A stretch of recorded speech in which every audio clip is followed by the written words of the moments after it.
Can everyone take your seat, please? I would like to call the Town of Rocky Hill Planning and Zoning Commission meeting of Wednesday, April 16, 2025 to order. First item on the agenda is a public hearing. Continued special permit site plan application, AMG Pub II LLC, proposing to combine properties and reconfigure gas pumps in the building into a relocated retail convenience store and gas station for properties located at 2720 and 2736 Main Street in C Commercial Zoning District, ID 14-227 and 14-225. Do we have applicant? I just want to state for the record that we are recording, so if you could, let whoever's speaking at the podium speak, and then, so there's no background noise. Thank you.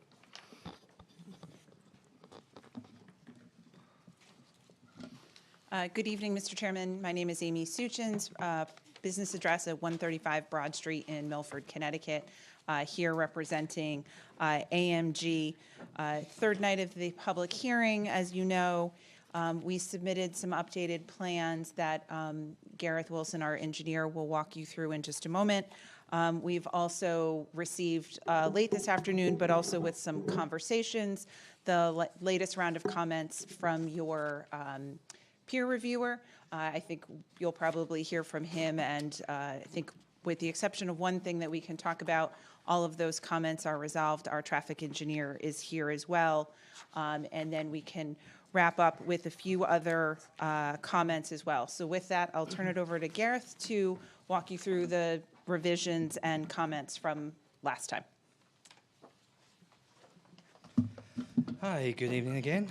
My name is Gareth Wilson, project manager at BL Companies, 355 Research Parkway in Meriden. Thank you.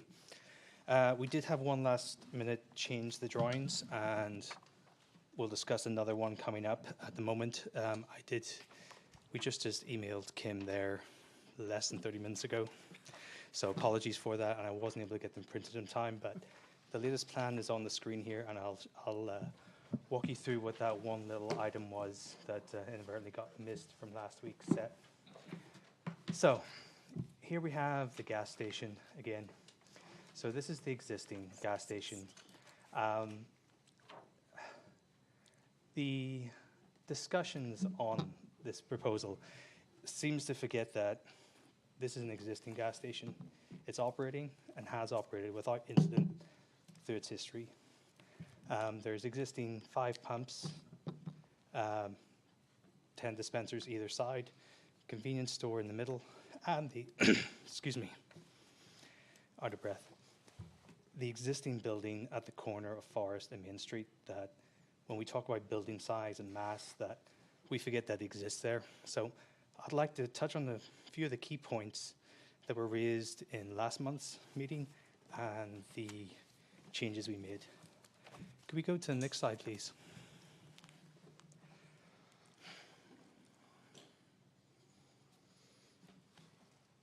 Oh, sorry, next one again, it's number 2. There we are. So this is the site plan you received last week, bar one little change. And that change is in the bottom right corner on Forest Street, the sidewalk connection from the existing pedestrian crossing up to the curb cut on Forest Street. So that's the only item that's missing on the pack in front of you. And again, apologies for not getting that to you earlier. So there was a lot of discussion on the vegetation buffer on the north side, which is the left-hand side of the page. We had a long, hard look at this. We were overparked by 7 spaces, I believe. And we had parallel parking all along that side there. And it just seemed the best option to really satisfy everyone would be to remove that parking and add it to the landscaping. So at the very top corner, I don't know if you can zoom in the top left corner, this is the pinch point. The closest part of our proposed works to the boundary is 24 feet. So we were asked for 20. So we provided that buffer of 24, and it tapers to 29 feet at the front. So it seems like a a best solution to satisfy everyone's concerns over there. We still meet the parking requirement. We've slotted the one extra space that was wiped out from the parallel parking back along, so there wasn't, once 8 spaces along the rear, there's now 9. And we've also brought in the rear parking slightly forward to add more landscaping in there as well. So that was one of the key talking points that we just seemed to, well, we can make this work, so let's put our best foot forward and make those changes. We'll come on to the landscaping plan later and show you what we've added there to enhance the buffer as well. We added some more road markings, especially on the one-way from Forest Street, and I might be getting a bit ahead of myself, but the traffic engineer will discuss that entrance later. And if we move over to the bottom right corner, as I mentioned before, we have the sidewalk link to the existing crossing. Just slightly more to the right, please. Bottom right. Perfect. So we've included that sidewalk link up to Forest. As I said last meeting, the grids greatly increase going into Forest Street there. It wouldn't be ADA compliant to put a traditional sidewalk in there, and it also goes into the neighbouring property, which I don't think is anyone's interest to lead pedestrians up there to a steep slope and a retaining wall right at the property line.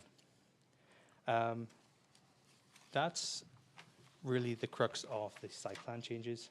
If we move forward towards the end to the landscaping, I think that will show you what we have added in those additional boundary areas. So if we go to the left-hand side, so I mentioned we have 24 feet at the top of the page, the rear of the site, and 29 at the front. So we've included at least 20 feet of planting there, dense planting. There's existing arborvitaes along there. There are smaller shrubs in front of that. Those are being removed and replaced because of grading. And then we're adding in substantial planting along there to really bulk out that 20 feet. Then there's a 3-foot snow storage shelf all along that boundary, which there wasn't before. So the snow storage doesn't affect the landscaping buffer at all. It's an addition to it. So we're at 29 feet at the bottom, 24 feet right at the back parking space. And then along the back there, we've added more arborvitaes just to provide more screening, more density of vegetation from what's existing there. I don't know if anyone wants to comment on that, or I can continue. You can just continue. Thank you. Apart from that, that's the crux of the major site plan changes. There were a few comments just on the building scale. So I don't know if you can go to and there's another file in there, number 3, building area exhibit. So I thought it was useful to give some context of what is existing, what is proposed, and actually what is allowed in the zone by the regulations themselves. So the small blue area, you can see there's the outline of the existing buildings, the existing lot at the corner, and then the existing convenience store beneath that. They total 3,120 square feet, or approximately 6% of the lot. The green behind that is slightly larger, the 4,200 square foot building we're proposing. That's 8% of the lot. The grey, 30%, is what is allowed in the zoning regulations for a building on this lot. So we are increasing the building size. We've never pretended we're not. It is not to the scale that it's been portrayed as, and it's nowhere near the maximum which is allowed in this zone. A lot of the convenience stores we're designing at the moment, this is on the smaller scale, 4,200, which 200 is for storage, the 4,000 is for everything else in the convenience store. We're normally looking at 5,000 square feet upwards, but it was a conscious decision by Atlantis that that's not the scale of building they want. This is more suitable for the lot, and that's what we're trying to present to you tonight. could we go to number 2, the architectural renderings?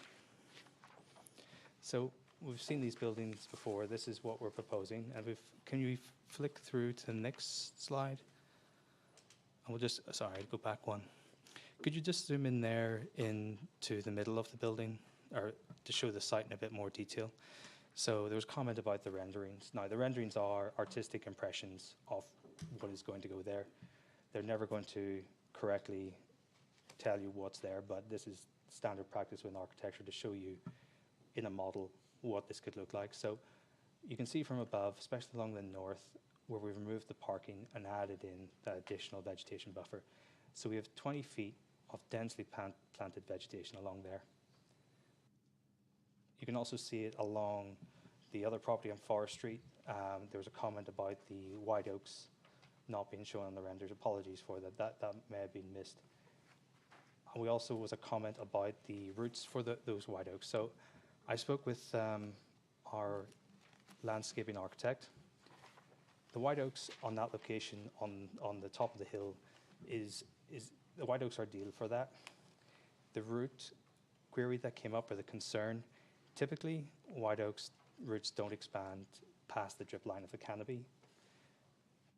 In the odd circumstances, they may. What I'd like to offer up is we have really no preference what goes along that boundary there. We have another proposed alternative for landscaping in that area of showing arborvitaes, so they'd be smaller and more dense than the white oak. But we wanted to give really that option. If we can maybe jump across to EX1, the alternative landscaping. Sorry to make you jump around.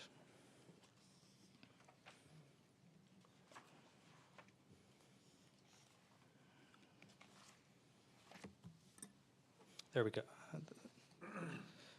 Sorry, that's a good one to show there. As you can see, the back of behind the canopy, the additional arborvitaes added, the white oak shown on the top north, and then along the bottom left-hand corner, more vegetation that we've added, as well as all the street trees.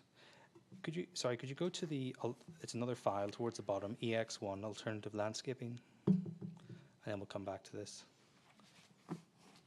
Yeah, thank you. So, if we zoom into the top right-hand corner, so we should have additional, or replace the 5 oaks with 8 arborvitaes, staggered their planting.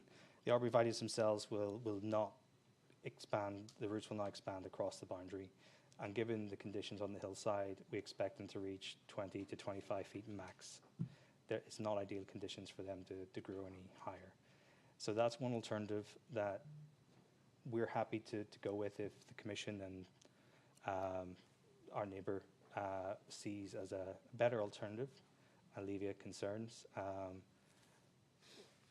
I hope from everything that we've presented and tried to do, we are trying to accommodate every comment and concern where possible. For us, the vegetation around there is more practical. So we'll leave that there for any discussion points. Could you go back to the renderings from the architect? Yes. So, and we flick on to the next.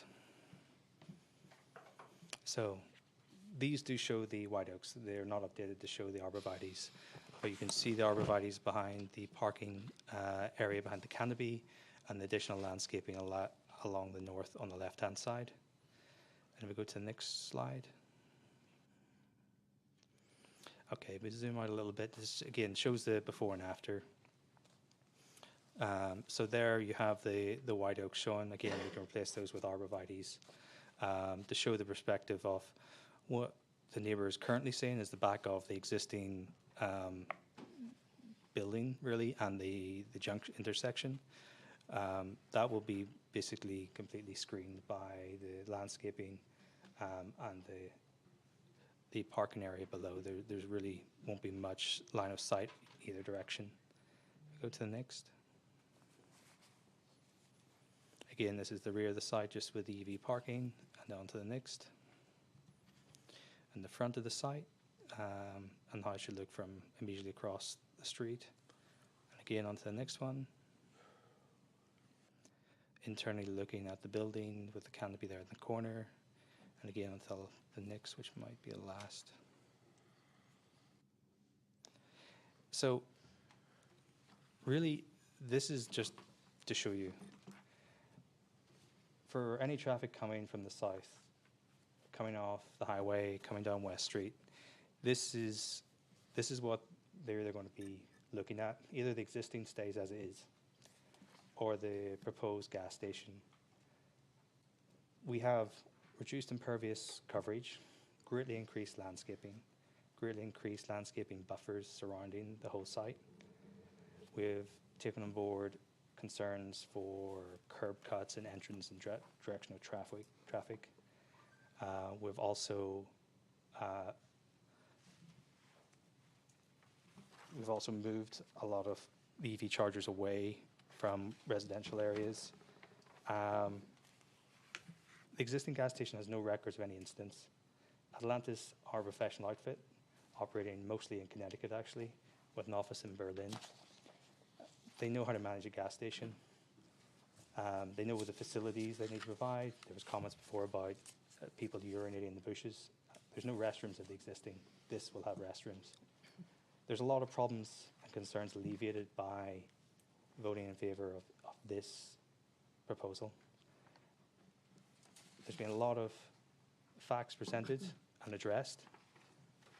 I believe we've taken on board as much as we can, both from the public and yourselves, staff, and third parties. And really, all that's left is what ifs and maybes about this project that have no evidence behind it to support it. So, happy to take any questions at this point on the site layout, and then I'll hand over to Frank to talk about traffic. If you Yeah, we'll take questions afterwards. Okay. I just have a quick question. Before you started, you said that you were late on something and you gave it to Kim electronically. Well, can you Sorry. repeat that? I missed that. Sorry, if we go back to the site plan. So it was requested for the sidewalk at the corner of Forest Street. So it's these plans that you gave her? Yes. Or just this site plan? Yeah, we give her full set showing the sidewalk and all drawings. But we don't have this? Correct. Okay, that's. So apologies for that. That's what I wanted to clarify. I missed it, I'm sorry, that's why I didn't hear it. No problem. I'll hand over to Thank Frank you. to talk about traffic. Thank you very much. All right, thank you.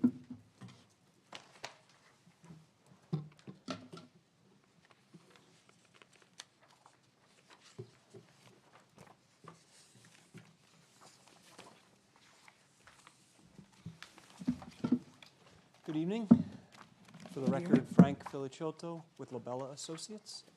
Appeared before you last month, just for the record, licensed professional engineer in the state of Connecticut. Since the last time we were here, we had a review letter from your consultant, Soli, that we worked through. At the end of the meeting last month, we went through approximately 20 comments that Soli had issued relative to the traffic study that we had previously prepared.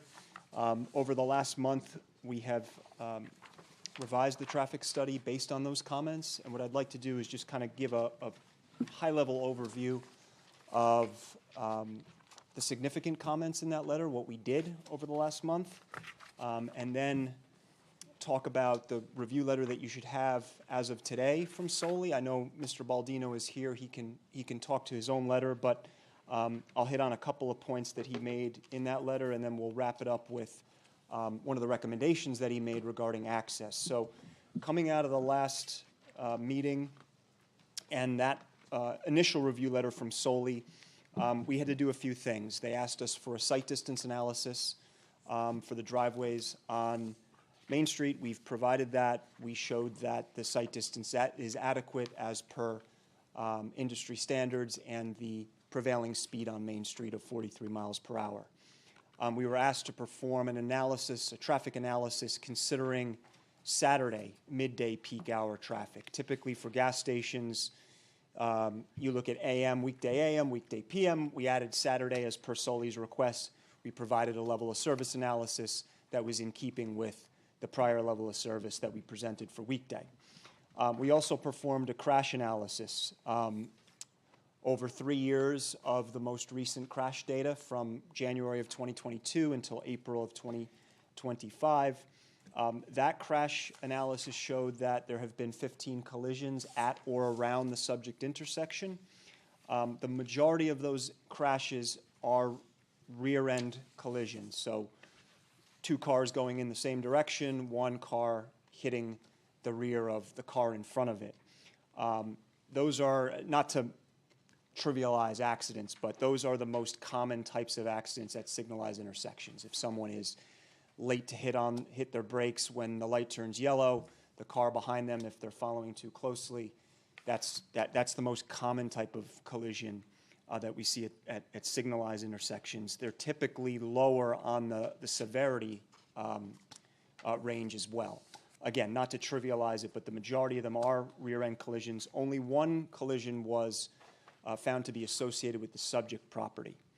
That collision involved a vehicle leaving from the north driveway at around 9 o'clock at night. So again, we're going off of what the police report details were coded in, but one of the 15 collisions involved the subject site. I want to point out that 6 of them involved the golf site across the street. And I looked at this a little bit. The golf site has a driveway that is technically within the confines of the signalized intersection today, much like our existing site, the strip retail site, that is currently inactive but has a driveway within the confines of the signalized intersection. We're removing that driveway. So I think what you could possibly infer from this is that when you have a driveway in a signalized intersection that is uncontrolled, meaning it's not controlled by the traffic signal, you have conflicts that arise there because you have people pulling out when the light is green on the main line. You're not going to have that at our property any longer with the closure of the driveway that currently serves the now inactive strip retail building. Additionally, as per Soli's request, we expanded our analysis of the Farmington site. If you remember, we looked at an in-kind gas station convenience store in Farmington run by the same company that's making this application. We added 2 additional weekday observation dates, so we counted that site twice, 2 times more during the week, and then we also counted it on Saturday. We pulled that data all together, and we updated our trip generation analysis accordingly. The other thing we did was we updated the analysis of the intersection itself, Main Street West and Forest. If you remember, I had mentioned that it's common to see drivers who are making lefts off of Main Street at that intersection kind of dwell in the middle of the intersection and for cars passing by to almost treat the shoulder as a through lane, even though it's not striped like that. So what we did was we analyzed the intersection as the pavement markings on the street currently show. And we updated that analysis per Soli's request. And then finally, we evaluated the access on Forest. And that's probably the biggest topic that I'll go into tonight. I want to note, before we talk about that Soli's letter did conclude that we've satisfied all of those traffic engineering comments satisfactorily. There's no more follow-up that they're requesting. The one item that they continue to recommend is that the driveway on Forest Street be changed from ingress only to egress only. The rationale there is that if someone is trying to make a left turn into the site, onto Forest, and there's a queue waiting for the light on Forest to turn green, that person might be waiting there and spilling back into the intersection. Now, our reasoning for wanting it to be an ingress was to lessen the impact on Forest Street, which is more residential, by having traffic come out onto Forest Street. But the applicant is amenable to changing that as per Soli's request and making that an egress-only driveway, eliminating all egress from Forest. So if it's the same amount of traffic, no matter how you look at it, it's either coming in or going out. The difference with an egress-only setup is that if there is a period of time when someone associated with the project has to wait, they're doing so on the site itself. They're not in the public realm queuing. So again, we're amenable to making that change. The site plan, as you know, doesn't show that because it was a recommendation that came through today. But we're amenable to doing that as part of the site plan application. That, from a high level, summarizes where we're at. And again, Soli's letter did conclude that we've satisfactorily addressed their comments related to the traffic study, and that this was the only item that required follow-up. Thank you. Thank you.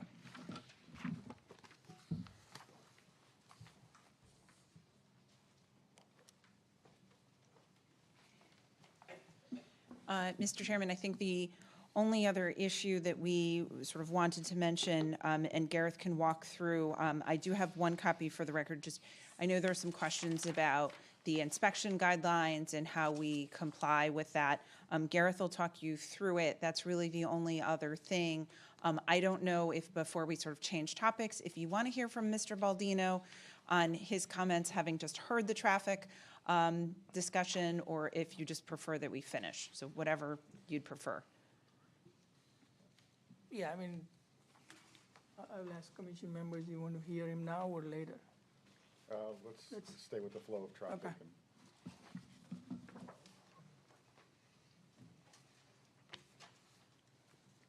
So, you said you wanted to hear or not? The commission, Okay. yes. The commission did receive a copy of this. It's on, I received it today by email, so it is on your table. What, can everyone see the screen from the, okay, I just noticed it wasn't on the big screen, so I just wanted to confirm Okay, before.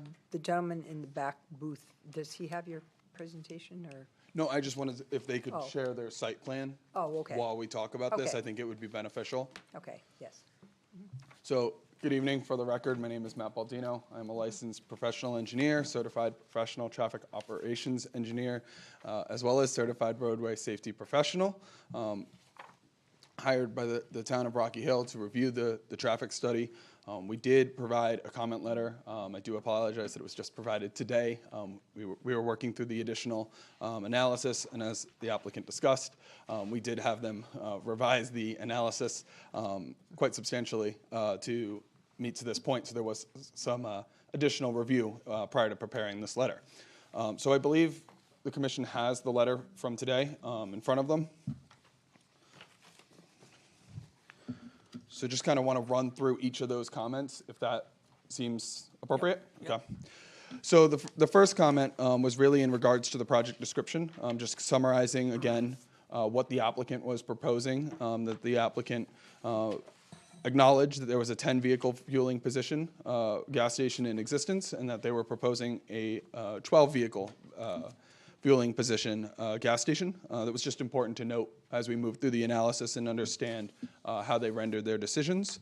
Next was discussion of the closure of the existing driveway. This would also require review by the DOT, so that's something to note. As part of this application, any work that they do within the state right-of-way, whether that is closure of a driveway or addition of a driveway or utility work, anything that is within the state right-of-way will require review by the DOT. And likely require the submittal of the traffic study. As a closure of a driveway, would have rerouting of trips to other driveways. So that was important to note, that this would also be required to be submitted to the DOT as part of their application at time of construction. The next was with regards to the site distance. We did ask that they evaluate the site distance at the existing driveways. So they did provide in the updated analysis both a horizontal and vertical documentation of the site distance. The 85th percentile speed was 43 miles per hour. They have adequate site distance demonstrated for 45 miles per hour. So the 85th percentile speed is calculated based on the speeds that are collected over a period of time on this roadway, typically somewhat impacted by the proximity of the signal. Given that people are slowing down to the signal, sometimes it's slower, sometimes it's faster when they have a green light, or people are trying to catch the signal. So you kind of catch a balance of that by using the 85th percentile speed.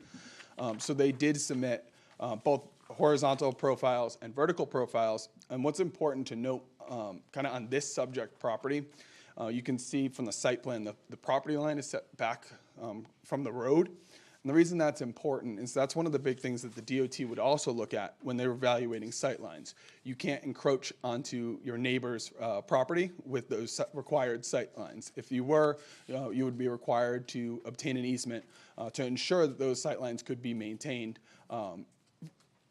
in perpetuity. So that was important to note that they were able to provide the adequate sight distance without encroachment onto the abutting properties. The next comment 4, was in regards to the sidewalks and the proposed connectivity. As noted and probably apparent with the proposed application, the primary use would be by vehicles. Typically, you're not walking to get gas unless you broke down, which hopefully doesn't happen. So the use of this connectivity to sidewalks is an added benefit, but it wouldn't reduce their traffic impact or be allowed to take a traffic credit, as noting that there is additional sidewalks, which they did not take a credit. So it was important to note that. Kind of just jumping ahead a little bit out of order here, but 6 was in regards to the transit facilities, documenting that there is bus stops in the vicinity. So that kind of helps with the addition of the sidewalks. But again, they did not take a credit for those trips, just due to the nature of the proposed use. So that's in keeping with standard traffic engineering methodology. Comment 5 was in regards to the scope of the study. So we did look at whether or not they evaluated appropriate intersections, enough intersections, and there is guidance, both standard traffic engineering guidance, as well as guidance provided by the DOT on what those thresholds are of intersections that you should study. Typically, it's when you're adding more than 100 vehicle trips to an intersection or 50 or more left turns. Those are typically the DOT's thresholds. Their study analysis included all intersections that would be appropriate to study given the scope of the development.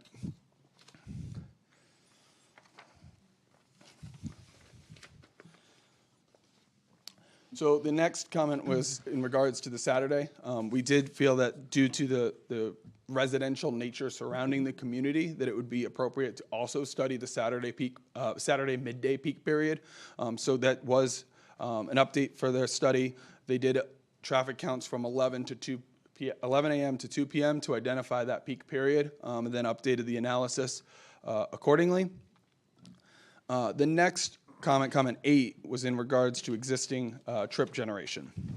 So we had asked them there was multiple ways to look at this from a trip generation. So as traffic engineers, we have ITE trip generation manual, but that manual also includes the use of localized data when available and appropriate.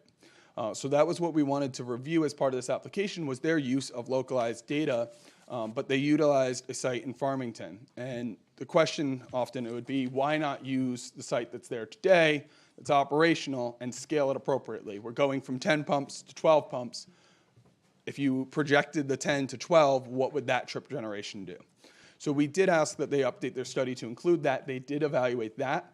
The trip generation based on the existing use projected would be less than the trip generation that they used from the comparable site.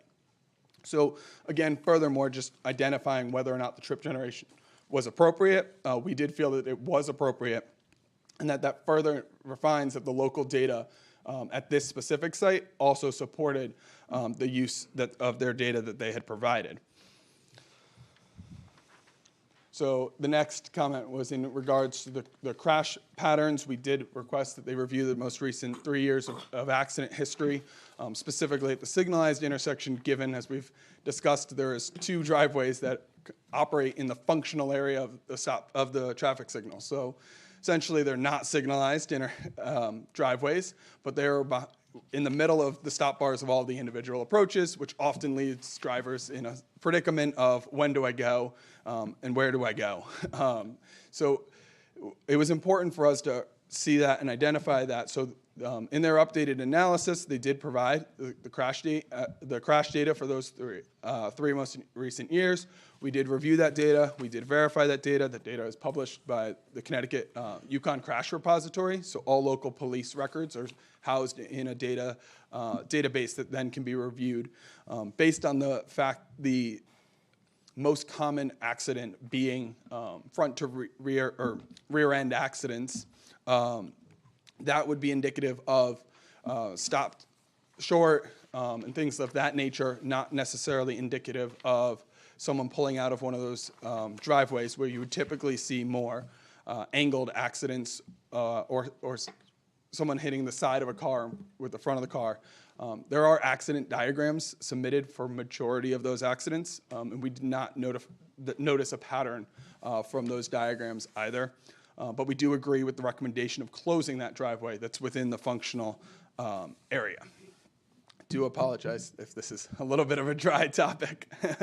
The next is background growth. So when traffic studies are prepared, you look at the existing data for the existing counts, but then you project them based on anticipated population growth to the year that the development would be completed. In order to do that, we typically look at historic population growth within the area. So they did increase. Originally, they had looked at one of the count stations, but luckily at this intersection, we have the opportunity to review three different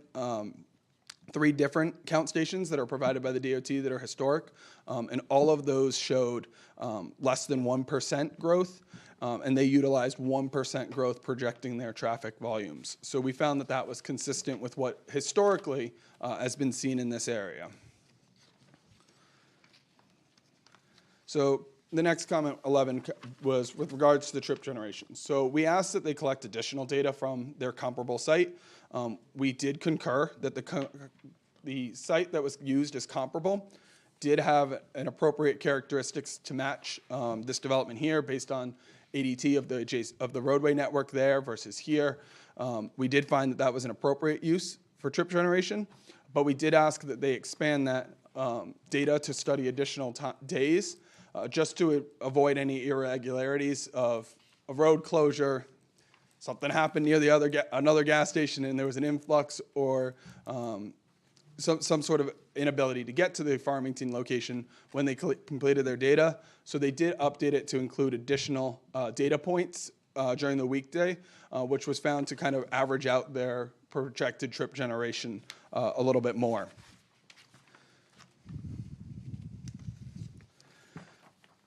So that was in regards to the trip generation, and we found that their use was conservative. They did compare kind of two different ways of looking at trip generation. We can look at trip generation based on two different uses. So based on the vehicle fueling positions and based on the convenience store. As traffic engineers, it's typically good practice to look at both because what drives each individual location is dependent on the location. In some locations, the convenience mart is more of a driven feature. In some locations, it's the gas that is the driven feature and the convenience comes as a secondary. They did look at both of those and then applied the higher trip generation rate to their site, which we found was consistent with standard practice. Then next was a use of pass-by rates. So pass-by vehicles are vehicles that are already on the roadway network that would then utilize this site. The DOT, Office of State Traffic Administration, does provide, their Bureau of Policy and Planning does provide guidance on the use of pass-by rates for these specific uses, gas stations specifically, and their recommendation is to use 50% pass-by. Historically, this has not been their recommendation, but of recently, they have found that this is more consistent with pass-by rates. In addition to the DOT's guidance on pass-by rates, we also have the Institute of Transportation Engineers collects pass-by rates for other gas station uses. So they collect data. They typically use like license plate tracking to see if a car enters right, then exits right. So they were kind of continuing on their original path. Those are considered pass-bys because they were already out on the roadway network. They were already going to drive by the site. They now just patronize the site, then they go continue on their route. That data also supports much higher pass-bys than 50%, but 50% is what's accepted by the DOT. So we did find that was consistent and appropriate in this use. The next, as they discussed, was the evaluation of the signalized intersection, specifically with respect to how it operates today. The original submission in the traffic analysis assumed that there was essentially turn lanes at the intersection, given the pavement width that's available. We recommended that they evaluate this further by providing either evaluation of if turn lanes were necessary, or also analyze the intersection as it exists today, not assuming for turn lanes as it's currently striped as shared lanes. The updated analysis that they provided is reflective of existing conditions and does not show any substantial degradation to operations with the proposed development.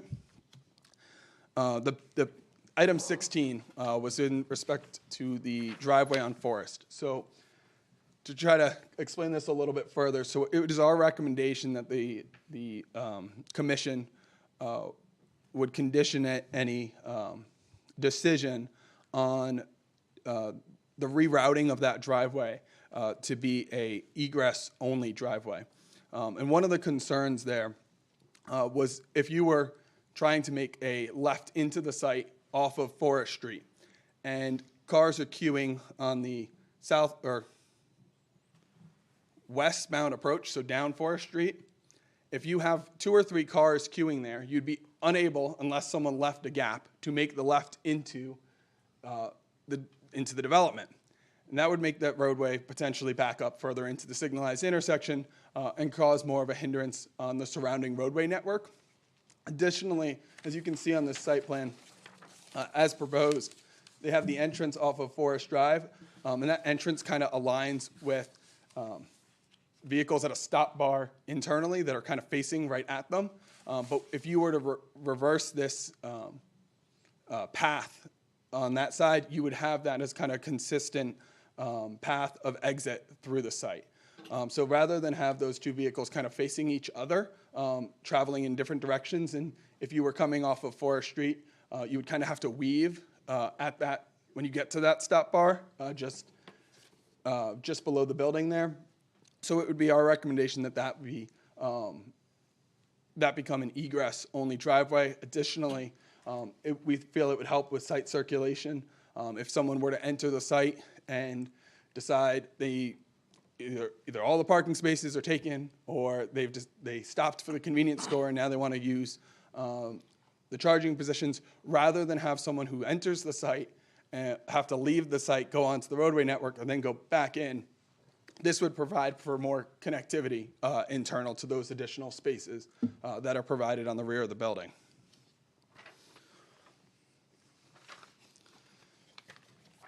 So with regards to the capacity analysis, we did ask for additional information on the ability for cars to queue internal to the site, as the queue on the Main Street approach has the ability to block the egress from the driveway.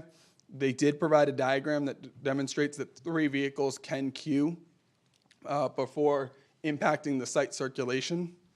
That was consistent with the operational analysis queuing anticipated at that driveway. Additionally, with respect to the site circulation, we did ask that they provide a demonstration of a delivery vehicle, an SU-30, as well as a fuel delivery vehicle. They did provide that those could circulate the site appropriately and not impede on-site circulation. So that was added to the traffic study as part of this. And then the last comments were with regards to the conclusion. We concur with the conclusions of the analysis. There is no significant impact to the operating conditions. Our recommendation would just be that the commission consider rerouting that driveway on Forest Street to be a egress-only driveway as part of any decision they render. Happy to answer any questions. I know that was a lot of information. Yeah, we'll take questions later. Okay. Yep. Any further presentation? Yes, so there was a question, that keeps falling, about the vapor release. So obviously, gas stations are heavily regulated, Atlantis, there was one item, I think when entered into the record, of their processes, an email of just what is the vapor control, the alarms, and the systems they have in place for refueling. Essentially, when the fuel truck comes in, there's the pressure release valve at the stack at the rear that regulates the pressure inside the tank. The gas station, the gas tanker as it's filling, has a recovery system for any vapors that come into that.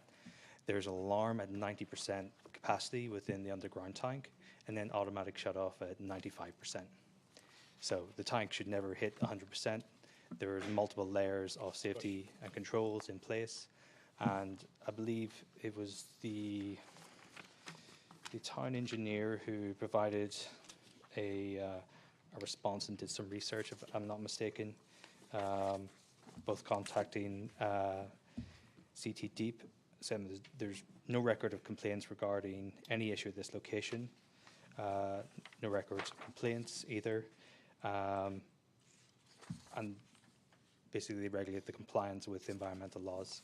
Atlantis themselves are a reasonable sized local operation. They have their own environmental team in-house, and they have a ongoing contract for emergency spills with a dedicated specialist contractor for that. As they operate numerous gas stations, they have that at the ready. They also have standard procedures across all their gas stations, contact numbers for the emergency response if anything were to happen. And so far, nothing has happened at this site, either before they operated or as they continue to operate it. So hopefully that alleviates concerns on that. There was also comments about noise and location of the EVs and the air compressor itself. So the air compressor that is being proposed is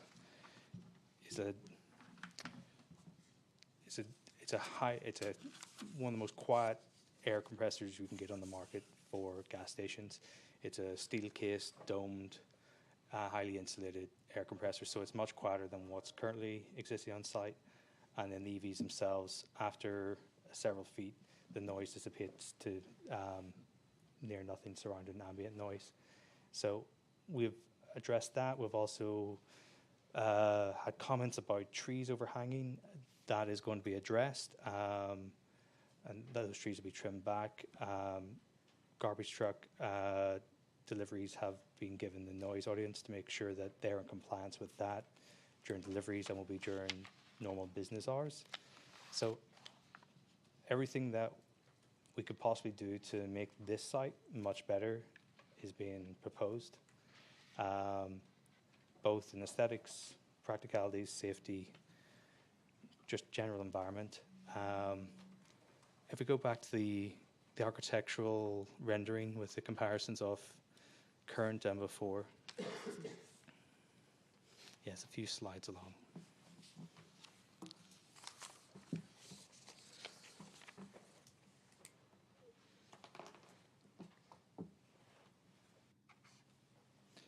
I think it's the next, there we go. So the view from West Street. So this is really the options before. We've obviously been with you for the third meeting here. We've taken on a vast number of comments and changes to the site plans. Obviously, the recommendation from Soli will be made to the drawings itself, and we'll change that. I have no objection to that. But what you have before you is a decision tonight to keep the existing as it's operating and has always been since the 1950s, or approve the improvements. A larger store, slightly larger than what's existing building there, by 20-25%. Better facilities, better screening, increased buffers, increased safety, reduced curb cuts, quieter equipment. Atlantis has been managing and operating gas stations all over Connecticut successfully without complaint, issue, or violations. So they've trusted partner in the community. They've already invested a lot of money in the underground tanks and replaced those when they purchased that. This is the next stage of revamping the property, which is could do with a bit of love and TLC. It's also what majority of traffic face when they enter Rocky Hill. It's a quite nice drive along West Street. This, I suggest, is a great improvement, and something that I kindly asked for your consideration tonight. Thank you. Thank you. Any further comments? No, Mr. Chairman, I have some concluding comments, and obviously, if there are any other questions from the commission or the public, we'll answer those, but that's the end of our affirmative presentation. All right, thank you. Staff? Okay, did you want me to read what was just submitted by Wilson Gareth through Attorney Suchins about the, okay. What we provided, Gareth gave you the overview. That was just the written response that we had gotten from Atlantis's environmental inspection department. So that's what the copy is. Yeah, if you want me to read Yep, that, I yes. gladly will. It is, okay, on April 2, 2025, at 12:30 PM, Thomas Reichman from Atlantis Management wrote, Danny, and it's Danny Porco, Atlantis Management. Per our conversation below are inspection guidelines for the state of Connecticut. 1, the Stage 1 vapor recovery system is tested every 12 months to ensure the system is completely tight and all vapors are returned to the delivery truck during deliveries. This is both an EPA regulation and adopted by the state of Connecticut. 2, the pressure vent valve located on the top of the vent stacks is tested each year to ensure it will hold back the proper water column pressure of 2.5 to 6 inches.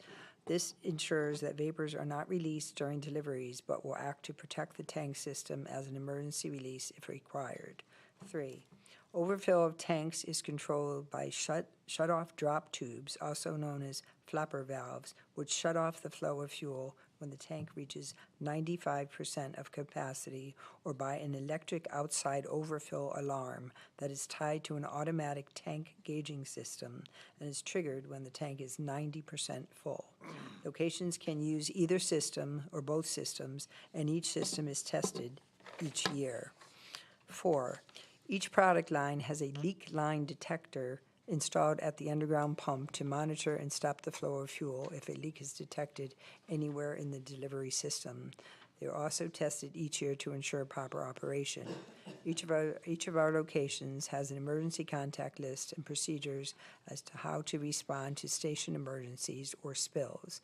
Atlantis Management Group has a contract with Republic Services for environmental emergency response and cleanup, as well as a licensed remediation professional to work with company environmental managers and state agencies to respond to any spills or releases. Let me know if you need any additional information. Thomas Reichman, Senior Compliance Manager, Atlantis Management. Thank you. I also have 2 pieces of correspondence, if you wish, and you do have them on your table this evening. One is from Street Cadrassi, I'm sorry, I apologize for the pronunciation. It's regarding 2708 Main Street, which I believe is the property to the immediate north. And there are photos attached. I did forward this on to Attorney Suchins. Hello, this is a big oak tree in the north corner. This tree belongs to the gas station. As you see, branches are above my property. Also, if the tree comes down, it will hit my house. This is a tree which I was referring in last meeting and insurance wants to cut down. Is any meeting this month for the gas station to expend it? Thank you. We also received an email today from Cynthia Love. This too was passed on to Attorney Suchins later this afternoon. It's from Cynthia Love, 1 Brimfield Way. I live in Brimfield Way, and my daily route is past the perfectly sized Citgo station. It's perfect for this neighborhood. We don't need another behemoth of a building. We have loud trucks going past on Route 99 as it is, and we don't need more. Just look at Cumberland Farms on the Shunpike. People leaving there and crossing 3 lanes of traffic to take a left on West Street and causing all kinds of problems, and they're not necessarily in the residential neighborhood. The proposed Citgo is in a residential neighborhood. It's okay to put your foot down and stop this. It would be greatly appreciated by the surrounding neighborhood, and it's a neighborhood, not a commercial strip. Let's not make it one. Anyone who wants to patronize behemoth of a gas station can go to Cumberland Farms or down the Silestein Highway to the new huge station near the entrance to 91. There are gas stations aplenty all over Rocky Hill and Cromwell also. We don't need more. Stop it. And that is it. Thank you. Now I'm going to open up the comments to the public, and this time around, I'm going to follow 3 minutes strictly because we have received a lot of information in the past. So unless there is new information, otherwise, I think let's follow 3-minute rule for everyone. We also have a couple of other hearings, so I would appreciate you keeping your remarks to the new items. Thank you. Who would want to go first? All right, go on.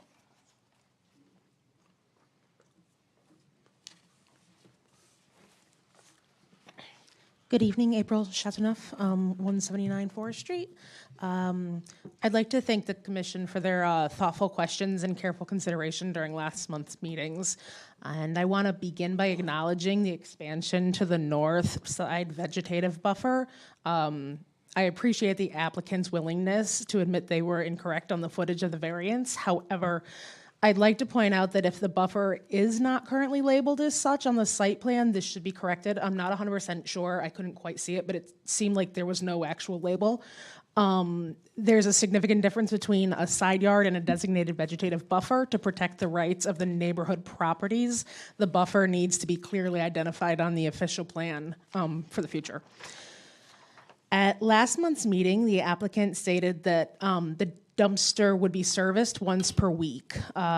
With the addition of hot food offerings, can they provide an estimate of the volume and frequency of open cooked food waste that will be disposed each week? Food waste can attract vermin, which we all want to avoid, I'm assuming. Is there a plan to increase trash collection frequency if necessary?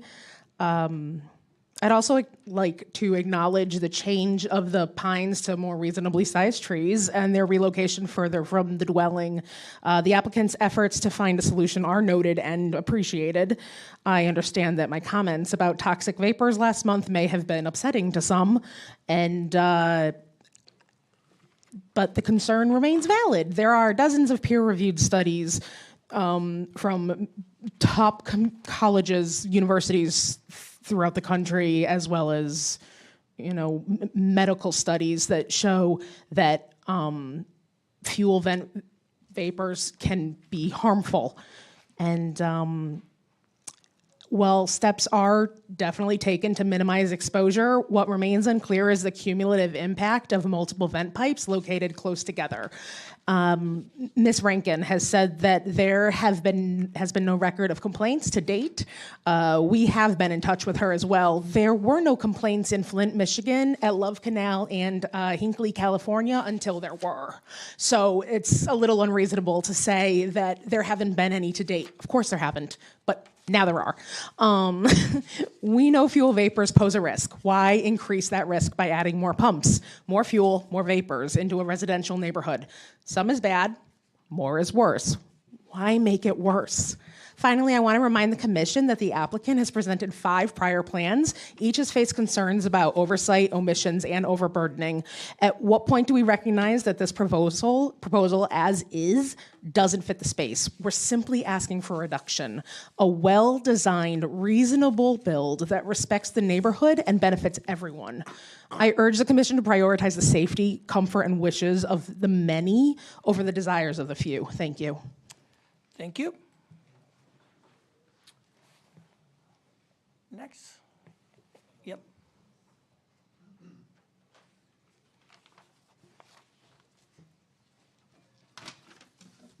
Thank you. My name is Steve McLeod. I live at 167 Forest Street. If we could go to the next slide, please.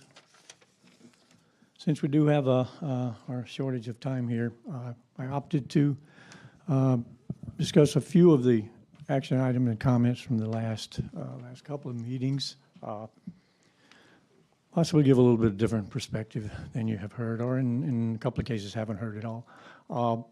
At the January meeting, Commissioner Lecco, I hope I'm pronouncing that right, asked for renderings of the site, what it would look like from neighboring residences to the east.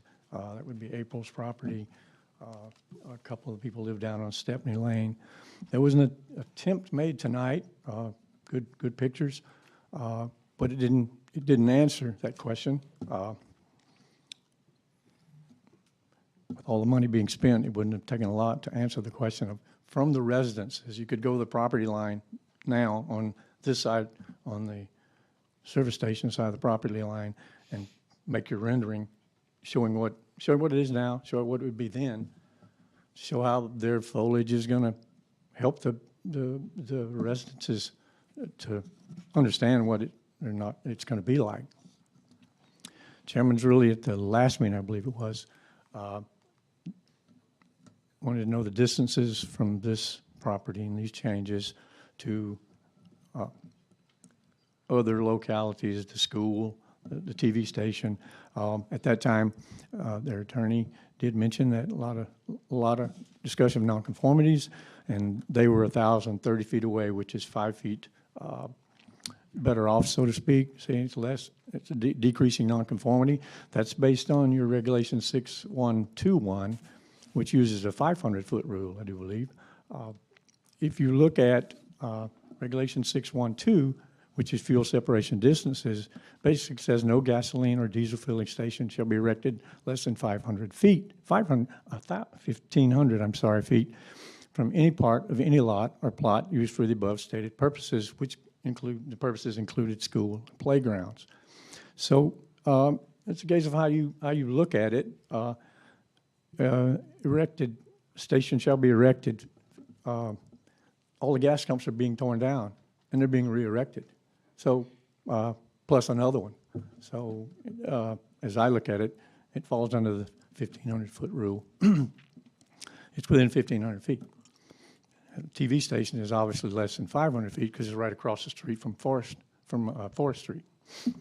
Several board members expressed concern about commercial delivery trucks and trucks with trailers causing problems for regular customers both at the gas pumps and while trying to enter the store. If you can go to the next slide.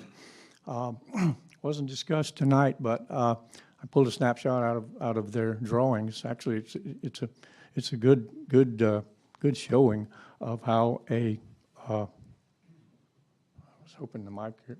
Oh. I was hoping the mouse would allow me to point out some things. I don't think you can. There it is. There it is.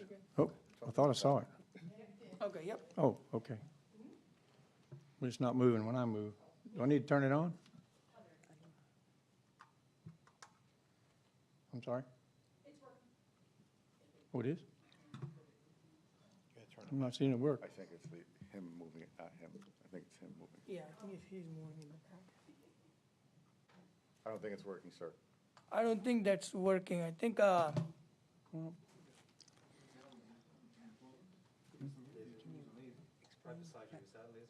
they can't see it though. Oh, yes. I was hoping it would be something that was, it says red, so I think it's not working, but I can't read it because I don't have my glasses on. So. Can you? Yeah, I don't Wonder if that's, is that on? No, he's doing something. I think he can do it. Oh, no, he's Okay, thank you. He's doing something. Sorry for the hold up, but kind of helps when you can.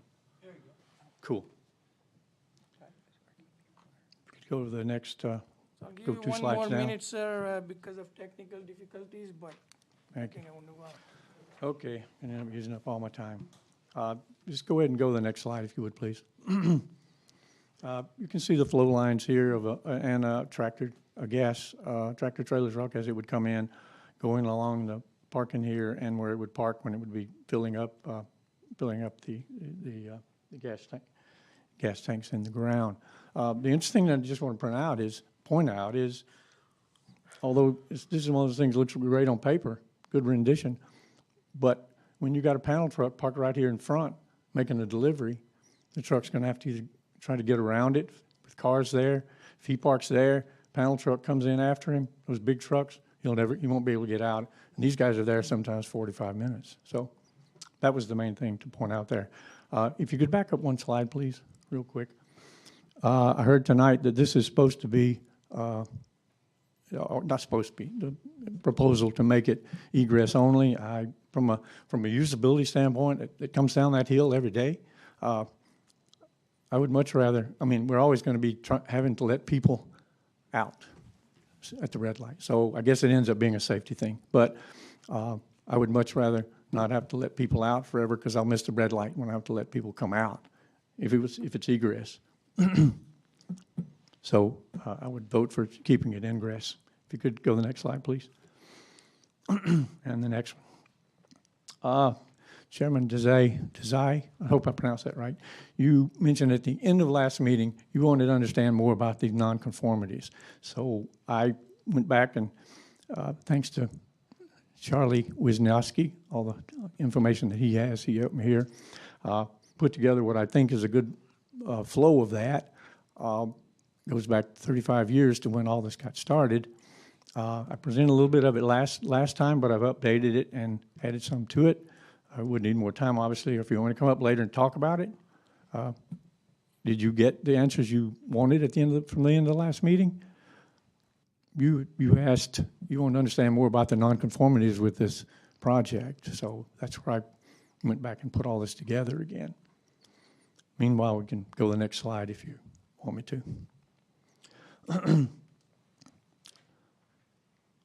Let's just go to the conclusion slide. Next slide, please. So, as I was going to say on that slide about the nonconformities, this gas station property was never supposed to be a convenience store. That occurred in 89, 90. All the Rocky Hill governing bodies basically said, yea, verily, this will not be, we do not want a convenience store on this site. That's when they gave them the additional variances back then to expand the property. Your section 8A11 basically says, okay, that's grandfathered in because it's there now. I've been there 21 years, so I accepted it. I didn't think it that bad at the time. But my point is, your regulations don't let them expand. You can't expand a nonconformance. The neighborhood doesn't need a larger convenience store. And in addition, the applicants have provided no data showing the neighborhood needs it, interestingly enough. No data. And many people 2 and 3 miles away have sent in their own letters saying they don't think it's needed. The traffic studies indicate the project should not negatively affect traffic, ingress, egress, but said that's through 2028. It's only 2 years away, 3 years away. It says nothing about 2035 and 2040. So traffic flow around the gas pump area may be greatly slowed or stopped with large panel trucks unloading in front of the store. Thank you. Sorry to take extra time. Thank you. Thank you. Next.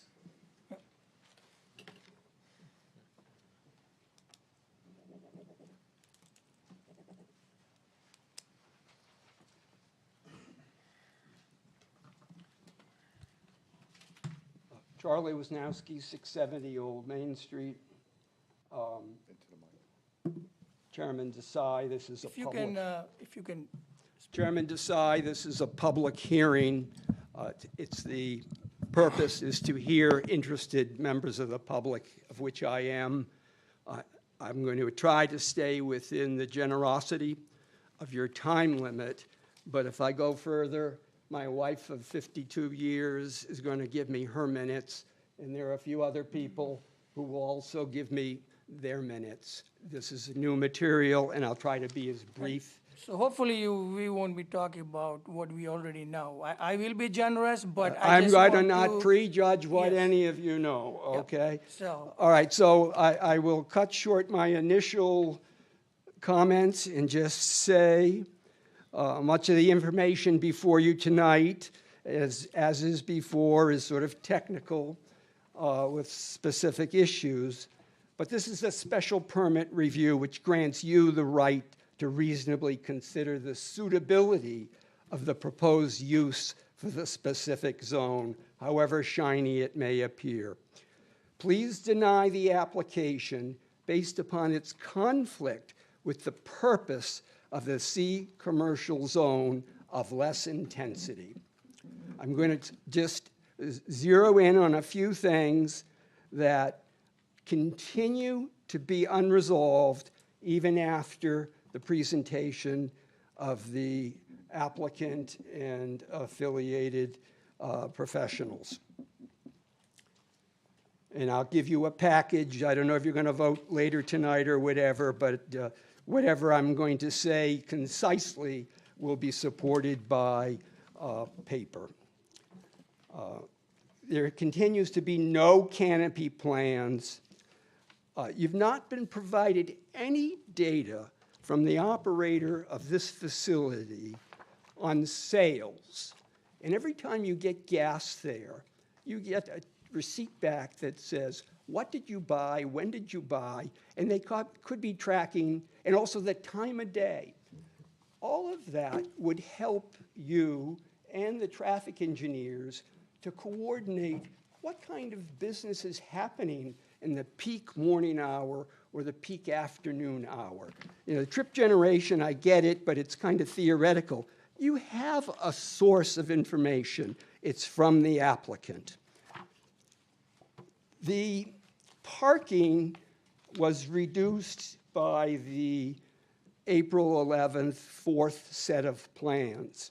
The buffer on the north, supposedly the land for the buffer on the north was recognized, eliminating 7 spaces, I believe, there.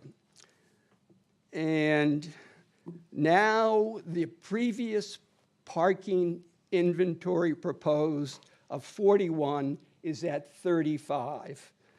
And there are issues that we'll talk about with that. The tractor trailer thing, we'll talk in detail, the vegetative buffer, and then a final statement, and that's it. So let's move on to the intensive overburdening of the site. The site plan now has 35 parking spaces, 12 specialized for fuel dispensing under the canopy. 10 at the east property line of the east of the fuel storage tanks. There will be the canopy of 12. There are the concrete covered tanks in the ground, and then there's parking, then there's a buffer. That's to the east. There's 7 parking spaces in front of the store, 2 of which are handicapped. It's probably the wrong thing to say. And then there's 4 proposed to be EV charging on the Forest Street side, and then there's 2 other on Forest Street, which have been alluded to either being parking or queuing for the EV chargers. This parking use needs some explanation from 2 sources, about 2 sources. One is Connecticut General Statutes, Title 16, Public Service Companies, Chapter 277, Department of Energy, blah, blah, blah, Section 16-19 GGG, Public Electric Vehicle Charging Stations Parking Restrictions. Little c. No person shall park in a space equipped with a public electrical vehicle charging station unless such person is operating a plug-in hybrid electric vehicle or battery electric vehicle as defined in Section 16-19 EEE. Violation of this subsection shall be an infraction.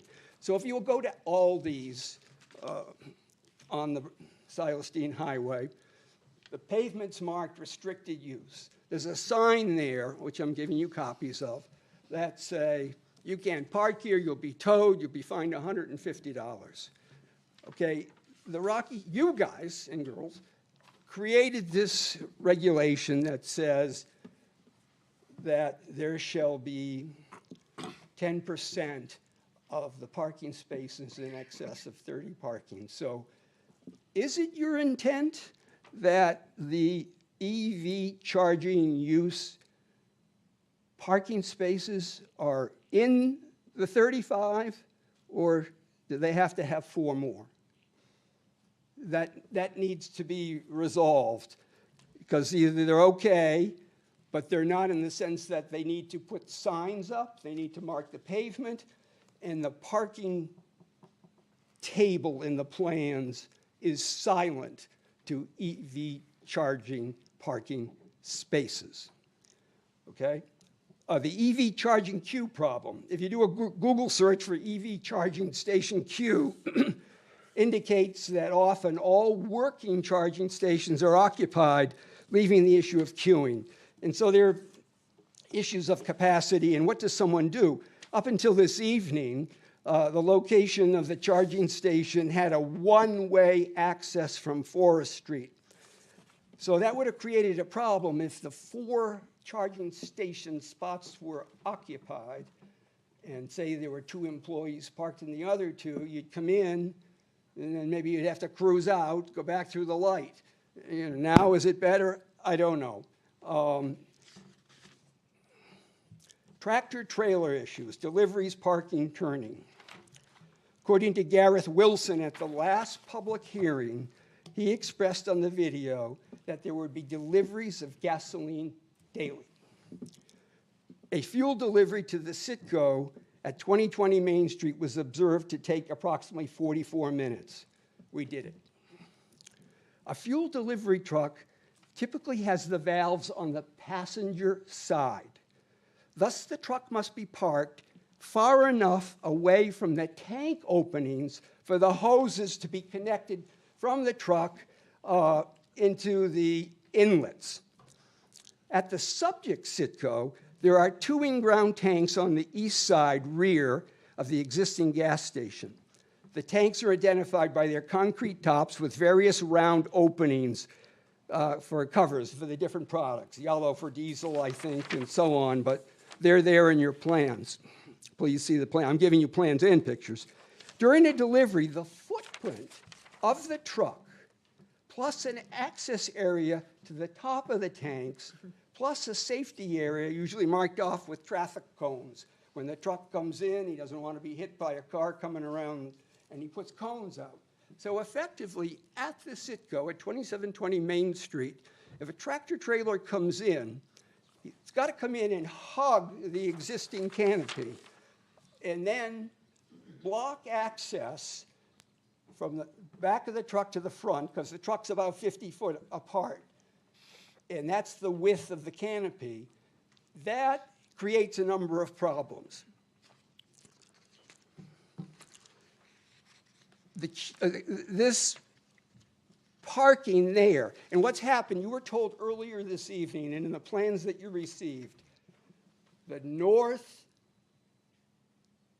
let's call it buffer landscape, and that's going to be the next issue we talk about, was moved out 5 to 9 feet.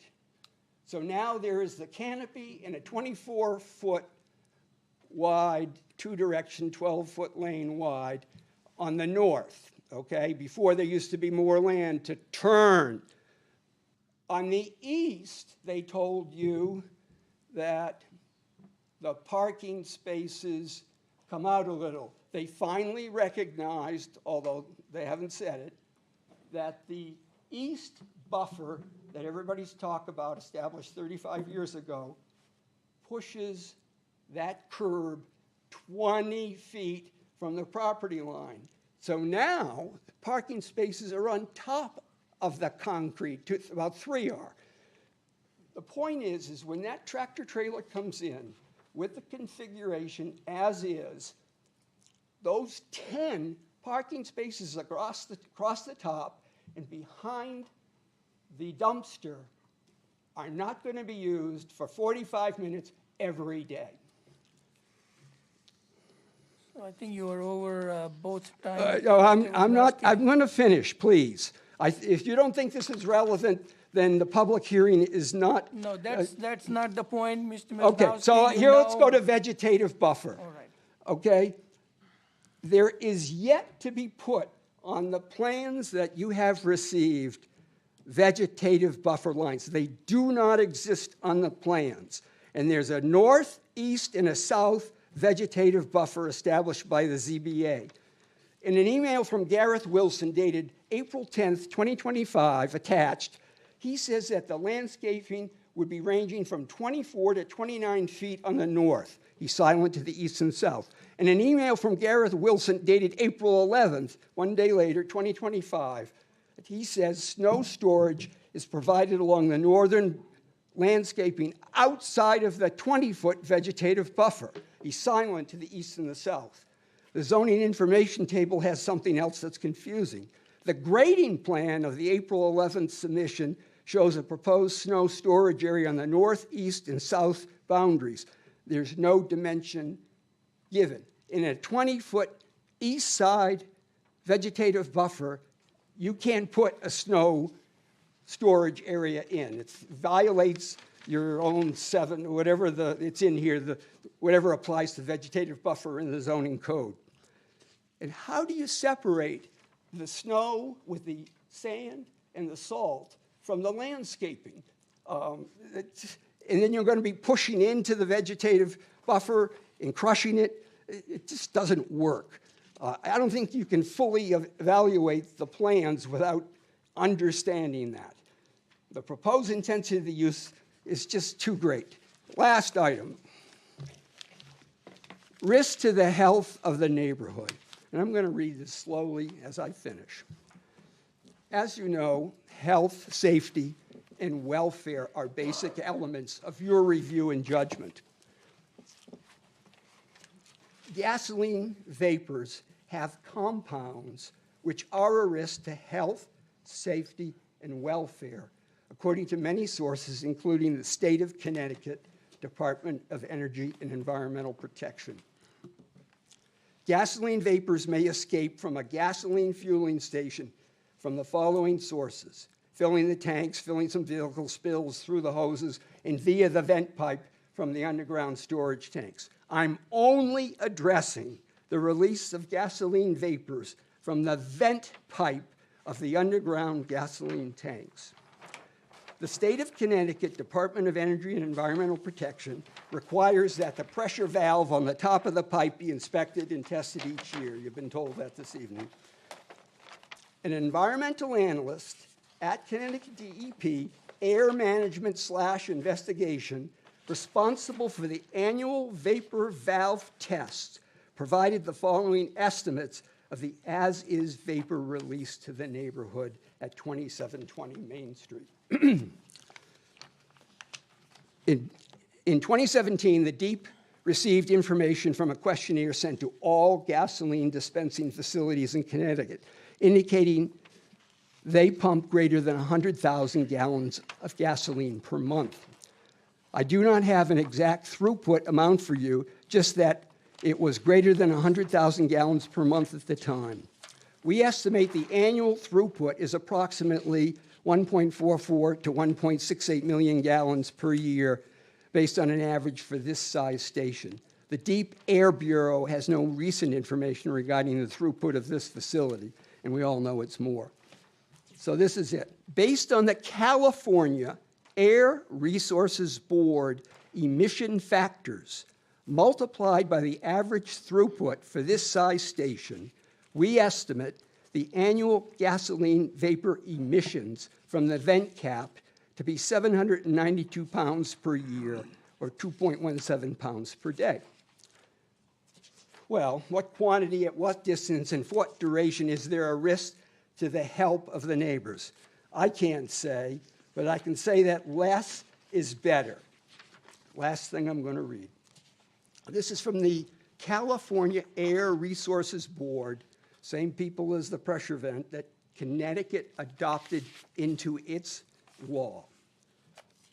Gasoline service station industry-wide risk assessment guidance.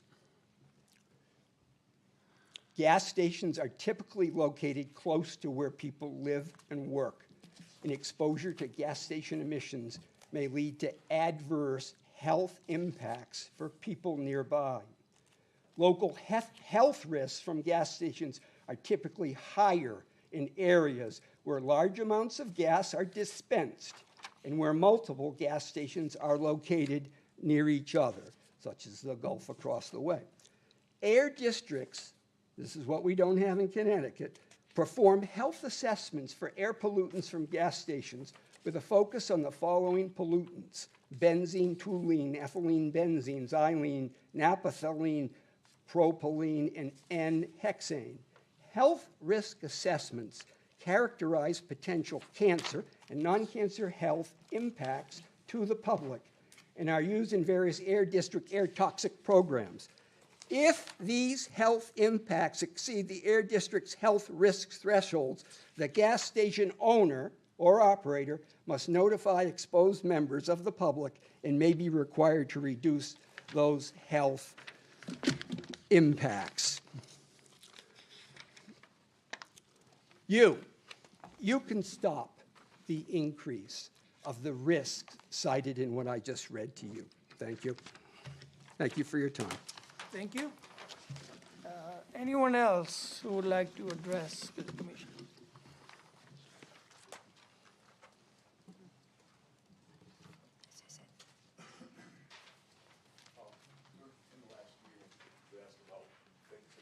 You have to, If you you have can to, you have to give do it that way. to her. Through the podium. No. If you can introduce yourself and then give documentation to staff.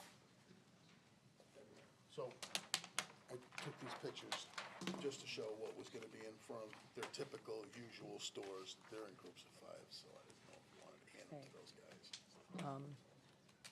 Are they all the same, or are they? 5, yeah, there's 5 Five. pictures each, but it's groups of 5, so you could have given them to, so one of the Okay. questions was, what would they be having gonna keep outside one for our stores? If you can introduce yourself, please. How you doing? I'm Robert Shatnoff, 170 Forest Street, Rocky Hill, just another concerned resident. So, first thing, I keep hearing Garrett use the word a convenience store, existing convenience store, and well, it's just not. And just before the closing of the last minutes, he stated that they had to have EV charging stations because it was a new gas station. That's right, it is. It's a new gas station.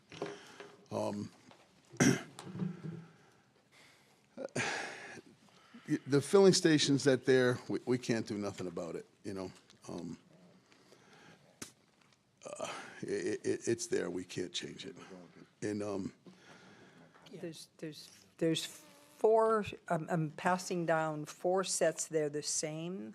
I'm keeping the bigger set, so labeling them as exhibits for our file. But it's my understanding, is that correct? Yeah. They're all the same, okay. yeah, I gave these folks behind me.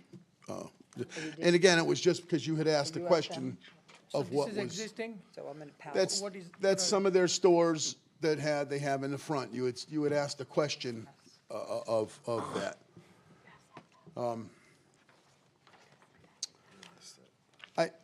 I also did want to ask the board, is there some sort of a rule or ordinance stating that they have to show a need for this in this residential think area? Yeah, why don't you please give your concerns and then we can. Well, I'm address. Yeah, I'm we're not asking going to you go if back and that's the forth, please. Yes. concern. Yeah, I'm so you can asking if just- that is Yeah, a. we can't go back and forth. Oh, you can't answer the No. question if there Not- is not a right need to now. show? Oh, Yeah. oh, I didn't know that. Okay, I just thought I'd ask that question.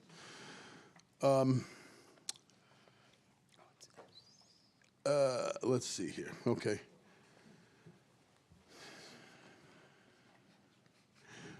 You know, in the last meeting, one of you board members had asked the traffic study guy, in direct context with a comment that he made about what they were doing was gonna make the traffic better. You asked him how. He just skated around the answer, never gave you an answer. You reiterated, but how is that gonna help the traffic? He continued to, I don't know what, and in the end, left you with a puzzled look. He didn't answer the question. The traffic guy, who is a licensed professional person representing the traffic, said it was okay to go over the white line and use the curb because, well, everybody else was doing it. So I find that pretty appalling that a man of his stature or education would say that this is all right, because that's not the proper answer or resolution, you know, to be put down in words. And if they would just admit that there's a traffic problem.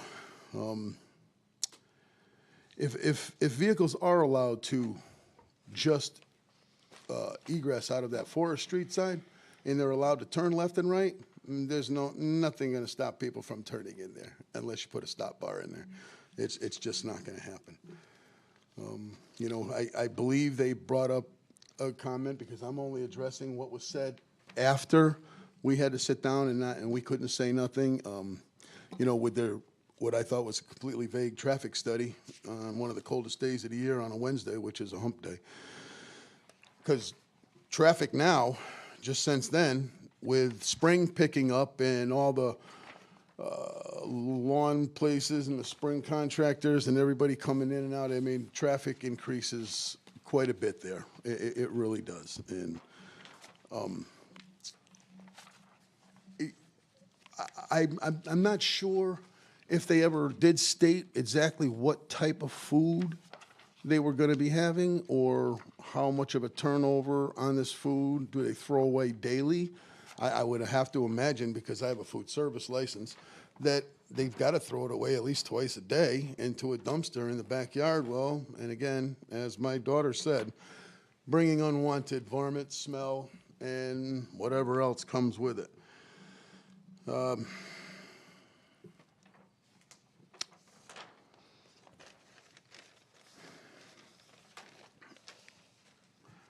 So, you know, this isn't new to this company. They've tried this and they've succeeded in quite a few towns, but there's been a few towns that have had the whatever to stand up and say, look, this is just too much for this area, and they've been shot down. And you know, and I think their picture and everything is a really beautiful picture and it looks great on paper. But just not for this neighborhood and in this area. They can try to whitewash the traffic all they want. I drive it daily. It will increase. They're not building this building, spending a ton of money without the expectations of their business increasing 3 to 4 times minimum, so that they can make money. And it's just it's not good. Thank you. Thank you. Anyone else who would like to address? Mr. Chairman, could I just ask for one clarification? There were a number of photos that were submitted into the record. I'd like to know where they were taken. Because some of them we can identify. There's one that shows are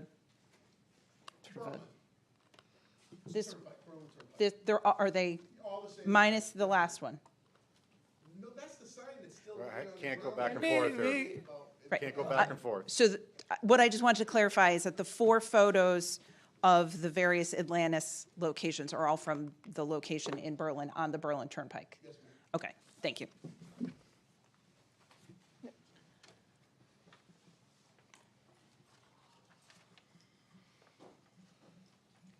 Good evening. My name is Astrid Kodrasi, 2708 Main Street. One of the property that I think is more affected with this proposal.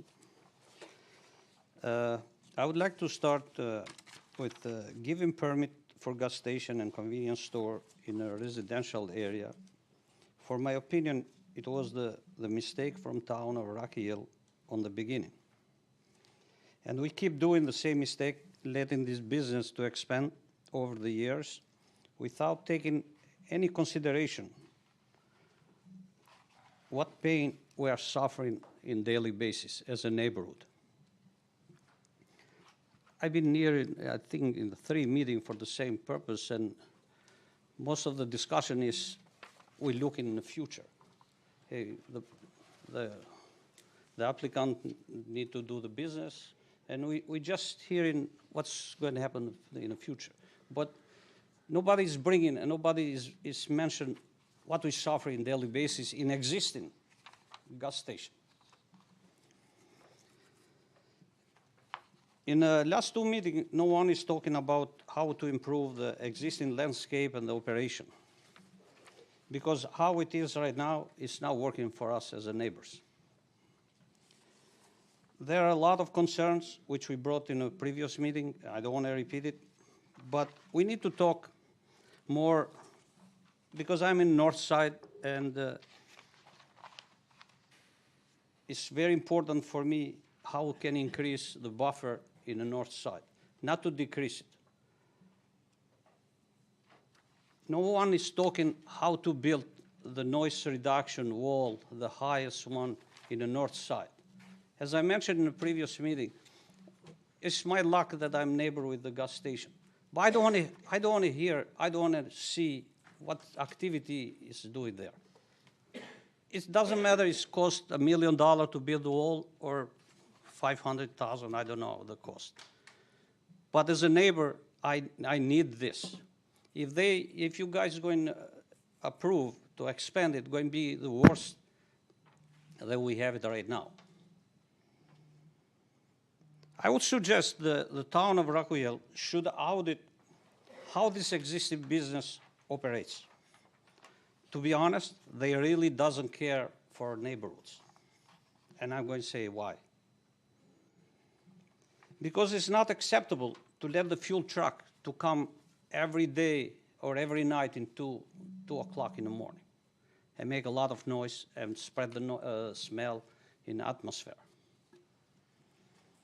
It's not acceptable to let the truck pick up the trash early morning, 3 o'clock in the morning, 4 o'clock with big noises. It's not acceptable to let the snow plower to plow the snow at 12 a.m., 1 a.m., 2 a.m., it doesn't matter what the snow is, it is. It doesn't matter the neighbors are sleeping or got kids or grandkids or I have to go at work in the morning. They doesn't care, really doesn't care. You guys have to put your shoes, you have to put yourself in our shoes to feel it.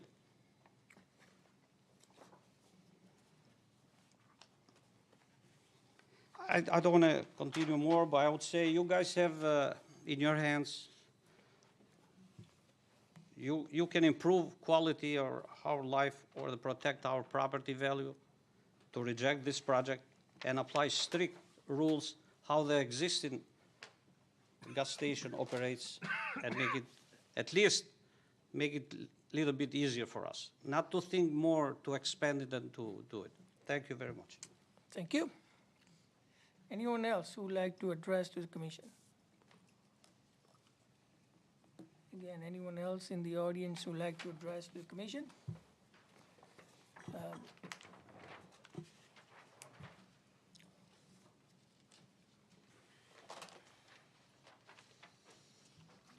Mike Garrity, 2 Stepney Circle, Rocky Hill.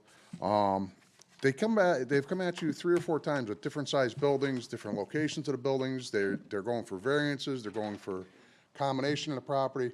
What is their final absolute goal here, other than to disrupt the neighborhood and plant their foot in a community that, in a part of a neighborhood in town that we don't really have a need for it? There's plenty of other places, and I'm sorry that they bought a property, but they're also throwing out and going to wind up having to close a business up that was founded by a disabled Vietnam veteran, Boca's Insurance. So she's going to have nowhere to go, and she can't say anything because she's worried about getting kicked out or thrown out or some kind of repercussions and complaining.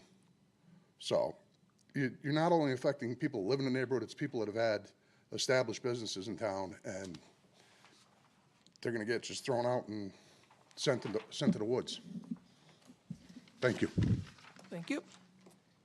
Anyone else who would like to address to the commission? Seeing none, I'm going to open up questions to our fellow commissioners. Mr. Zarelli? My first question is about that entrance on Forest Street. We heard a couple changes tonight, egress, ingress. Over the last couple meetings, we've asked about the rationale to have that entrance and why can't that curb cut be closed. We were told it's about circulation, and now we're changing it because we're worried about circulation, whether it's on-site or off-site. I'm still going to go back to, because I haven't heard really an official answer, why we need that entrance on Forest Street, and how can you, if you get rid of it, how does it improve the circulation on the site? Because it seems like that we're just trying to figure out, we came into this meeting knowing that there was a traffic issue at that Forest Street entrance. And we can't control Main Street because that's the DOT. We've been told ad nauseum it's the DOT, but we can control Forest Street. That's a town entity. Now, all of us probably have either thought about it or talked about it up here about this Forest Street entrance, and now we're changing it to an egress. What is the plan? Is it going to be a right turn only? Is there going to be left turn? Is it going to be closed? How are we dealing with Forest Street, other than just saying, oh, by the way, we're going to make it an egress now? Right, so I think, number one, it's an existing driveway. The reason it was proposed to be ingress only was because we had heard comments from the neighbors that they wanted to have less exiting traffic over the course of the, both last year when we were seeking a variance, and then during the course of this presentation. We do believe it's helpful to circulation. I think what we heard today, quite literally this afternoon, from your peer reviewer was that we should evaluate, and their position would be that the better situation would be for that to be egress only. And we are fine with either situation. If the recommendation that the town wants, based on its commentary from the peer reviewer, is that that be egress, that's acceptable to us. If you want it to remain ingress only, because that addresses the concern of the neighbors, that is fine as well. We are trying to, I think, as you've heard, despite being told that we're revising the plan and, you know, what's our goal here, I think what the revisions to the plans have been designed to address what we're hearing from the neighbors, what we're hearing from the commission members, what we're hearing from the peer review. So ultimately, I think for the commission, like I said, we're happy with either condition. We do think it's helpful for circulation. I can have, you know, you can ask Mr. Baldino. I can have our traffic engineer come up as well to talk about, you know, what they think that does from a sort of true operation standpoint. But I think from our perspective and understanding, at least for me, enough about the traffic engineering that providing the additional, I think particularly from Mr. Baldino's perspective, providing the additional means of egress does help site circulation. So with that, I'll defer to them, but I think that's ultimately the thought process. Can we ask a couple questions to Mr. Baldino, please? Absolutely. Thank you.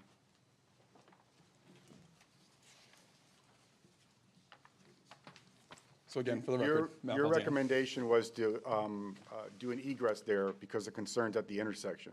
Correct. We know this intersection is a very bad intersection. It's probably one of the worst ones in town. Now we have an egress. It's not improving the intersection, but it's going to improve turn movements and that kind of thing, but doesn't improve the performance or the class of the intersection, correct? Correct. It wouldn't change the overall operations of the intersection. The concern was, again, if you were to make a left into that driveway on Forest Street and the queuing that is evident from the operations of the intersection blocks that driveway, there would be concerns that then you have queuing back into the intersection. So the current use of that curb cut is to literally a parking lot with a barrier so people don't cut through from Forest to Main Street. There's a barrier, there's some plantings or whatever it is. So have you done an analysis, or is there an analysis to be done, or whatever your thought process is, what if that was closed? How does that intersection improve? How does that whole area improve? Because it has to improve, because you're taking something out of the component. You're taking a component out of a very poor intersection. So operationally, that driveway is not part of the intersection, okay? So operationally, you're looking at queuing back, blocking the intersection. But operationally, if that driveway were to be removed, you would still have vehicles going through the intersection to access the site rather than access via again, going off of the current site plan with the access there, rather access off of Forest, they would then go through the intersection. And so the operations of the intersection are still going to have the added traffic, whether that driveway is closed, But it would be- ingress, It would or be town egress. traffic and not traffic from the site. No, It so, would be current traffic. There would be no traffic coming from the site adding to the intersection.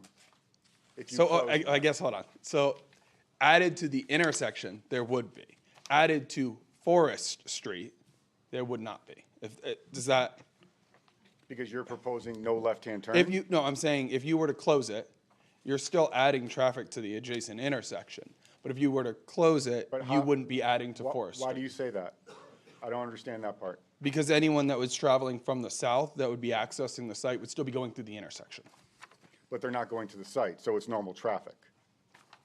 What do you mean they're not going? So. I we guess have- I'm we have- confused on your we have- question here. We have town residents and/or business people, whoever, driving down Forest Street to the intersection. They approach the intersection.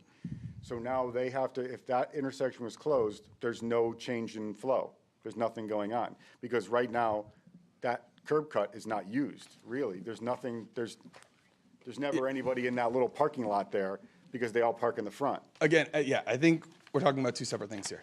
We're talking about intersection Yeah. operations, which takes into account all of the approaches. But I think what you're expressing is operations at the specifically at the westbound approach of Forest Street,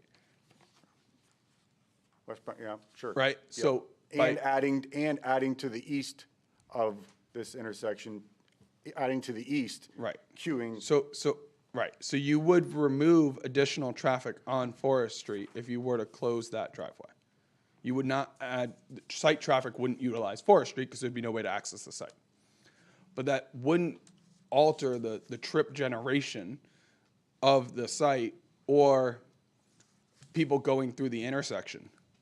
If you were to live on Forest Street, you'd actually add that traffic to the intersection because rather than go through the ingress on Forest Street, they would now go to the intersection and make a right and then a right into. So that traffic would be added to the intersection. But it's an egress now, so they have to do that anyway. If it's an egress, right. So ingress, egress doesn't really change the amount of traffic at that intersection, okay? Closing the intersection would remove volume, site-generated volume from entering, if you were to consider it as an entering, then to closure. And if you were to consider it as an egress to a closure, you would be removing the traffic added to the Forest You see Street the approach. dilemma that we all see with this curb cut? This curb cut seems like we can't do anything about Main Street. We all know that. Everybody, the DOT controls Main Street. Forest Street is ours. It's the town's. Correct. So we're all very much confused about this Forest Street entrance and what it does to your property and the circulation. Is it just Their to, property. it's just to access the EV chargers? You have means to make those motions on the site. You don't need Forest Street. But yet in boots on the ground approach to that, if you stand at that intersection, you'll be improving that intersection by not putting cars onto Forest Street.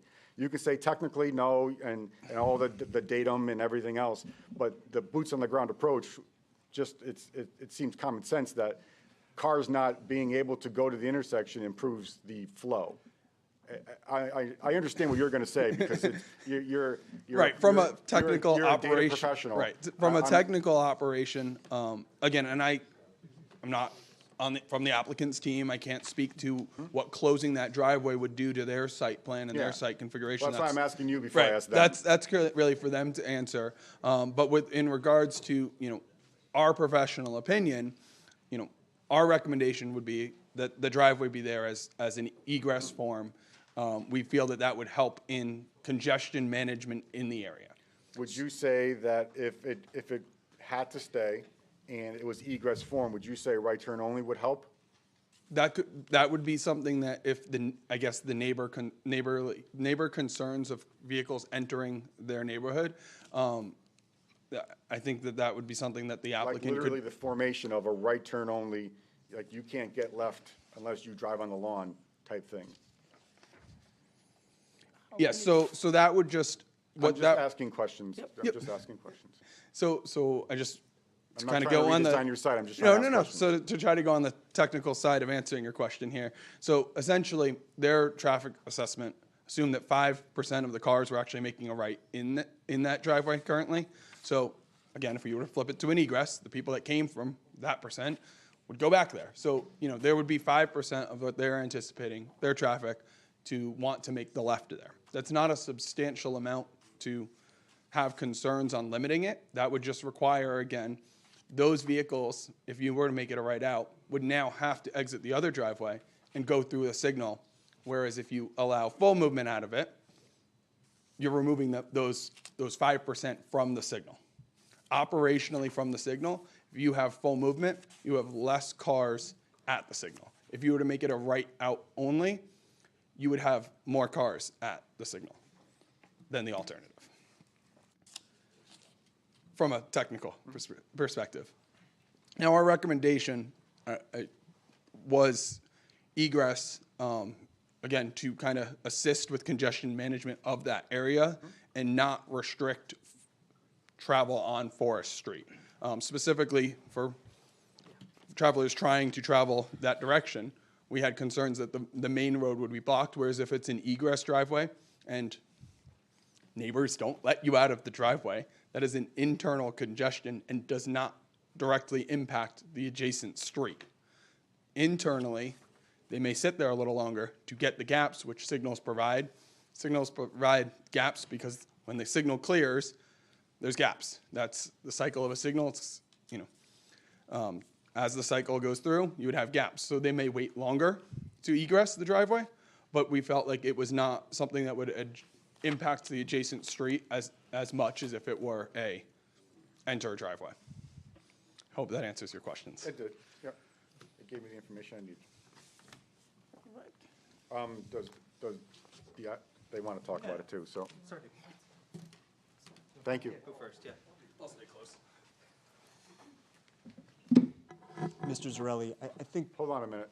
Please let them talk, not the idle little chit chat and comments. Thank you very much. I think Mr. Baldino summarized it pretty well. Whether it's ingress or egress, it's the same amount of traffic. It's just how it's routing to and from the site. The reason why we understand and are willing to agree to Mr. Baldino's recommendation is, if you think about it, number one, if you're trying to leave the site and use Forest, you're not going to come out on Forest probably and make a right, because you could have done that on Main Street. The most logical way to leave the site on Forest is to go left, to go into the neighborhood if you live there and it's more convenient for you. If you close that driveway and there's nothing there, you have to come out on a Main Street, make a left out on a Main Street, and then make a subsequent left at the light. You're not doing anything. The volume's still happening whether you have the driveway or not. It's just distributing it a little bit better.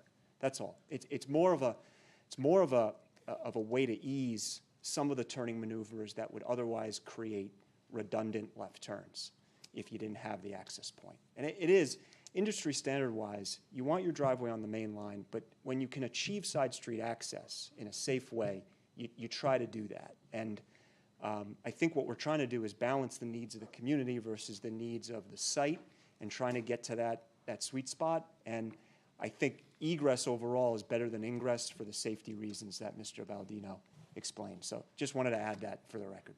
Okay, so talking about traffic, we know for fact from with testimony and visually seen that many of the businesses on the opposite side of Forest coming from Dividend and that way use that road, and landscapers and long trailers and those kind of things.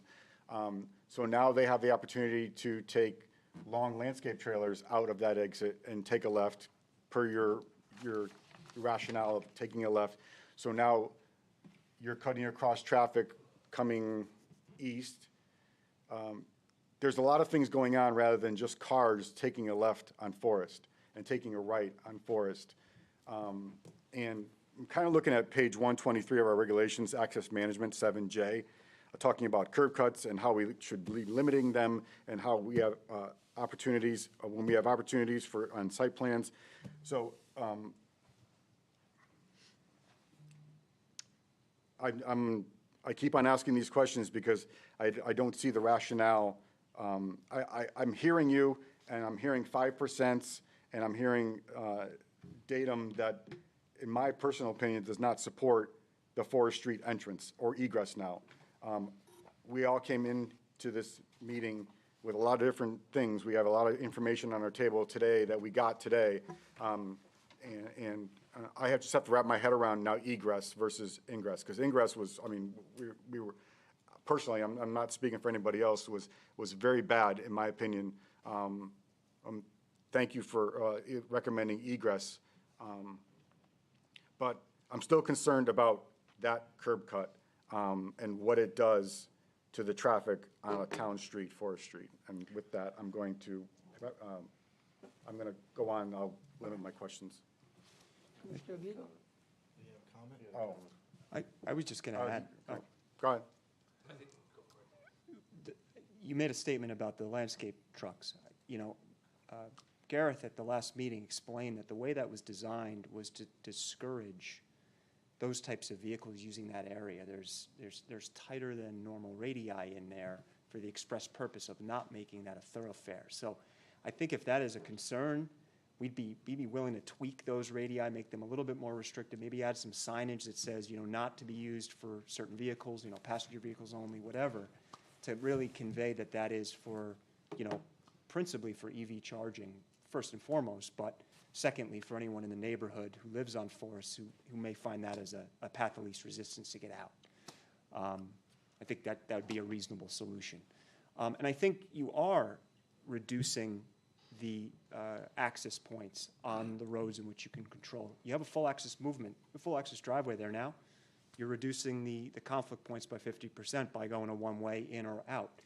And don't forget, that driveway on Main Street is being completely closed. The site as it exists now, if that were to be reactivated and a lot more traffic was going in and out, that would be a worse situation than what we're proposing, because we're closing that driveway on Main and we're reducing the driveway on Forest. So just wanted to add that.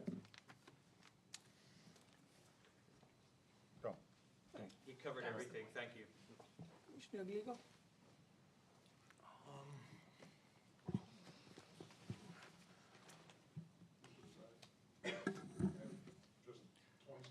No, you can let them, sorry, thank you. Just got a couple questions. Last meeting, I questioned the drive, the access drive getting to Forest Street, and it's one direction. So my concern is that you can't really traverse the property once you're in that, you're forced out onto Forest Street, or if you come in from Forest Street, either way, egress or you're stuck in that back corner without being able to, without having to be forced out onto the road and then back in. And you stated that you would have to turn the building to adjust that driveway to make it two-way? Correct. Why? Because of widths and the setback from the front yard. So the width going toward Main Street is a concern? Correct. Now, the setback on asphalt? Yes, we were right. If we can bring up the site plan again, it'd be useful. There's a dashed line. If you go to C1. No, I know what a setback line Yeah. is, but I didn't realize that it was, I thought you could pave up to the property line or the setback line. Oh, Not in this case. not in this case. Okay. If Kim wants to correct me with the regulations. Well, you know, you'd have to look at the impervious coverage as well. We're Because reducing we the- do want, We're reducing impervious coverage if there's leeway to put it in there. So by if all you means. reduce the size of the building, you'd be able to acquire that. That'd be one option. Yep. My other question is, you showed the details of the sidewalk. State DOT required you change the width to 5 feet, Correct. but the details in the print are only for Rocky Hill specs. There's no details showing 5 feet. Oh, apologies. There's a separate set that went to DOT. It's in that. Apologies. Okay. We can provide that. And I don't know if this question would be for staff or traffic, but the only solution I see to improve the intersection would be to consider closing 4th Street off completely, like a cul-de-sac. And I don't know if that would be a hardship for the residents, or if that would be an improvement to the residents. That's not part of this, that would not be No, part of I this know, I'm just trying to application. think of how we could improve the intersection, because that's been a conversation. Could I talk to that? Sure. So there has been a lot of concern about how busy that main junction is. Well, I'm talking about Yeah. the alignment of the intersection. Yes. So we are at this location. There is that DOT intersection, and there's Forest Street. By removing any ability for traffic to either get access to or from Forest Street, that same traffic will go on through the junction. So the idea of keeping that curb cut there, and we have proposed that, and obviously a greater safety concern has been raised, and everything about site plan, and especially traffic, is about balancing those concerns. We are happy to concede to Sully's recommendation on that. Either way, with that curb cut, traffic Well, I'm sorry. is coming. I wasn't speaking about your entrance and curb cut on 4th Street. I was suggesting that they make 4th Street into a cul-de-sac so that there's no access onto Main Street. Instead of making it. Oh, sorry, you mean Probably- two-way from Forest Street that's Probably dead that end? will require No, I know. DOT and all that. I It's underst- not, I I think understand it's- that. Right. But I was just saying that as a Yeah. safety concern, because I know that the state's done that in numerous places. Yeah, state will have to get involved with that whole. Okay, That's- then we'll just move on. Yeah. Okay. I'm good. Kim, I have a quick question for you. So there's been talk about what can and can't go into this site, past years, whatever the case might be. I'm unfamiliar with a building department putting restrictions on a site. Do we have definitive information at all on this? No, that as, you're as, aware of? keep in mind, it's a commercial zone. That's, Yeah. that's, I think, something that's not being considered here. It is a commercial zone, and if a condition is placed by a commission, a planning and zoning commission, and the subsequent commission can, if they so choose, they can change that condition. Yeah, I didn't mean to put you on the spot there. I No, was just, yeah, I but was in more the past, curious about a a building department actually imposing certain restrictions, and I just wanted to, building department, I know in the past was zoning enforcement in the past here in Rocky Hill. But it was a planning and zoning commission condition in the past that there not be a convenience store. But now they're applying, and they have had a convenience store at this property in the past that had been subsequently approved. okay, So now they're asking to expand. thank you. The non-conforming, there's been reference to non-conforming use. It is a commercial zone, so a lot more uses and different types of uses could certainly be proposed in this location, but they're asking for adding pumps and making a bigger convenience store on an Larger existing convenience use, store, yeah, so, yeah. Okay, thank you. yeah. I had Forest Street on my list, but I think we already talked about that, so I'm all set, Mr. Chairman. Commissioner Lago? I had a question about the parking table on your site plan. It states that, you know, you meet the requirements of 35 parking spaces based on your calculation as broken out by gasoline filling stations and retail usage. Now, we've heard from a member of the public who mentioned the EV charging stations being solely dedicated to people using them as charging stations and not as parking spaces. Could you address that? First, the accuracy of that statement, and second of all, if that is the case, why are we not treating EV charging stations the same as gasoline fueling? Okay. So the requirement for 10% over 30 spaces is a state requirement, that those spaces be EV charges, not additional spaces in top of what is required. So that over 30 spaces, 10% should be EV spaces.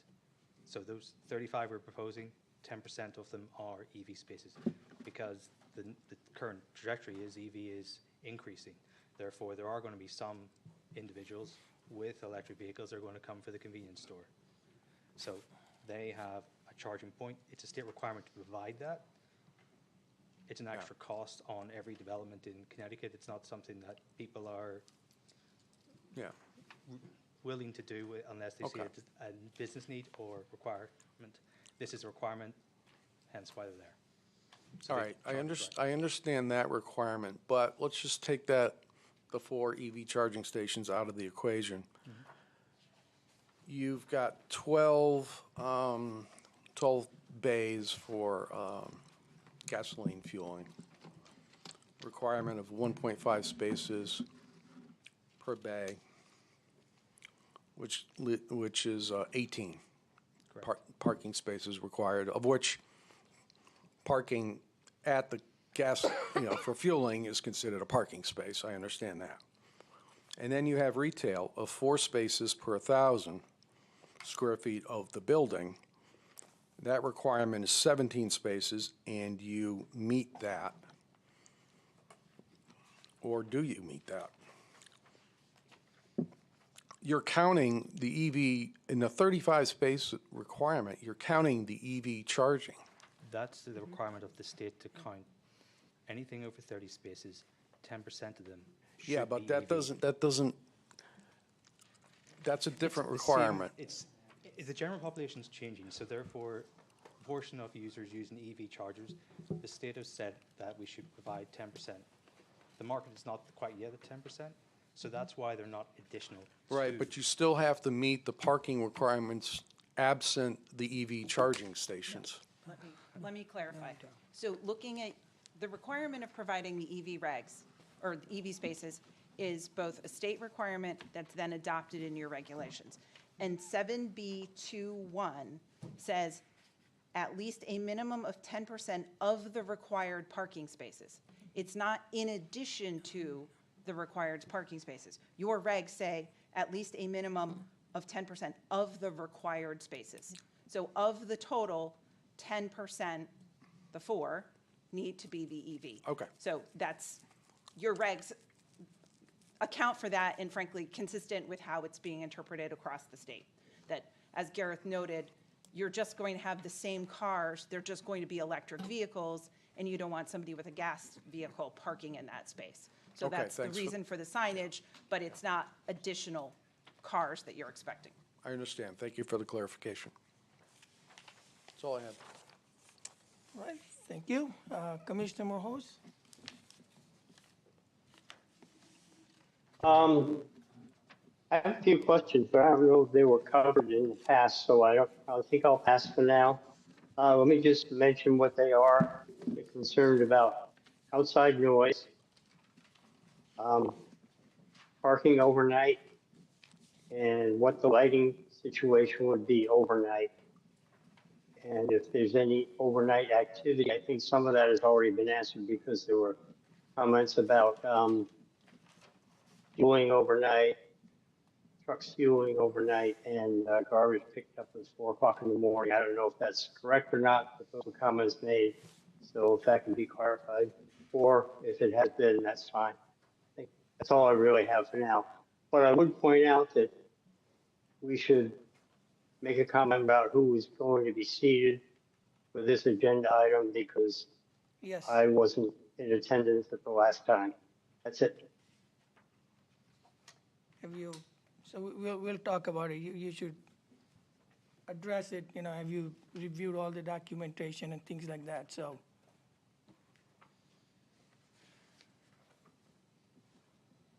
So I'm set. All right, so we'll come back. Commissioner Robbins?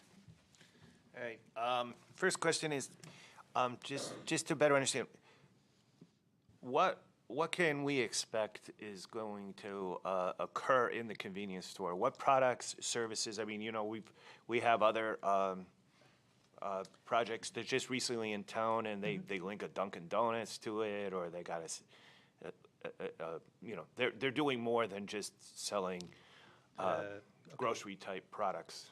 It'd be a similar convenience store. There's no Dunkin' proposed in there.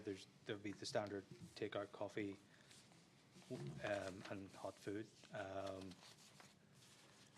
There's not going to be excessive like takeout food inside, or if that's what you're expecting, like standalone stuff. You know, I'm just like, is there going to be a grill with a stack?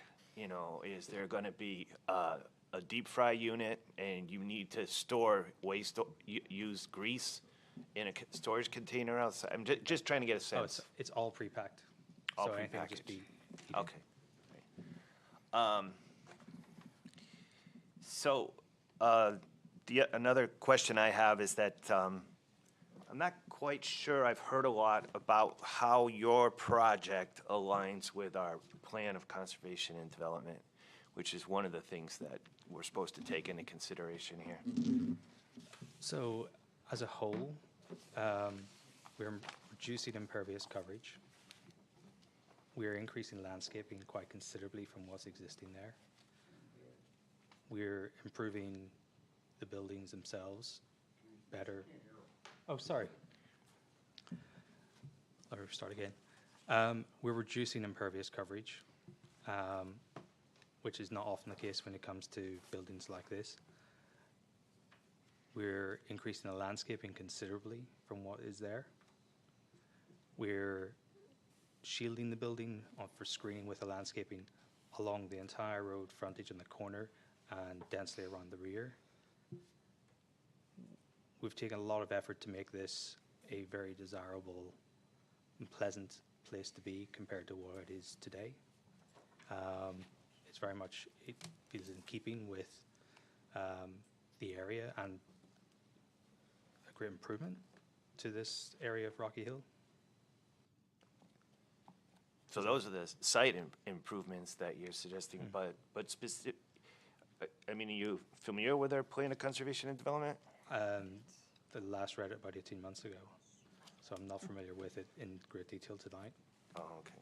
What particular points? No, would no, you be- there's a lot of points. That's the problem. But, you know, it does talk about improving our walkable communities, and the sidewalk helps that. But, you know, it also talks about taking opportunities to create more open space when we approve a proposal. You know, they're just quite a bit, but, yeah, I just wanted to just get a feel for how you guys see it. Generally, every town has them, often hitting on the similar points. So like the sidewalk connectivity, we've provided that. We're greatly improving the safety and accessibility to this facility, this junction, this corner, for everyone even just transiting through. And we're adding a decent amount of green space compared to what is currently there. That large expanse of parking lot in the front and corner of Forest Street is going. Okay. So in that vein of thought with the plan of conservation and development, where we're trying to improve the walkability and the livability of our town and our communities and our neighborhoods, how do you see this project benefiting the adjacent property owners to mitigate the existing impacts that they're enduring already? Noise, odors. Yeah, certainly. 2 a.m. pickups, fuel deliveries. So- Where's that benefit? So with this proposal, we're willing to restrict the delivery hours to normal business hours. So we've already implemented that with Atlantis, having in discussions with the garbage refuge to make sure that any early morning or late night pickups have ceased. All the deliveries are going to be in during normal business hours, off-peak. The noise, the equipment being proposed, like the air compressor compared to what is currently there, is much quieter.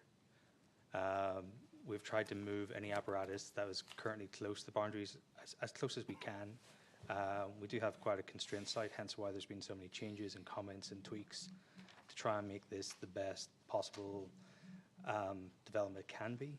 The gas station has been existing from the early 50s, the same time as the rest of the area was developed. So it's not a surprise to anyone that there's a gas station here.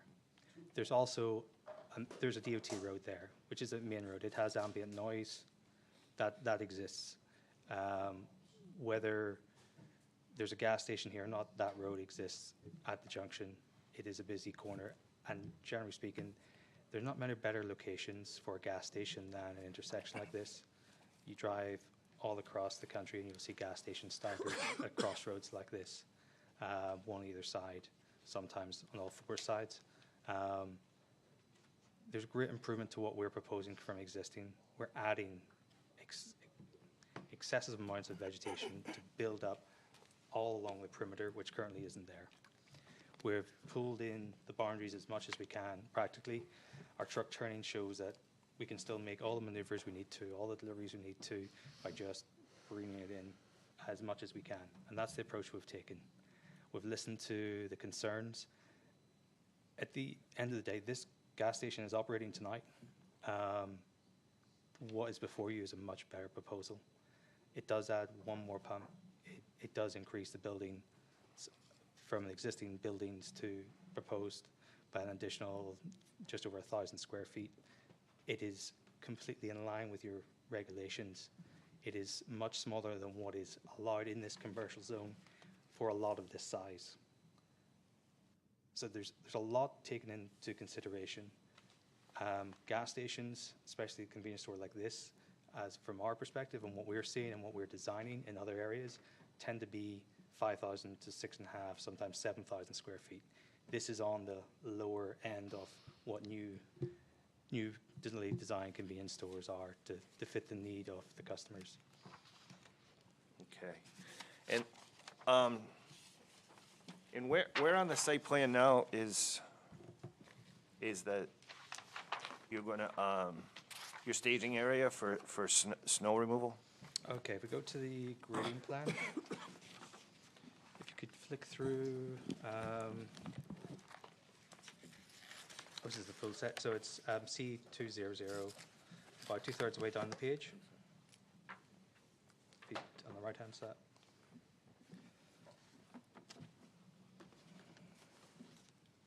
Oh, sorry, just past. Site plan. There's a grading plan. You see the list on the right-hand side?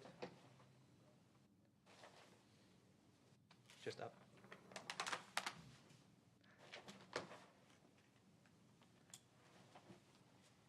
Up one more, sorry.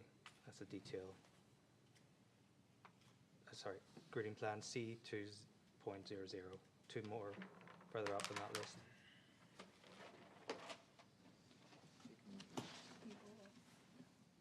You can move them I think out. you can move it too. Can I? Oh, yes. Thank you. So, I'll take the pen out of my hand, that'll help.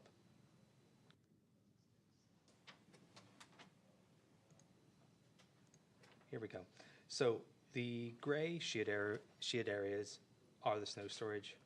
So we mentioned there's snow storage around the rear here, all around the rear here of these, along the front each here, along this front island, and along the side here. And this side here, the area of contention, the 20 feet is behind that. So it starts at 4 feet extra in the corner here, expanding, 24 feet in the top corner to 29. At least 20 feet of that is vegetational buffer. So the existing arborvitaes that are existing there are remaining. There's smaller shrubs in front. They're being added, they're being removed because of grading and added to back in place.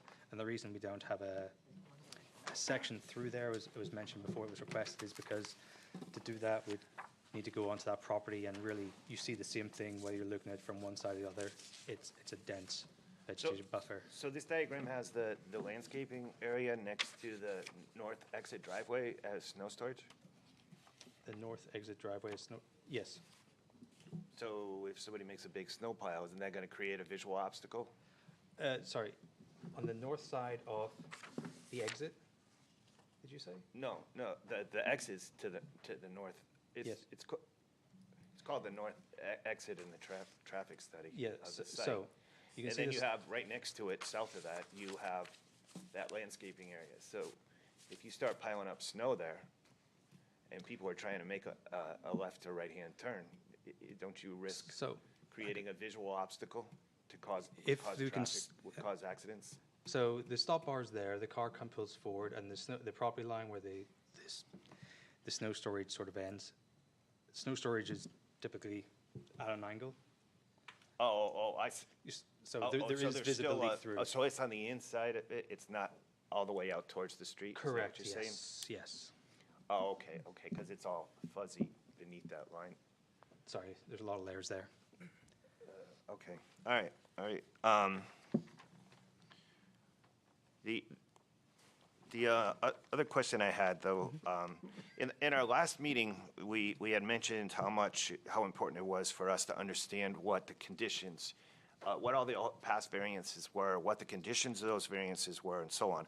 And I just want to get my facts correct. But from what I understand, there's been 2 variances approved for this property. And the one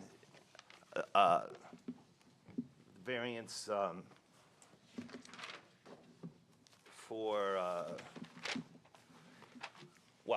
the one variance for the vegetative buffer on the north boundary of the property, I think it was the first one. Correct, 1989. 9-4 something or something. Came with it with a condition that there would be no convenience store. Correct. Okay, just want to make sure. So that variance is conditioned on approval of no convenience store. That they reduced the buffer as long as there was no convenience store. And the understanding at the time and what was approved did not envision a convenience store. So what we're proposing is now something entirely different than what's shown in that variance. Right. And allowed by site plan in this particular zone. Allowed by zoning, but not allowed by the variance that was previously approved. I disagree with you. I agree with you that that's what the variance says. I disagree with you that means we cannot apply today. No, you can apply, but for that variance to carry over, as we said before, to go along with the property transfer, or whatever the case may be,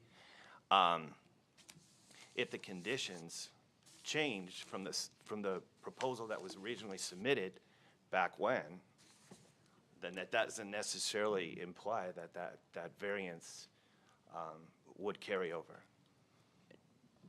I'll disagree with you. I mean, I think that from the perspective of what the condition was at the time and, whether the current building could be used as a convenience store without amending that, but that's not the application that's before you. So I don't think that they're necessarily connected. Okay. I still have a lot of questions about variances. So anyways, at this point, instead of hogging the show, I'll turn it over to my colleague here. If I could just make one other clarification, just to point out, in the plan that you have before you, that landscape buffer has been increased by the fact that we took away that parking. So as Gareth noted, the variance allows a 20-foot landscape buffer. In the plan before you tonight, at its narrowest, it's 24, going up to 29. So we are increasing what was previously shown and going beyond, in essence, providing more buffer than was previously allowed by the variance by eliminating that parking along that side of the site. Okay, thanks.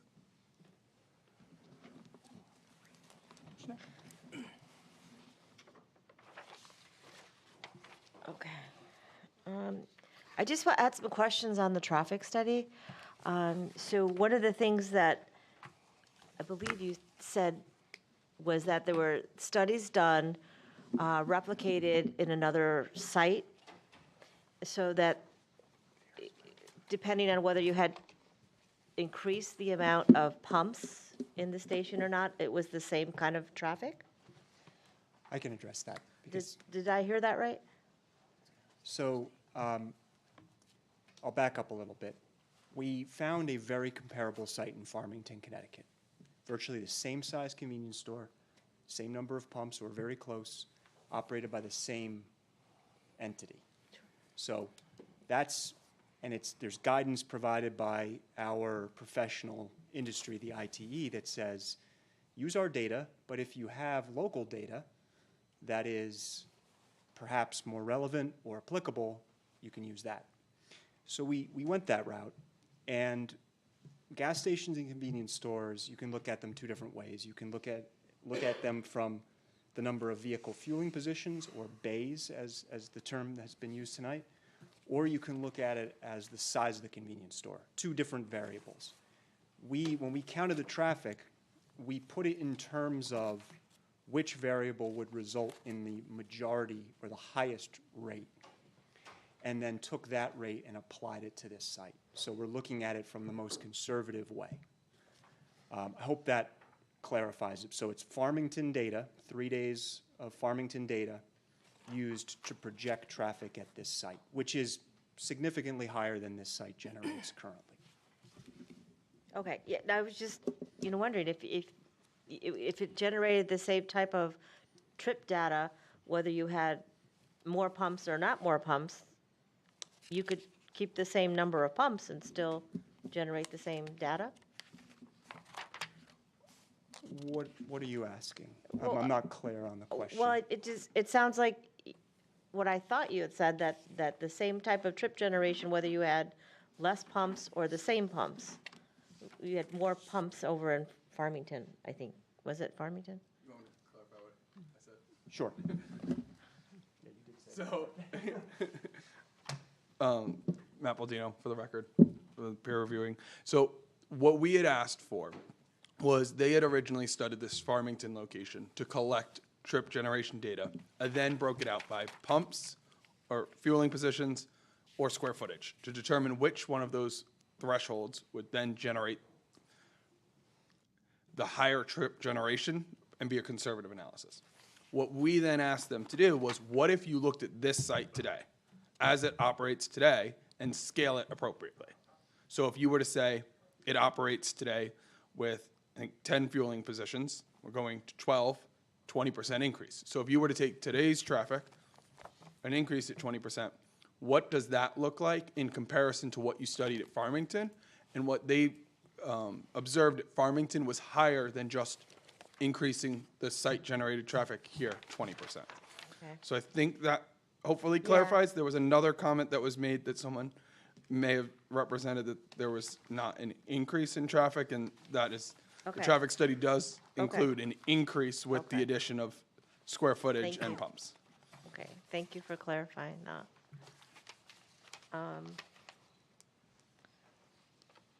So, in the traffic study, on bullet point number 9, you talked about, in the crash studies you did, that a bicyclist in a crosswalk on the north leg of the study intersection was involved in a crash and accident. So I'm just wondering, part of our mission is really to look at walkable pathways and green space and all that, as Ron had said about POCD. Wondering if you would be able to, kind of look at putting in, some sort of bike lane, or kind of like thinking about how we can make it more bike-friendly around there, so that we don't have any bike crashes. I know that one of the things we were looking at are bike boxes, the green bike boxes that are around. I don't know if you've seen those at all, but that's a new thing.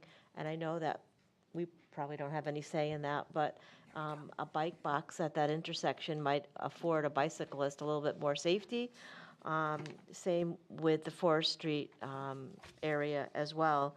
And I don't know if there's room for any bike lanes. We barely have room for traffic.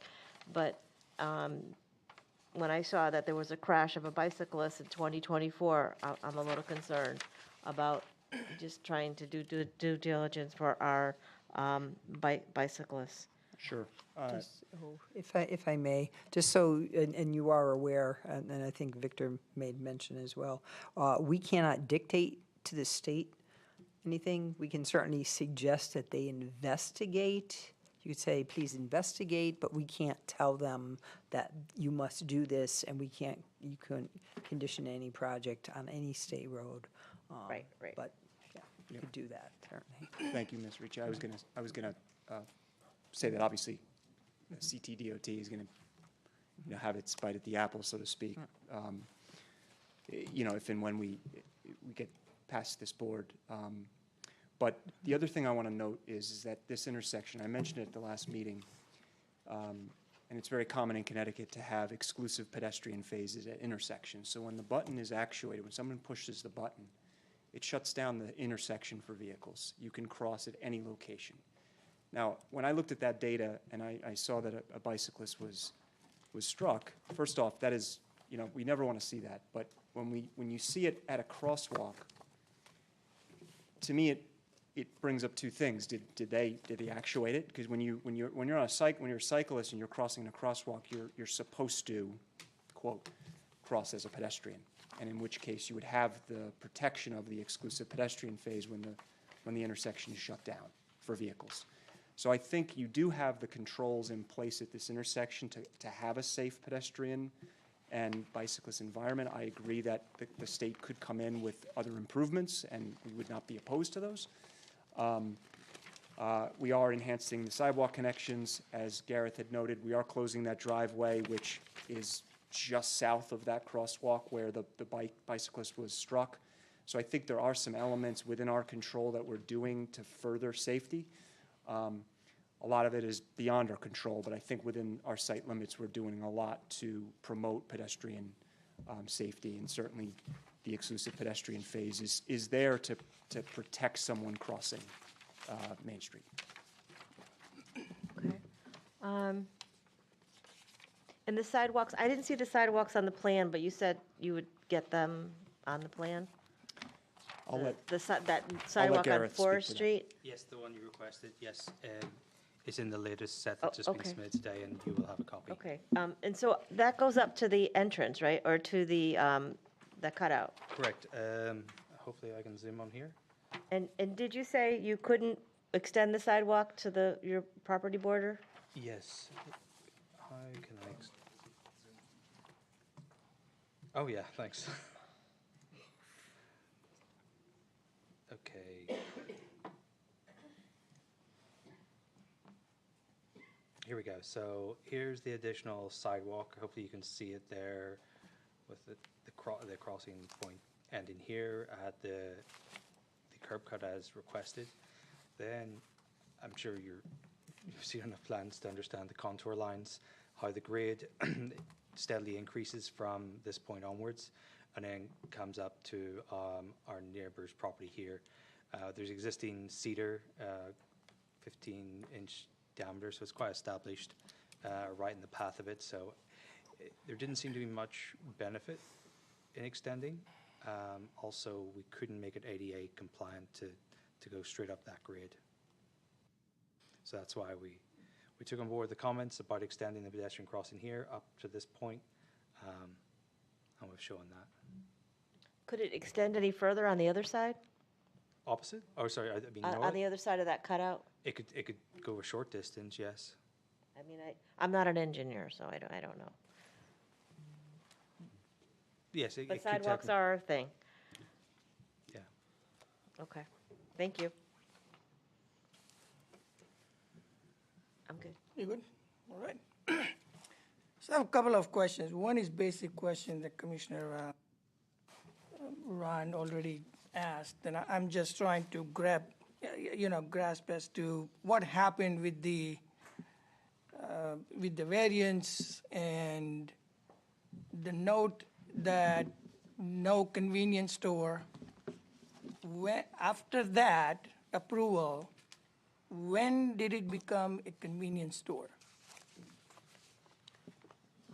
So I guess the issue is that if you look at the history of what was happening at the time of the variance, the understanding was that that space was going to be able to be used for, there was certainly an intention about retail sales. It was not intended to be sort of a full-service convenience store, that sort of thing. But the minutes that Mr. Wisnowski put in certainly indicated that the ZBA at the time was aware that that somebody would be selling snacks. We weren't the owner, obviously, at the time, but would be selling snacks or drinks or various things associated with, motor vehicle, windshield wipers, things like that. So from the perspective of understanding and looking at the minutes, that there would be what would in essence be an accessory retail use, I don't think what's happening today is radically different than what was there. There's been no addition to the building. It's the same 640 square feet. There is that sale. So when was that building constructed? The building was originally constructed, I believe, there was a modification to it that associated the variance was 1989. There was a site plan approval that added the canopy. So we have the 1989 variance, then we get to 2001 when the canopy that's currently along the front of the building, there's another site plan approval there. Everything's been in place. As best as I can tell, the station has been there in some fashion, with that building since the late 50s or 60s. So some variation of that kind of kiosk-type building has been there. So what I'm saying is, from selling snacks and this and that, when did it grow to today's standard? Like, I think they're selling more, right? The convenience store is selling more than just the intent was at that time? And let's assume for the sake of argument that it is. It's a zoning violation. It's not an issue with respect to what the application before you is. So it's a zoning violation. Now you're coming to P&Z to expand a violation. No. So I'm applying for a different building.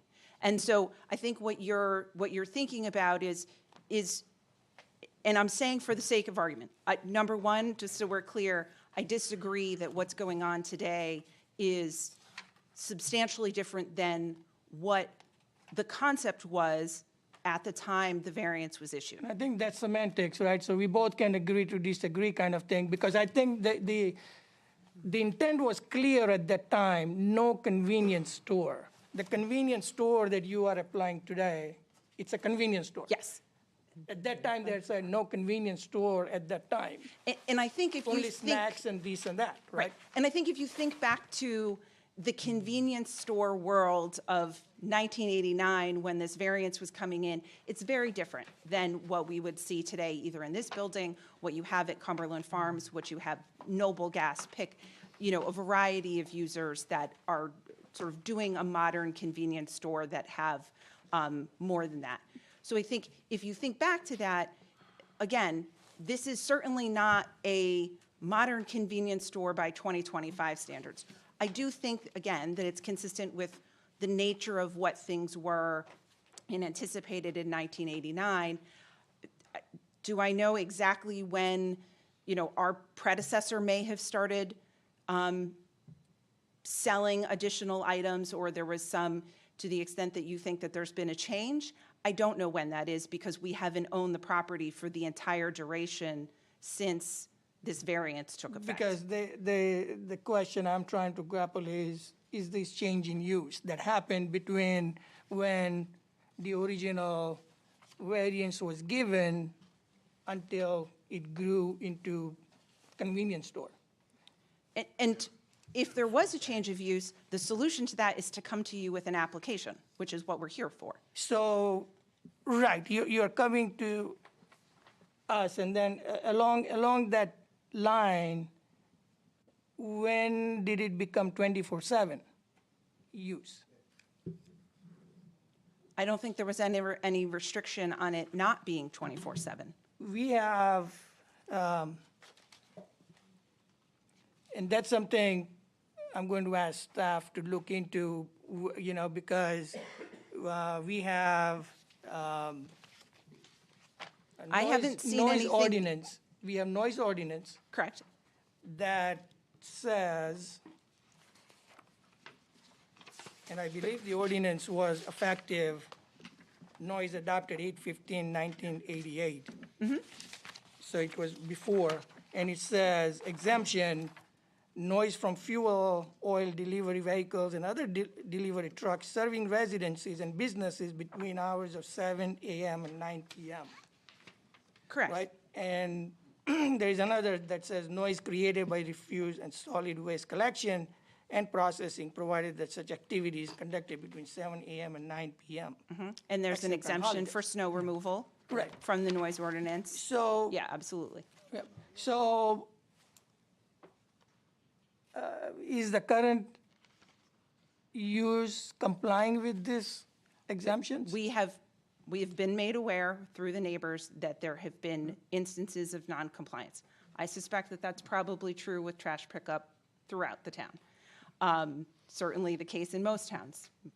Trash pickup often happens at off hours, technically outside of a noise And ordinance. I don't care, And- other and- state, No, no, other and towns. I Let's understand talk that, but about what right I'm here. saying Yep. is that what has been made clear to Atlantis over the course of this process and what we have put into place, Mr. Porco's here, he has spoken with the trash deliveries, et cetera, to make sure that we are operating in compliance with the noise ordinance.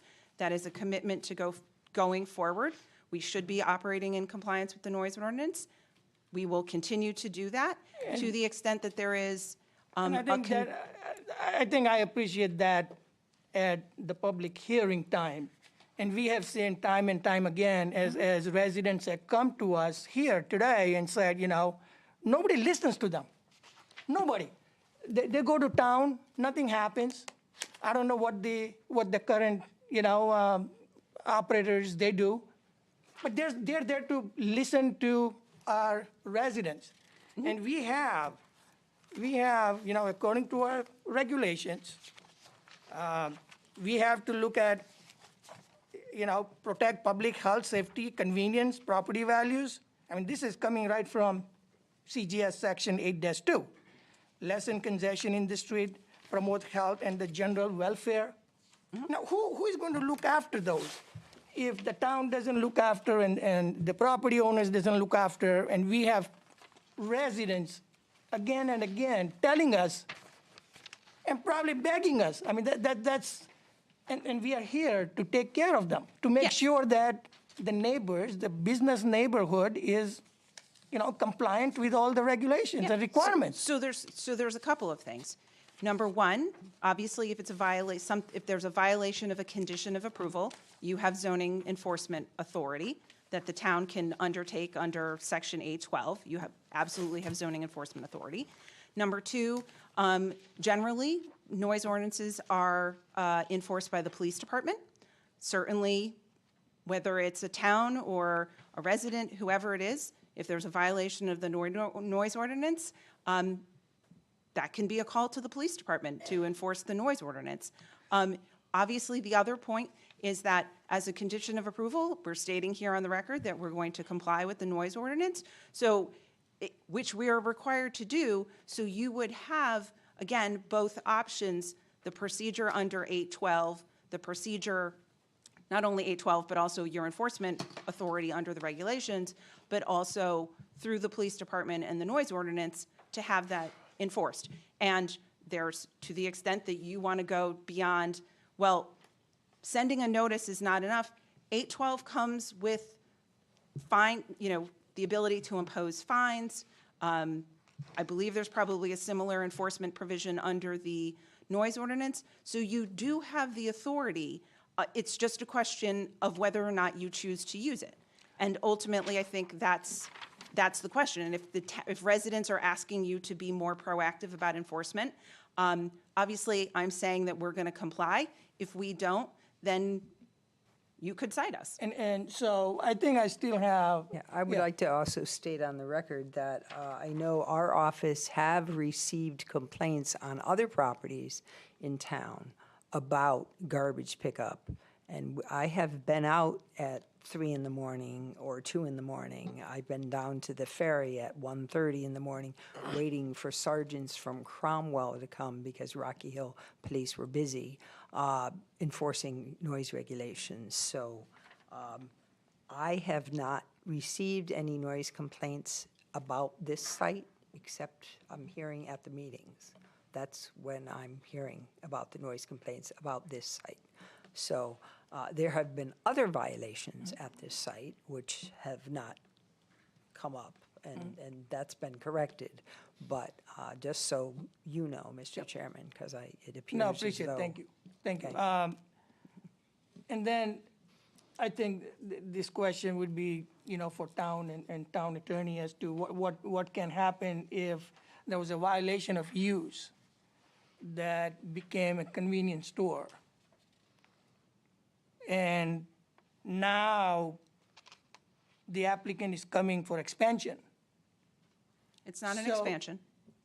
You are adding, right? It's an expansion of the store, right? It's a completely different use.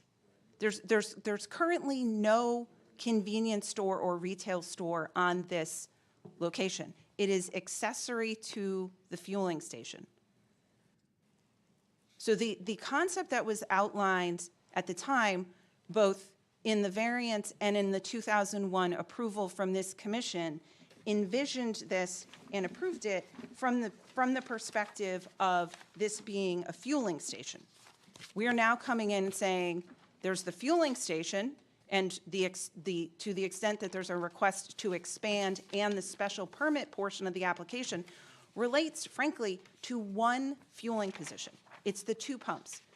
The retail use and that portion of the development is, as I've noted, a site plan use allowed in the commercial zone. So what we're asking for that's new is the convenience store, which is technically, again, under your regulations, a retail use. It's making bigger. So what's the difference between an application where you have existing building, you're not doing anything to the existing building, but only expanding or adding to stations, fueling stations, versus you're coming here, adding 500-600 square feet or whatever it is. Because if I didn't- And coming, so If I what's the didn't- difference between those two? If I didn't have the convenience store use, I would simply be here on a special permit to add an additional pump. That's it. So, Mr. Chairman, yep. I know that there's sort of talking in the audience, so All right. Can I please? Thank you. Let's do our business, please. thank you. Go ahead. Sorry. No, so I think that would be the difference. If this was remaining a fueling station exclusively, that would be the special permit for the single pump, which is part of our application. And then we have the portion of the application that relates to the retail use. But all of that is coming under special permit. The retail portion is a site plan use. Under the commercial zone, retail is a site plan use. Right, and I think, because I think this is in the other property where you are adjoining 2 properties. We're combining the lots. It is coming as a new application, the whole as a new application. Agreed, that there is a new site plan that covers the property. But I guess my point would be, the distinction is also that you can have special permit uses and the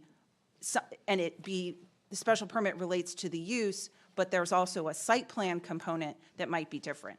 So I guess because there are provisions that separate the special, how the use is governed versus necessarily something on the ground, that's why I was making that distinction. Because on the use, we were saying before that this is not a convenience store, what existing today. Correct. That what's there today is It's not an accessory to the existing- fueling it's not a- station. But now you're coming in and making it bigger as a convenience store.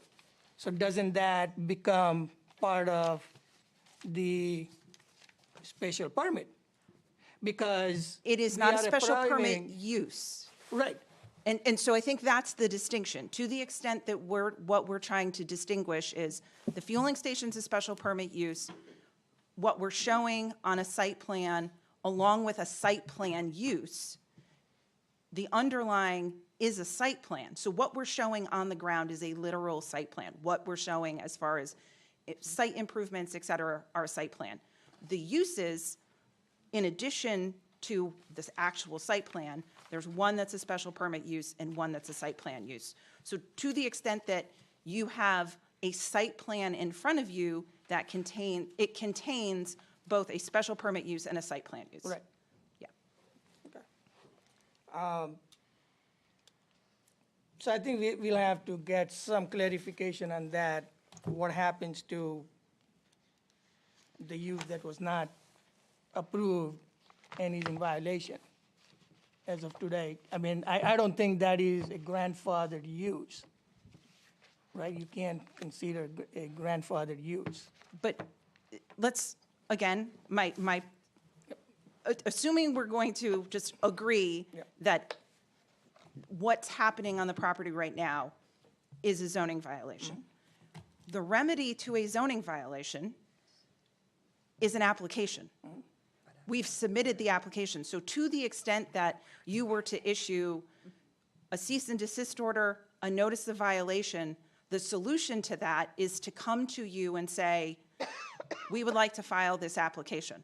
So given that we're here on the application, that's sort of my point about we can kind of agree to disagree about what's happening, because in either scenario, the remedy is an application. All right, thank you. The other thing was 24/7, and I will have to ask staff and our attorneys to see. I believe the commission has, oversight of 24/7 use, to allow 24/7. You can talk about the hours. Huh? Right. We can talk about hours and we can require and all that stuff. Correct. Yes, that's within our purview. Okay.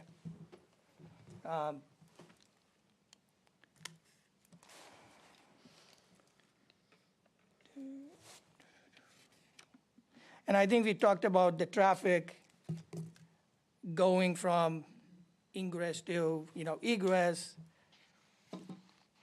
I still have concern, again, somebody who's going to take left on Forest Street will have to cross the ongoing traffic and go, while the concern that our consultant had brought up, the distance between that curb cut and the traffic light is very short. And that's where the queuing can happen. And because it's short, when it turns green, and when people try to go out, I think that's where the possibility of accidents and that's the safety comes in. Because I can see, because of, we don't have the queuing ability and allowing cars to provide sufficient time for somebody who's going to take left.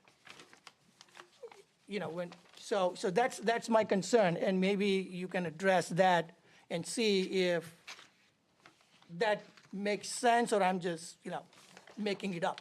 I mean, because we have seen, especially knowing that there is no distance. The distance is very short when it turns green and red and green again. Right. Mr. Chairman, just to clarify, I think I want to make sure I understand. You mean that your concern is if the Forest Street was changed to egress only, the left turn out of the site? Right. Is that your concern? Yeah. My understanding was that the reason for the requested change was the concern about the left turn into the site from Forest Street. That is also a concern. Okay, I think that whole curb cut, that whole movement is very dangerous because we don't have sufficient distance between the traffic light and the curb cut. Then There I is will- not a lot of, where you can have 10 car queuing or 15 car queuing, you can only have probably 2 or 3. Right. That limits that in and out.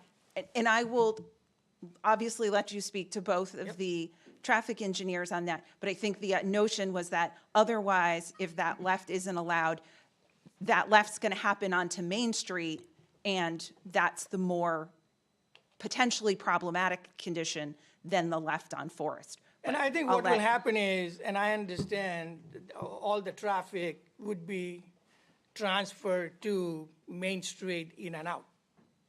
But at least you have in and out, and you are only dealing with traffic light there. So, you have that safety net.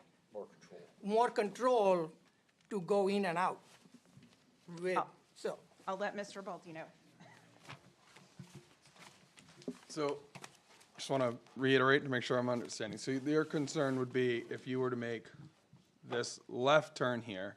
So I do want to add a couple things about this intersection. So the intersection is a skewed intersection, meaning that the two minor streets here don't line up, right? As a result of the fact that they don't line up, the way the intersection operates is there isn't concurrent side street lights, meaning when Forest Street has a green light, the opposing minor street does not have a green light. So those get called independently.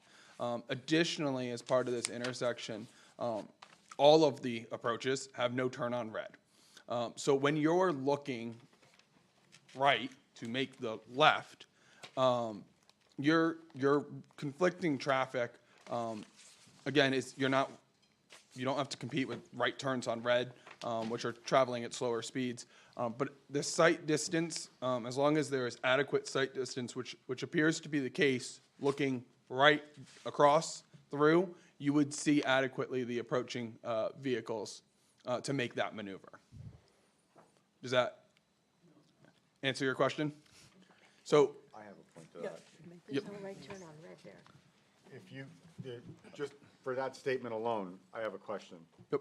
So if you look right at Forest Street, you're not looking at the oncoming traffic at that intersection, because like you said, it's skewed. you're not looking So directly right. if I'm a truck at that intersection on West Street, I'm queued, I'm at the light at West Street, and you are at Forest Street, you look right, you have to look more than right. You're looking 180, 190, you're looking back here. You're looking further right. That is way correct. further right, That to is correct. see if there's someone coming that way. That is correct.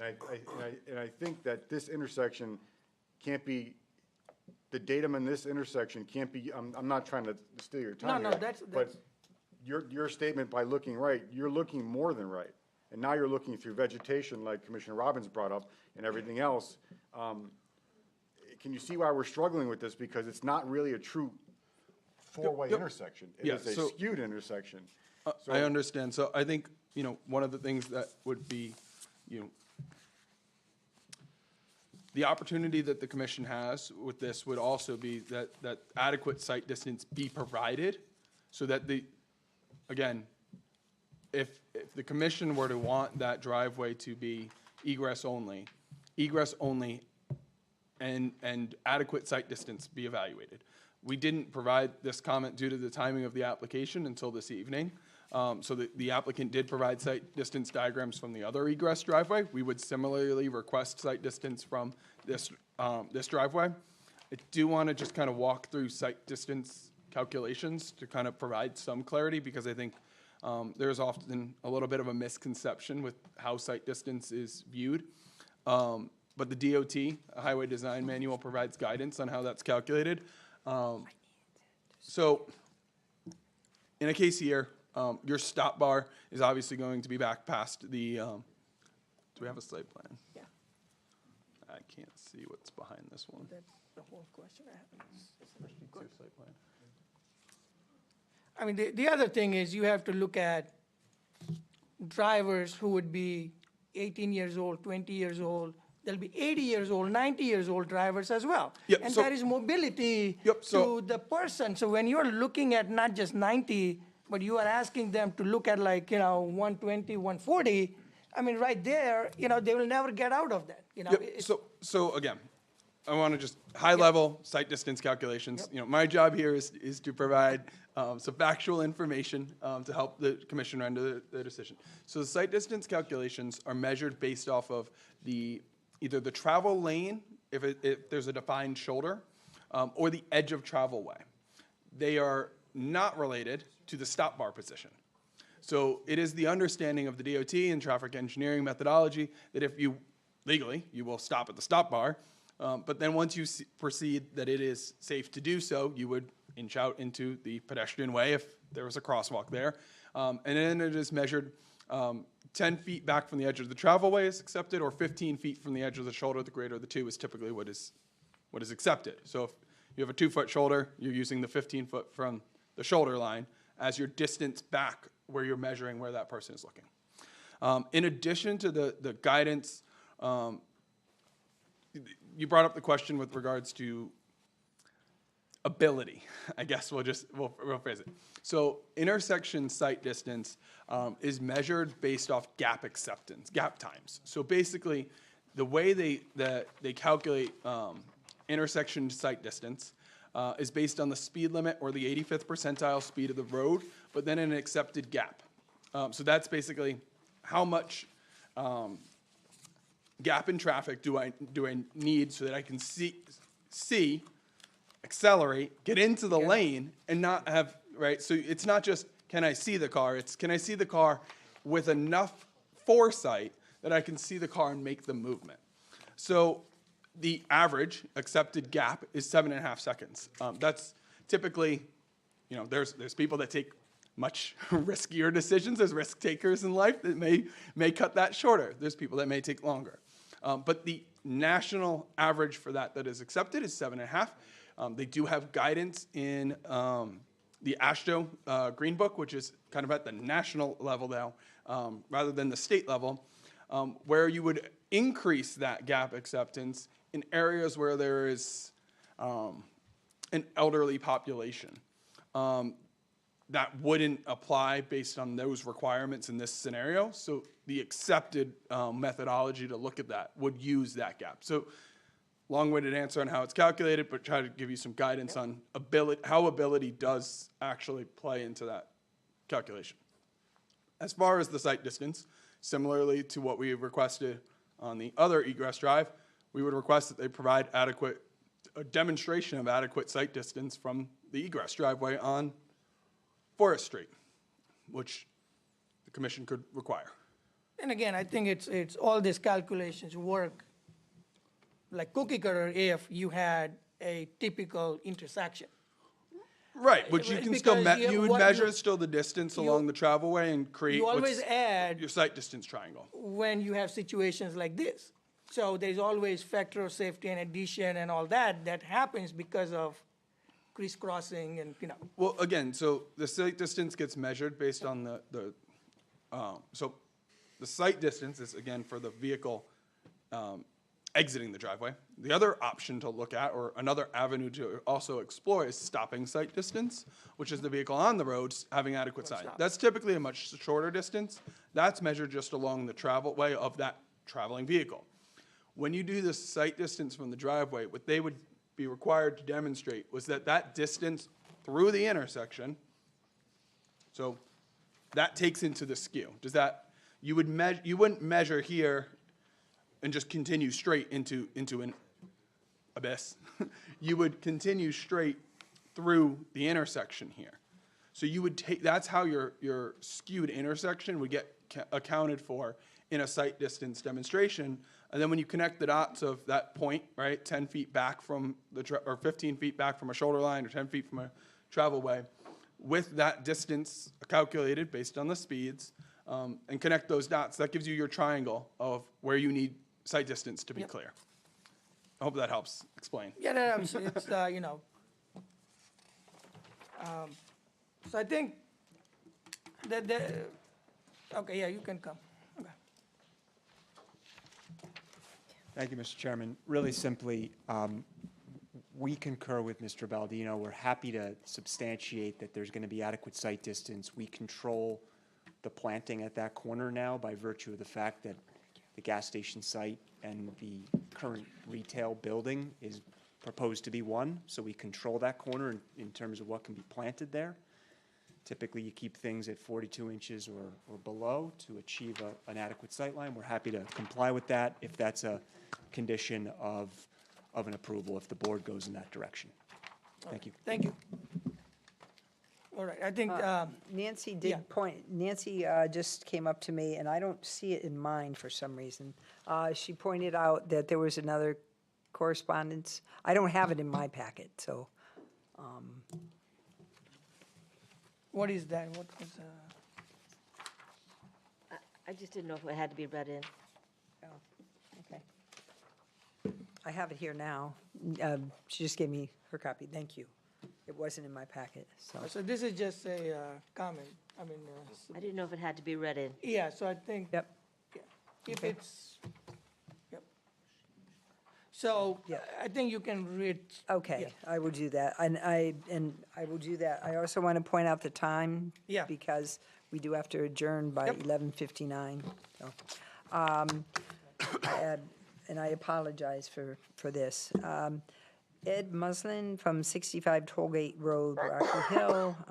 It's dated April 11th. It says to the Zoning Board of Appeals, so that is an error. It's concerning proposed Citgo Station expansion. Dear member of the Zoning Board of Appeals, I am writing to express my significant concerns regarding the proposed development of the Citgo Station, which is situated within or in close proximity to a residential neighborhood. As a resident of Rocky Hill, I am worried about the potential negative impacts on the development of this apparent scale and design on the character and quality of our life in our community. My primary concern related to the size and scale of the proposed station. From preliminary information, it appears that the development will be significantly larger than what a typically or harmonious with the surrounding residential properties. An oversized gas and convenience station could lead to increased traffic congestion on local roads impacting pedestrian and vehicular safety, elevated levels of noise and activity, disrupting the peace and tranquility of our neighborhood, particularly during the late hours and early mornings, potential for increased litter and environmental concerns. Furthermore, I am concerned about the garish design that would be out of character with the aesthetic of our residential area.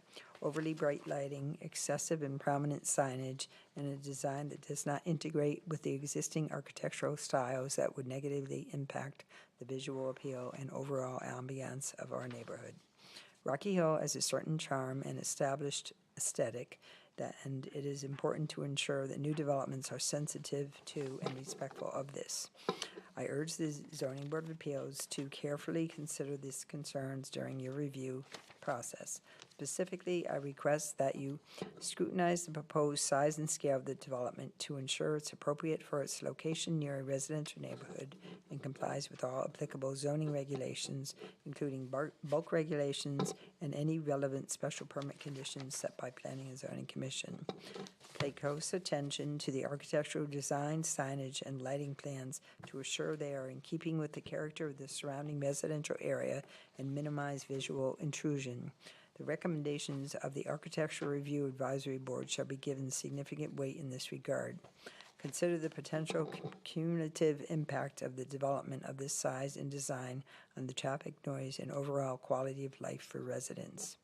Ensure that all necessary buffer zones, landscaping, screening measures are in place to mitigate any negative impacts on adjacent residential properties. Thank you for your time and consideration of these important matters. I believe it is crucial to balance economic development with the preservation of the character and quality of life in our residential neighborhoods. I respectfully request that you carefully evaluate this proposal with these concerns in mind and encourage responsible development that is sensitive to the needs and aesthetics of our community. All right, thank you. So I think we have a lot of information today that we still have to digest. And as you can see from our discussion, we still have some concerns out there. And so I will ask staff, what are the next steps? We do have, we have to wrap up this process on it before next Wednesday. We can ask for extension, right? We have. Because we never got these plans and all that, like we got it yesterday. So, you know, it's not fair to the commission. Okay, I'm telling you what the. Right. The Yep, regulation because is as and you the know, timeframe. this- So that's up. Right, right. I mean, you know, this commission has been, you know, we just undertook POCD, and I want to be judicial with commission's time. We have been meeting every week. Right. We have granted extension, so what Ms. Ritchie pointed out, the maximum extension to close this hearing is next week. So we have no extension left to give you, other than a week. So, Right, so I will leave up to, We don't have the detail yet for the canopy either. well, We don't have anything that they submitted tonight. They submitted tonight. right, the only change that was, what was submitted tonight was that corner on the sidewalk. Nothing else has changed on the plan. But the new site So- plans we just got yesterday. Yeah. Yeah, we received them in our office on April 14th, and they were not able to be delivered until. all right, so we have a couple of options, and I think I will leave up to commission members, and the regular members are seated for voting. I just want to make Yes, sure. no, so- Alan did say that he wasn't here at the last. Yeah, the so last Commissioner meeting, so- Morhos, you are good to sit for the vote? I actually think that the people that were at the original hearing should be the ones that are seated throughout the entire hearing. I mean, I'm in a position to make an objective judgment, but I think it's more appropriate for the 5 that were seated back in March to continue with the seated members. All right, so you just tell me, so, okay, so we'll go with, I think, who was sitting, Mr. Chairman, just one procedural question. Yep. If the intention is to close the hearing tonight, I'd like the opportunity to sort of wrap up Okay, yeah, and give a yeah, yes, conclusion. yes, If the consensus is to go Yep. one more week, then obviously Yes, I yes. don't need to do that. No, that's fine, no, I appreciate, yes, I'll give that, yes. So I just want to make sure, I think, You have the minutes from the last meeting. At March 19th meeting, present was Dimple, Victor, Giuseppe, Ron, Steve Lecco, Sean Hussey, and Nancy. so probably it's a Nancy. Commissioner Brescia would be seated. So, All right. so what you're saying, it would be Dimple, Victor, Giuseppe, Ron, and Nancy. Yes. Yeah, So before she goes, we Yep. need to deliberate whether we're gonna go to next week. Because she doesn't wanna close until, right, so it doesn't matter for city members because it's a public meeting. yep. So, I can't. I mean, I think, I can't guarantee that I'll be here next week. I mean, regardless of that, I think what I think as applicant has said, you know, there is a change in the corner, and then we, you know, asked questions today, we got comments back. So at least I'm comfortable saying that we have vetted, you know, this application to a point where I think, at least I'm comfortable making decision. You I'll also just have, go- I mean, you have to have the applicant's rebuttal. No, I think we are just talking like whether we should close today or continue, because if we are going to continue, then she's, you know, applicant is all set, so. All in agreement? Can I make a comment? Yep. Go ahead. Okay. Keep in mind that the commissioners the commissioner that makes the motion to approve or disapprove can also make a motion to approve with conditions rather than I just take it. understand, yes, yes, Take the information back. we understand that, yes, thank you. I'm gonna say that we need more time just because, just literally at the start of this meeting, we've got a whole change on Forest Street that now we're talking about egress, we're talking about ingress, and we spent hours talking about the changes that happened that we just got a couple of days ago and we don't even have. And all the testimony that came out today about the questions that we basically talked about with nothing in front of us other than just seeing it on the screen for the first time. So I understand what you're saying. I believe we should go to next week, unfortunately. Unfortunately, because it's been a laborious process. All right, Commissioner, I agree agree what? with Victor. All I right. think that there's just. Next, I agree. I won't be here, but I agree. that's the best part. I won't be here, but that's, you know, we have been Not a voting member. seeing that for last.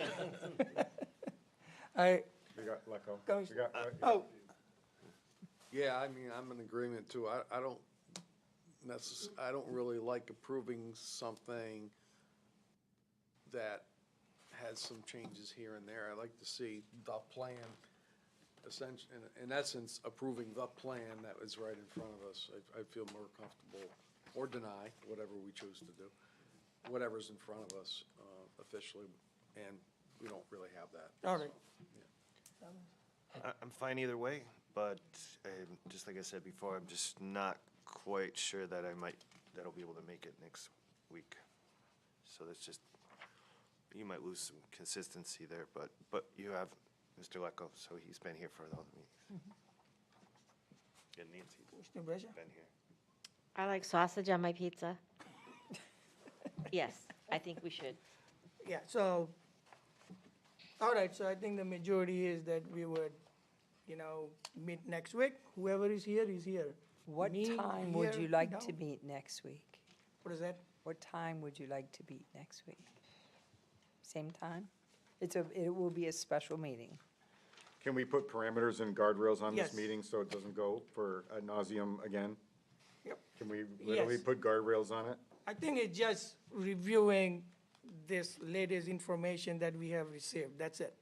And applicant's rebuttal. Yeah. Right, I was going to say, Yeah. I think the one thing, given your comments, that we would have to address Mr. Baldino's comments at the end, we can get that sight distance for Forest Street, just so you're all clear as well. You have one already in your packet.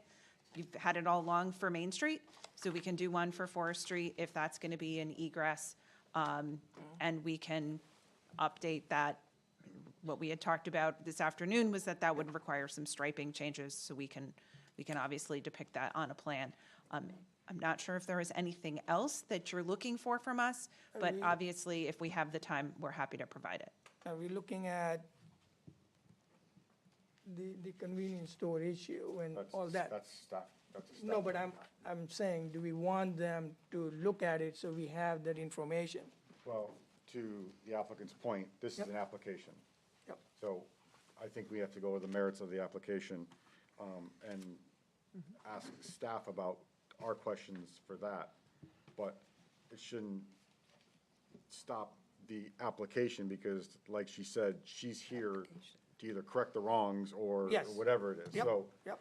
I don't think that should be So in we'll- play. It should be, it still needs to be We'll- questioned, but I don't think it needs to be in play in this instance.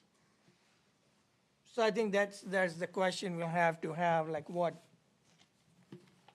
happens when there is a You see- violation of use? But is there? I That's personally what I'm- don't know that. That's what I think we are asking staff, you know, we have to We'll go get the find out answer. what's there. Add that to your. I don't know what's there. All right. Any other questions or? So we have a time?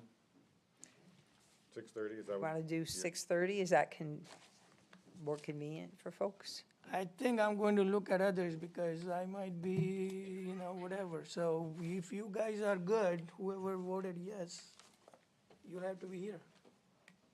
All right, so 6:30 it is. Okay. Here, Oh, yes. Yes. That's what I thought. I just wanted to make it clear on the record that we're back here 6:30 Special Wednesday. meeting next Wednesday. Okay, thank you. We'll see you next week. Nope. You guys are in. That's what I said. Okay, let's, Motion 5-minute recess, please. second, all in favor? Second. Aye. All right.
Anybody left? I'd like to, Motion to come out of recess. Have a second? All in favor? Aye. All right. Item 2. Special permit site plan application. Excuse Building me. Company. Yes? Excuse me, you haven't recessed the first hearing yet. Yeah?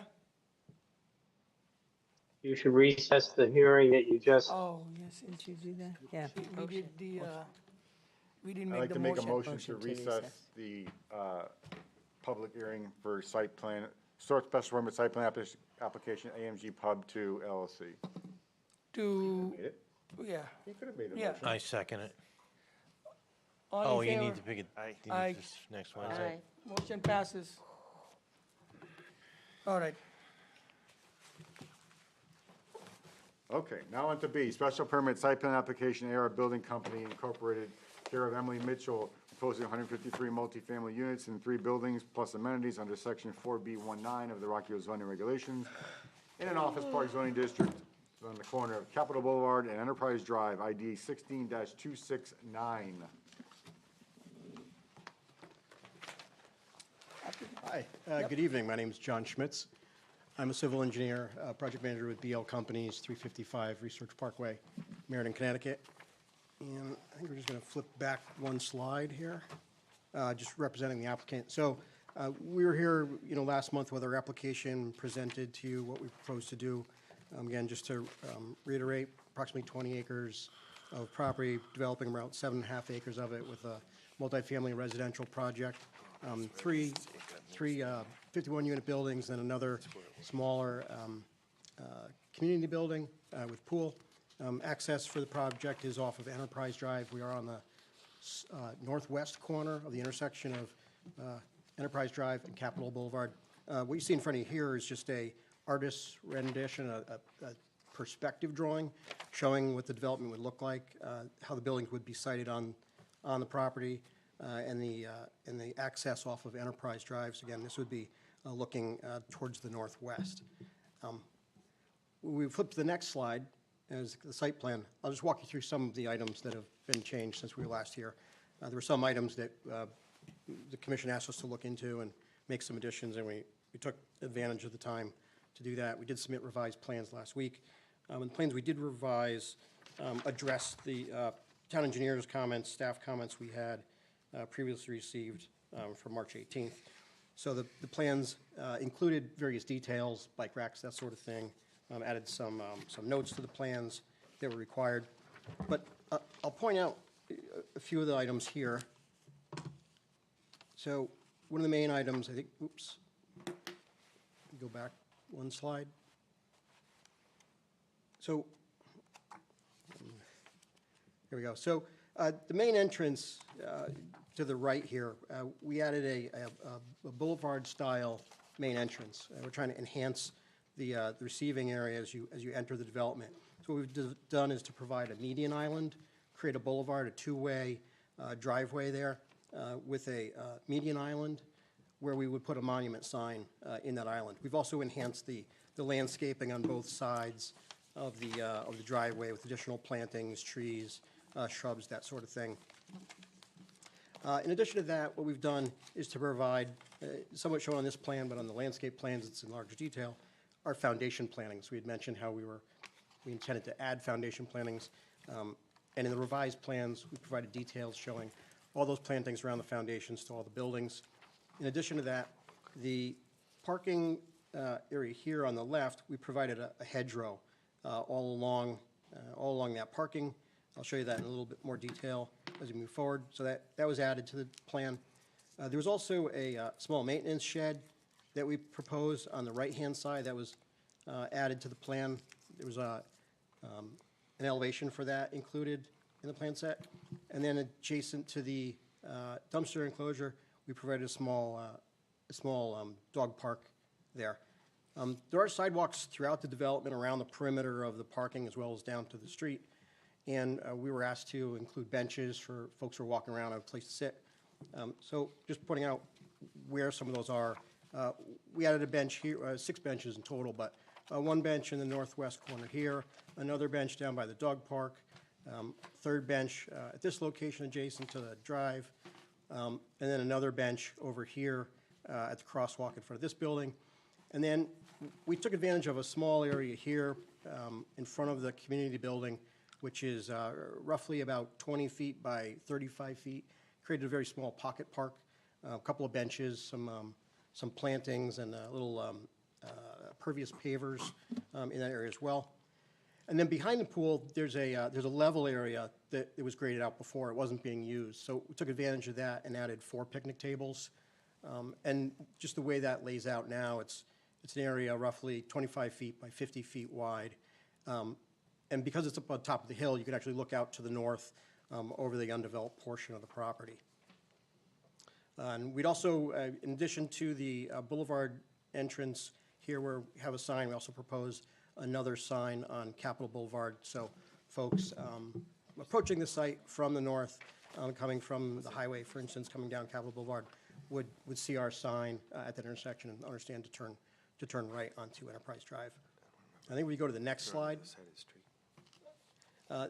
There was some questions and discussion about views and if we could provide an additional cross-section. So we took the advantage of providing a cross-section view of showing you what it would look like if you were a pedestrian or a vehicle on Enterprise Drive, looking at one of the building with the parking in front of it. So this is to scale. It kind of shows how the building sets back roughly 170, 180 feet away from the road. The parking would be in front. And you note that we do have the stormwater basin in between the road and the parking. Obviously, that's a lower area. And I think as we discussed last time, it would be a dry pond. Meaning it's only going to hold water after it rains. It's not going to be a wet pond. It's not going to be a permanent pool. We were asked to, if we really needed the fencing we had last time, and it was determined we didn't. So all those fencing that we had around those ponds was removed. We did provide a hedgerow along the entire frontage of that parking area to provide some additional screening to any vehicles. But as you can see, if you were a pedestrian standing on the sidewalk in Enterprise Drive, the sight line looking up, most of the cars in that parking lot would be hidden from view as a result of not only the elevation gain in that area, but also the hedgerow that would be provided at that location. Then we go to the next slide. And again, this is just a typical example of the sign that we would propose here. The graphics might change slightly, but showing you the size of the sign, typical monument sign that we would propose. And this would be, the two signs basically be identical, one on Capitol Boulevard near the intersection, and then another one again in our boulevard median island. And then lastly, I think if we go to the next slide, it just gives you some idea of the maintenance garage that we propose to be added to the plan. And this sheet's in the set. Colors, materials for this building, basically matching the proposed residential buildings of the clubhouse. So it's all consistent. Consistency materials between all of them. The building would mostly contain things like lounge chairs, things like that, pool equipment, some of those type things. Obviously, snow removal and as well as landscaping. That's all subcontracted out, so it's not kept on property. And then, for the most part, it really kind of sums it up. I'm just looking to see if there's anything else. Total, we did add some trees. Actually, we flip back to the. It doesn't matter either one of the first two slides, but with some of the additional landscaping, we did add additional trees, not only along the frontage of Enterprise Drive, but also along both the driveways, both sides of the driveways going up and down. So a total roughly 67 total new trees, 59 arborvitae trees, and including all the foundation plantings, over 200 new shrubs and bushes, ornamental grasses, that sort of thing throughout the development. In a nutshell, it kind of gives you, I think, a good understanding of what we've done since the last time we were here, and be happy to answer any questions. Anyone in the public who would like to address to the commission on this application? Seeing none, I'll open up to our commissioners. Commissioner Zarelli? The last time you were before us, you said that you were going to have to come back for signs. Did this represent the signs And you're not coming back, or are you still gonna come back and? No, these would be the signs. I mean, Okay. I don't know if, from a process standpoint, we have to pull a sign permit, potentially, so I think, but these would. Usually you have to get the signs approved, and I just want, last time you said, we'll come back. Oh, 'cause so- we don't know, so this is it now? This is it, Okay. it's correct, yes. I have no further questions. Commissioner Glico? Do the signs have power? And speak on, Is there power to the signs lit up? The signs would be internally lit. Turn lit? That's all I got. I'm all set, Mr. Chairman. Commissioner Lecco? Yeah, I just want to confirm that you did remove that fencing that you had around the stormwater basin or on one That's correct, side? we did. So there were three basins, and we removed all the fencing. Okay. Yeah, that's all I had. Commissioner Morales? I'm all set. All right, Commissioner. Is there anything of concern associated with the traffic study? No, as you recall, I think we went through some of the traffic last time. The only item where there was any level of service issue was actually at this intersection, cars stacking up at that stop sign, and we're going to add one extra car there. But I think I did mention too as well that we're in the corporate park. Corporate park's currently covered by OSTA certificate, and because this development is new, we're required to modify that existing certificate. We've already made application to OSTA within the last month. So they'll be reviewing the traffic study, making any recommendations. But as of right now, there's no off-site roadway improvements required or needed to mitigate any hazards. So aside from the stop signs at our driveways, there's really no off-site improvements that we're recommending. Again, OSTA process, probably another month or so before we wrap up with those folks. Thanks, that's all I have. Mr. Brescher? You said you had put like bike racks around, right? I didn't. That's correct, yeah. If we, Okay, because flip back I to know the you were site going to plan. do that. So what we did was, there was a comment about, staff had about adding not only details for the bike racks and the pads. Adjacent to the front of all three buildings, there is a, I don't know if we can zoom in on any of those. It doesn't matter any of the entrance of any of the three buildings, but we've created they're all more or less the same, but we have ADA parking spaces adjacent to the front, as well as a concrete pad with the bicycle racks. So those are, and there are details of those items on the detail sheets. Okay, good. It just, I see that the Enterprise Drive is probably going to be a busy pathway for bicyclists. So I'm just making a comment that it would be nice to see a bike path, like a bike green blocked in area so they could easily see. I'm not familiar with that, but a lot of the things we see now are the sharrows that Yep. towns have been painting around different towns, which are pretty effective. I just remember, I did have one other question. You had talked about having dedicated open space on the back portion of the property, right? That's correct. And were you going to lock that into the property deed as far as the permanent? That's how that would work, correct. So I don't have a slide of that. I think it's in one of the other presentations, but right. So we're 22 acres total. This limited disturbance that you see on the plan is roughly 7. So I think we're in the area of, I think somewhere 13, 14 acres would be deeded over, or would be deed protected as conservation easement. I would say, you recall, there's a power line easement that runs through that. That's exempted from the conservation area, but the rest of it will all be preserved in perpetuity. And in the deed protected area, are both the wetland areas included in that 13 to 14 acres? That's correct, yes. Okay, great.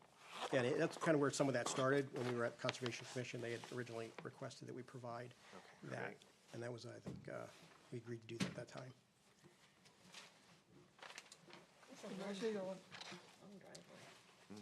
So I have a couple of questions. So I'm trying to figure out where those benches and what type and all that is, because we don't have any details about anything. Can I just, may I approach? I'll just show you Yeah. real quickly. It might be quicker. The detail sheet.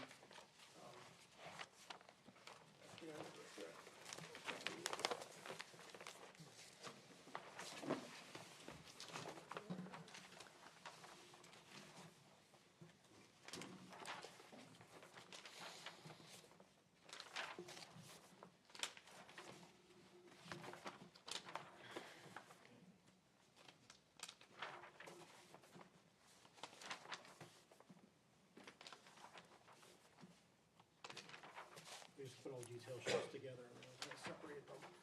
Some utility details. So flooring information. Storm drainage. Right. You can turn it around so it's easy.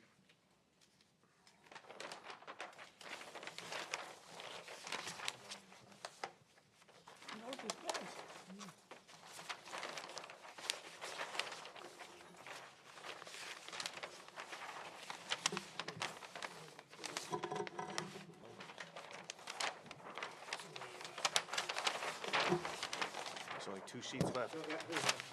So, as you see, 102 has, just pointing out some of the bike racks. Yep. On there, fencing around the pool, on there.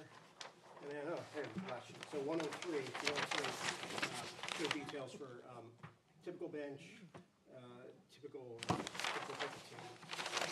And then, And I'm looking also, you mentioned all these locations. right, so, so, two benches here. Yep, I see right that. in front. Here, there was Third, something, right, third there. proposed bench. Oops, sorry. That's it. That's Third bench here. Oh, okay. And these are, Bench there, another 6 bench right up here. okay. And then you see the bikes, Yep. bike things at each of the Okay. benches. So there, and then the picnic tables in this, in back there, kind of overlooking conservation area. So is there any, like gazebo type where people are sitting, if they're sitting on a bench eating, sandwich or whatever, and if it's sunny out, is there something, that they can take cover under? I think, I think something that makes it, for the residents, makes it, interesting to just, Right. take Right now, I advantage. mean, so where the picnic tables are located adjacent to the pool on the north side there, it is adjacent to the limit of disturbance, so obviously that's the tree line. So depending on the time of day, it could be in the shade or it could be in the sun. So, so again, there's opportunity there, but it kind of depends on, the time of day. I think what I had envisioned is, when people are walking around, they're going from, front to back.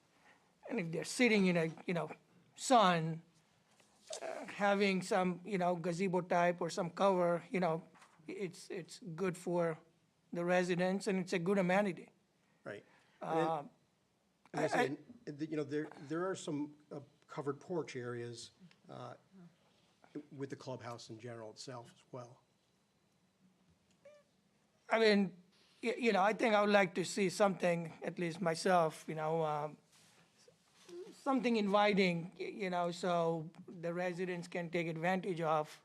And again, this is, what we are trying to do is make our housing projects interesting and not just cookie cutter projects where, we don't have these kind of things. We are changing our POCD, we are requiring all these things, amenities have, so that, it's going to be a mixed use, housing. We want to make sure that everybody, feels good when they, come to Europe. Yeah, normally what we do, Jason Kambitz is president, AR Development. What we normally do is around the pool, we have umbrellas with the tables that are there. If we'd like to add umbrellas or do something in the back behind the pool where those picnic tables are, I'm happy to do that. Yep. As far as the other places go, those are tight areas. We put them specifically in the areas they are because they're under trees, so they get that shade. But if something else needs to be done behind the pool, we can do something there. I'm happy to do that. Yeah, something, so it adds some character in there, and people, who are not using swimming pool and they're just going back and eating sandwich or whatever, they can do that. Well, we can just put that right there. That's something we can do. So, Okay, so, all right, so that would be in the motion, we can put that in. The other thing was, you talked about the hedgerow. What would be the height of that? And when it will mature, how long, it will take to mature, because again, if you're just putting them when they're babies, it may take 10 years to cover up. Yeah, So, may I approach, yeah, it's probably quicker if I just show you on the landscape plan. Because what we have seen in the past is, we see all these nice, beautiful, plants, but then it takes 15 years to fill it in.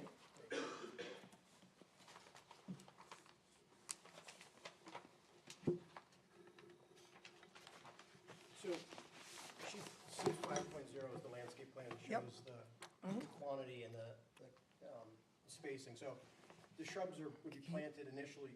We probably won't be picking you up on the record because you're not Okay. talking into the Yeah. microphone, so, thank you. Yeah, so the plantings would be obviously spaced very close together. They will grow together. The landscape schedule does provide for the plant sizes. So they'd be like 2 to 3 feet high, like 2-gallon shrubs when they're initially planted, and then they would grow. And there's a mix of different species in there. So it's not just one, hedgerow. It's multiple shrubs as you go across that area. So some of them there will be some variety as you look. So it's not just going to look at like one continuous row, but they will grow all together as it all grows up. But 10 years, no, these are things that would grow, fairly quickly. I think within 2 years, you'd probably 2 growing seasons, you'd be able to see a nice.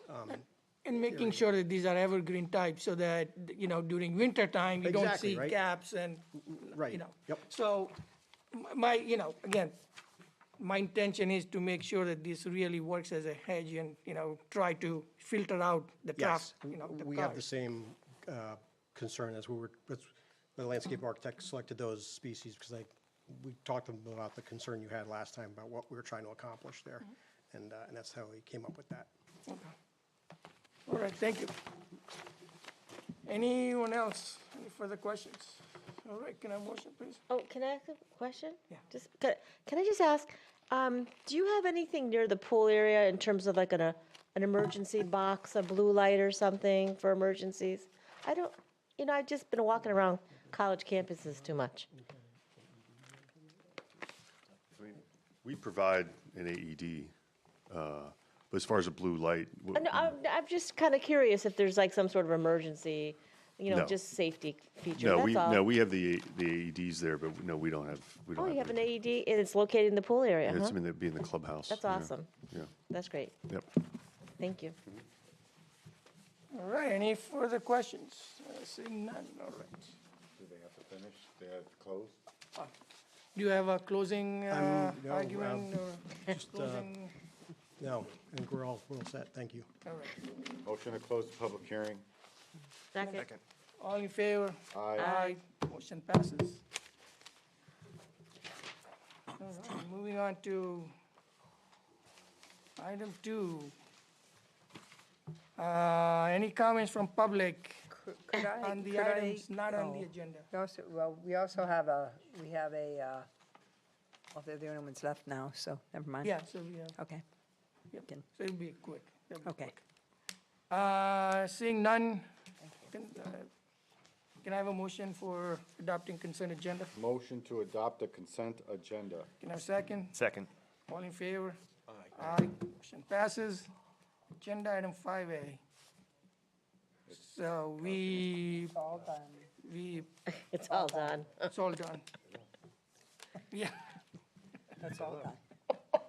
That's coming up next week. So we still have to, yeah, we post, You Tabled it. already took action on Yeah. that for tonight. 5B. Special permit site plan application, AR Building Company Incorporated, care of Emily Mitchell, proposing 153 multifamily units in 3 buildings plus amenities under section 4B19 of the Rocky Hill zoning regulations in an OP Office Park zoning district, corner of Capitol Boulevard, Enterprise Drive, ID 16-269. Can I have a motion, please? Motion to approve special permit site plan application, AR Building Company and care of Emily Mitchell, on ID 16-269, with all staff comments and the amenities pointed out in the public meeting near the clubhouse. Second. Any discussion? Seeing none, all in favor? Aye. Any opposed? Motion passes. Congratulations. Congratulations. Item C, Pre-application attorney Peter Alter for Sam Center LLC to consider a zoning regulation amendment to allow self-contained climate-controlled self-storage facilities in the RC Regional Commercial Zoning District with specific criteria and by a special permit site plan. Keep in mind, this is a pre-application, so what Attorney Alter will be saying is non-binding on his part. It's also, any of the questions or comments you have, it's non-binding on the commission's part as well. You cannot say you like this, you cannot say you dislike it, or, you can say you would approve it or disapprove it if they came in, but please ask questions and provide some comments, or, Thank you. For the record, Peter Alter, I'm a lawyer and practice law in Glastonbury at the firm of Alter, Pearson and Hope. Kevin Johnson is acting as our consultant, and Ron Lyman is present. He's representing the owner of the property. Just to refresh everyone's recollection, one of the properties that is in the zone for which we're seeking a text amendment is the property that this commission considered for the development of a hotel and restaurant adjacent to the hotel on the Silestein Highway, just before the entrance to I-91. That was approved by this commission right before the pandemic. And because of the way Connecticut statutes were then modified based on the pandemic, that approval does not expire until 2034. In the meantime, as many people are, I think, aware, the hospitality industry in general has certainly taken its time to recover from the impacts of the pandemic, and this site is certainly no exception to that. Faced with that changing opportunity or lack of opportunity in the hospitality industry, Mr. Lyman began to look for an alternative use, keeping in mind that there was significant concern by the Sutton Road, Gaylord Drive residential area that's to the east, that the development of a hotel and an active restaurant on this site would cause disruption to those residential areas. Based on that, and based on what he believes is a better opportunity for the site to be a viable development, what we're presenting tonight is a proposal to seek a text amendment to add self-contained self-storage facility use within the regional commercial zone, the RC zone under which this property sits, and other properties within the town are also situated. What has become apparent,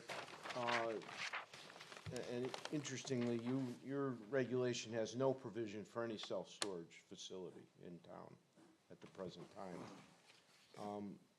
And the proliferation of multifamily apartments, like the one you just approved, causes people to need other opportunities to store their personal property. There's been a great need expressed, and apartment complexes just can't provide the kind of storage that people seem to require these days. So what we looked at was what kind of opportunity would this present, and would it be consistent with what this commission has indicated in terms of its desires to protect residential areas and to have meaningful development occur at the same time. As the commission may recall, our site sits along the edge of the access way to I-90 entrance, I-91. Celestine Highway is along the westerly boundary, easterly is residential areas.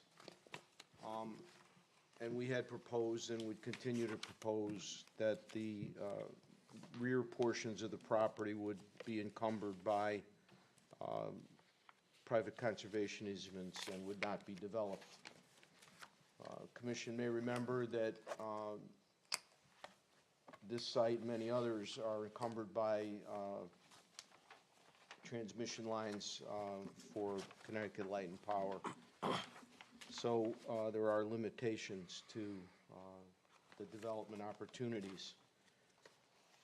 What we are asking is for the commission to consider creating a special permit process by which a self-storage facility can be created, and not the sort of typical self-storage facility that you might conjure up in your mind when you think of it, with a lot of low buildings with corrugated metal roofs and sort of typical garage door opportunities.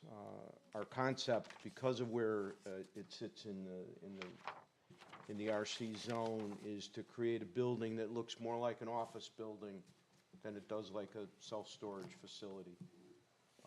What you see is a couple of concepts that Mr. Lyman had an architectural firm prepare for him to give us an idea of what a building might look like. This would be the view from Sutton. If you can take a mic, please. Sure. So it's Behind on the you. chair. It's behind the chair behind you. Thank you.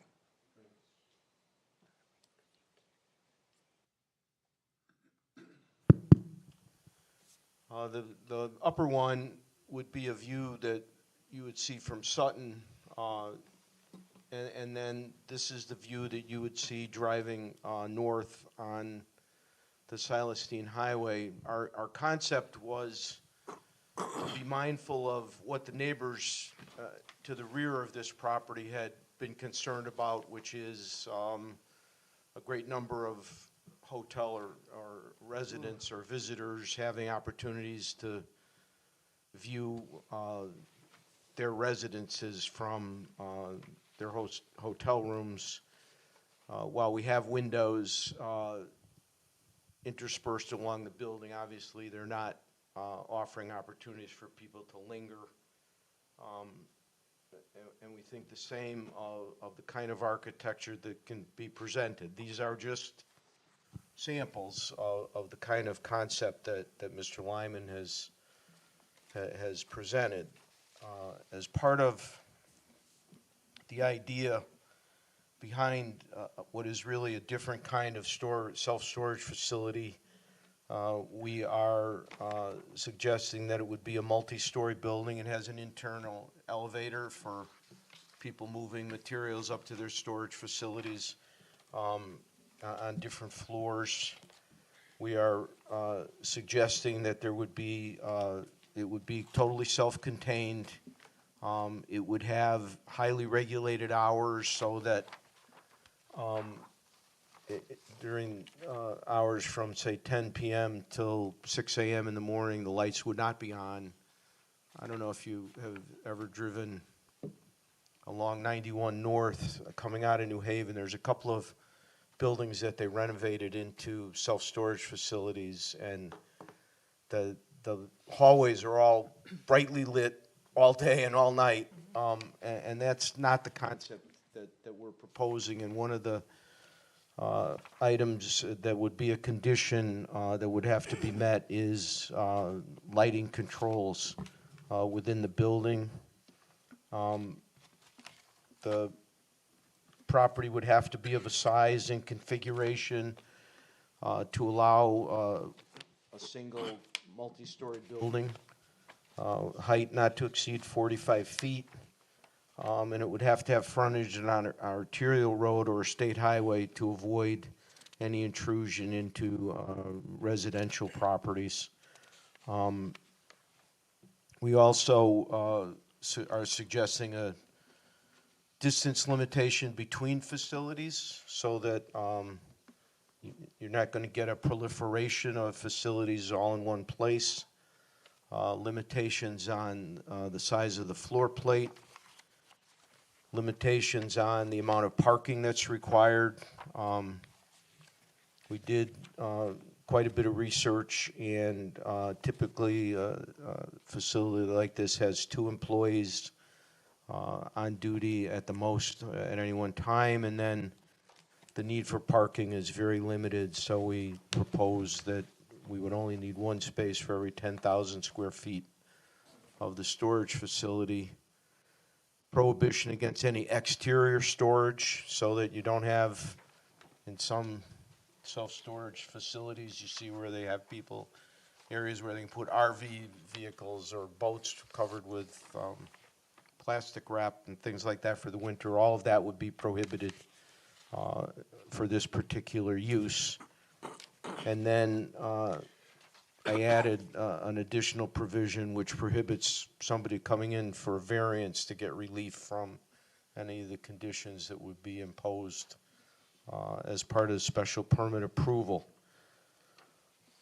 So it's always interesting to come to Rocky Hill because there are certain things that I know are important to this commission, and a couple of them seem to be addressed by this kind of development. It is the least intrusive development we can think of to be adjacent to a residential zone. There is very little activity or traffic that's generated by this kind of development. There is much less impervious areas developed as opposed to other kinds of development that require so much more parking than we would propose for a self-storage facility. And finally, this is really a state-of-the-art proposal that where it's all climate controlled, so that there is not a great range of temperatures. People can store things that they consider worth preserving. They're not going to be subject to great changes of temperature or exposure to the elements in any way. You will notice that there are some garage doors that we show. What we're told by people in this industry is that people with very expensive classic cars want a place to store them in the off-season, and that there's a great demand for that. And that's why we're showing those garage doors on the lower edge of the building. In any event, what we were looking for was a less intrusive, less dynamic, less disturbance to a residential area that abuts us, but that also offers an economically viable opportunity for development in the RC zone. We would ask that if we come forward with a text amendment that you appreciate those issues. We obviously will speak to your regulation in terms of the criteria for a special permit, also for a text change to add this as a use with the conditions we propose as a special permit use, which gives you the most flexibility in terms of considering the proposal. So with that, we're interested in the commission's reaction, anything that you have that is of concern. This is really my draft. We have had the opportunity to meet with staff a couple of times, and they gave us some direction and suggestions, which I think you find in the text we propose. But it's not, as Ms. Ritchie said, this is an opportunity to have some dialogue and to get a better application before you, rather than try to do it in the context of a public hearing, which I think we can all agree is a very difficult enterprise when you're trying to trying to develop a plan. You can spend 3 hours talking about ingress and egress without missing a beat. So we'd like to try to avoid that if we can. So we're interested in any comments that you might have. Kevin has acted as our consultant. I know you all know him from his days at Close Jensen. And so we would appreciate any feedback that commissioners might have. I would just said, hopefully we'll have to define every use, right? I'm sorry? We'll have to define every use that you are proposing, right? So Right. you don't have to deal 20 years down the road. I'm Correct. kidding. I will start, I think, as you know, this is the gateway to Rocky Hill. We want to make sure that it's inviting. Now, even when you feel like you want to go to this property, you know? So that's one of the things to consider. You know, it's a good concept, but it's like, how can you enhance to make sure that it looks like a gateway to Rocky Hill? You know, we are going through changing our POCD. We are looking at extending, you know, our town center, you know, along Silas Dean. You see what happened with the Ames property, and we want to continue that further down. So, and, you know, this is a prime property, so I think, I would say, keep those things in mind, because that's where we are heading with our POCD. It's already, the draft is out there, and I think other commissioners can talk about it, but that's where we are heading. Also, what's in the middle side? I mean, it's a box, what's inside? Or is it like a, within this bound, envelope? So there's a central entrance that, and typically there would be 2 elevators, one at each end of the building, to carry freight, not people. And those are on an on-call basis. As you need them, they are available. And then internally, there are hallways, and off of those hallways, there are climate-controlled self-storage units of a variety of sizes. Some are 10 by 5, some are 10 by 15, some are 10 by 25, depending on demand. And then everyone has their own control over access to their unit. So let me ask, like, is there a possibility of, you have all these units out in the front that you can see from the highway or from, from the main road? Is there any possibility of flipping these inside and then having some nice design, something that you see in the back where it's not as intrusive looking when you have all these garages, We specifically wanted you to see those. We have grade challenges on this particular site. The property drops away from the southeast. And so it slants, and so the building, to be level, the front of the building is gonna be on piers. And so it'll be level to the back, so that there's limited uses, limited opportunities for garages in any event. If that's an issue, we can certainly work on making those shielded. Obviously, these drawings show no landscaping at all. And so a lot of that could be, dealt with through landscaping and through careful design. What we didn't want to do was mislead the commission and not show you all of our concepts, because this is the time for you to tell us the things you like and that you don't like. We would rather do it now than later. So that's my comment. I'll let other commissioners talk and then we can come back, but I don't want to, Commissioner Zorelli? when this site plan went through in '23, I think it was, or whenever it was, you had, the ability to egress from 2 points of the property. Are you still I think you were gonna go on to, right across from Taco Bell there, somewhere in that area, and then you were gonna come on to South Dean and try to align that intersection. We have. And I was just wondering if. Sure. If that's still gonna, We have that old site plan, is this, you're basically just putting this in that site plan, or are you envisioning the entire thing over again? So the answer is yes, Okay. which is not an answer.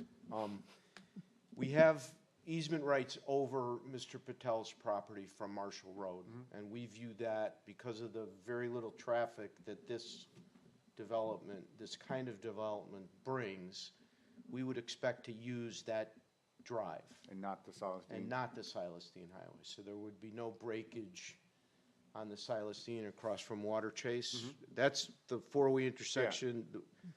That would be eliminated. That would go away.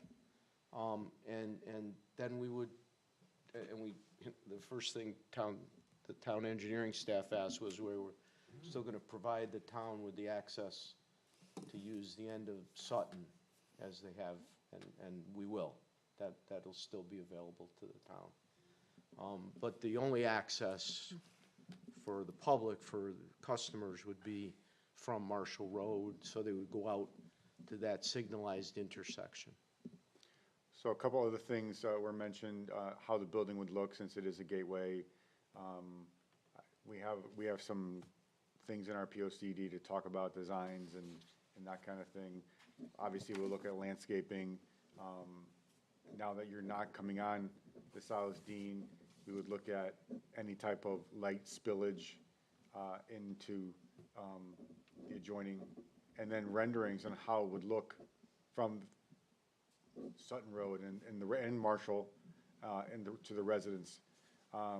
We would also look, I would personally look at the potential of any further development on the site once this is built, like where this sits versus what else you can put there. Because I remember it was a hotel and restaurant, and you had several different egresses, so you don't have to tell us yay or nay. I'm just saying, those are the things that I would be looking at, because this is a pre-app.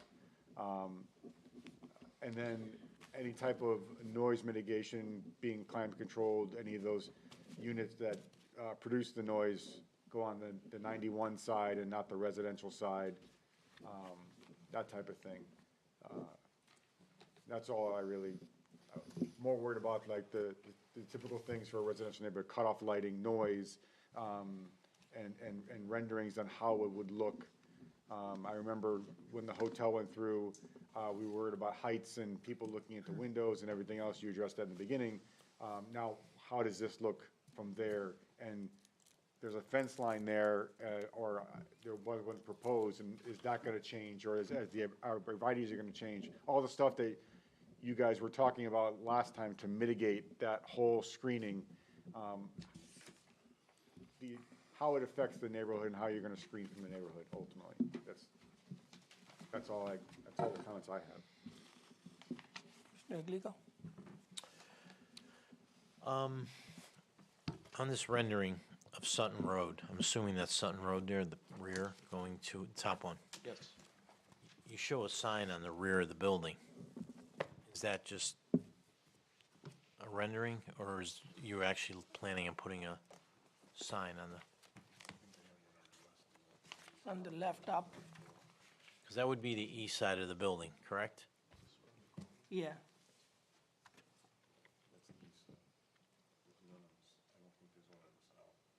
I think there's one on the west and north and the east. But there's- Actually, I'm not sure why that sign is there. Yeah, I was gonna say, there's no entrance from the rear, so.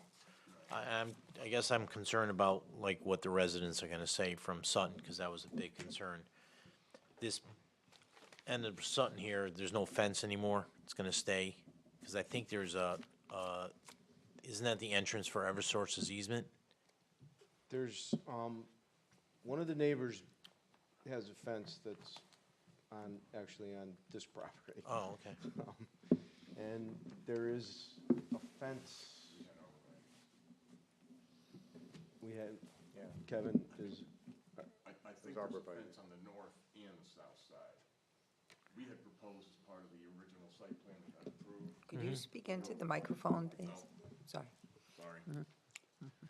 So on the original, I'll just back up. So I think there's fencing on both properties, north and south.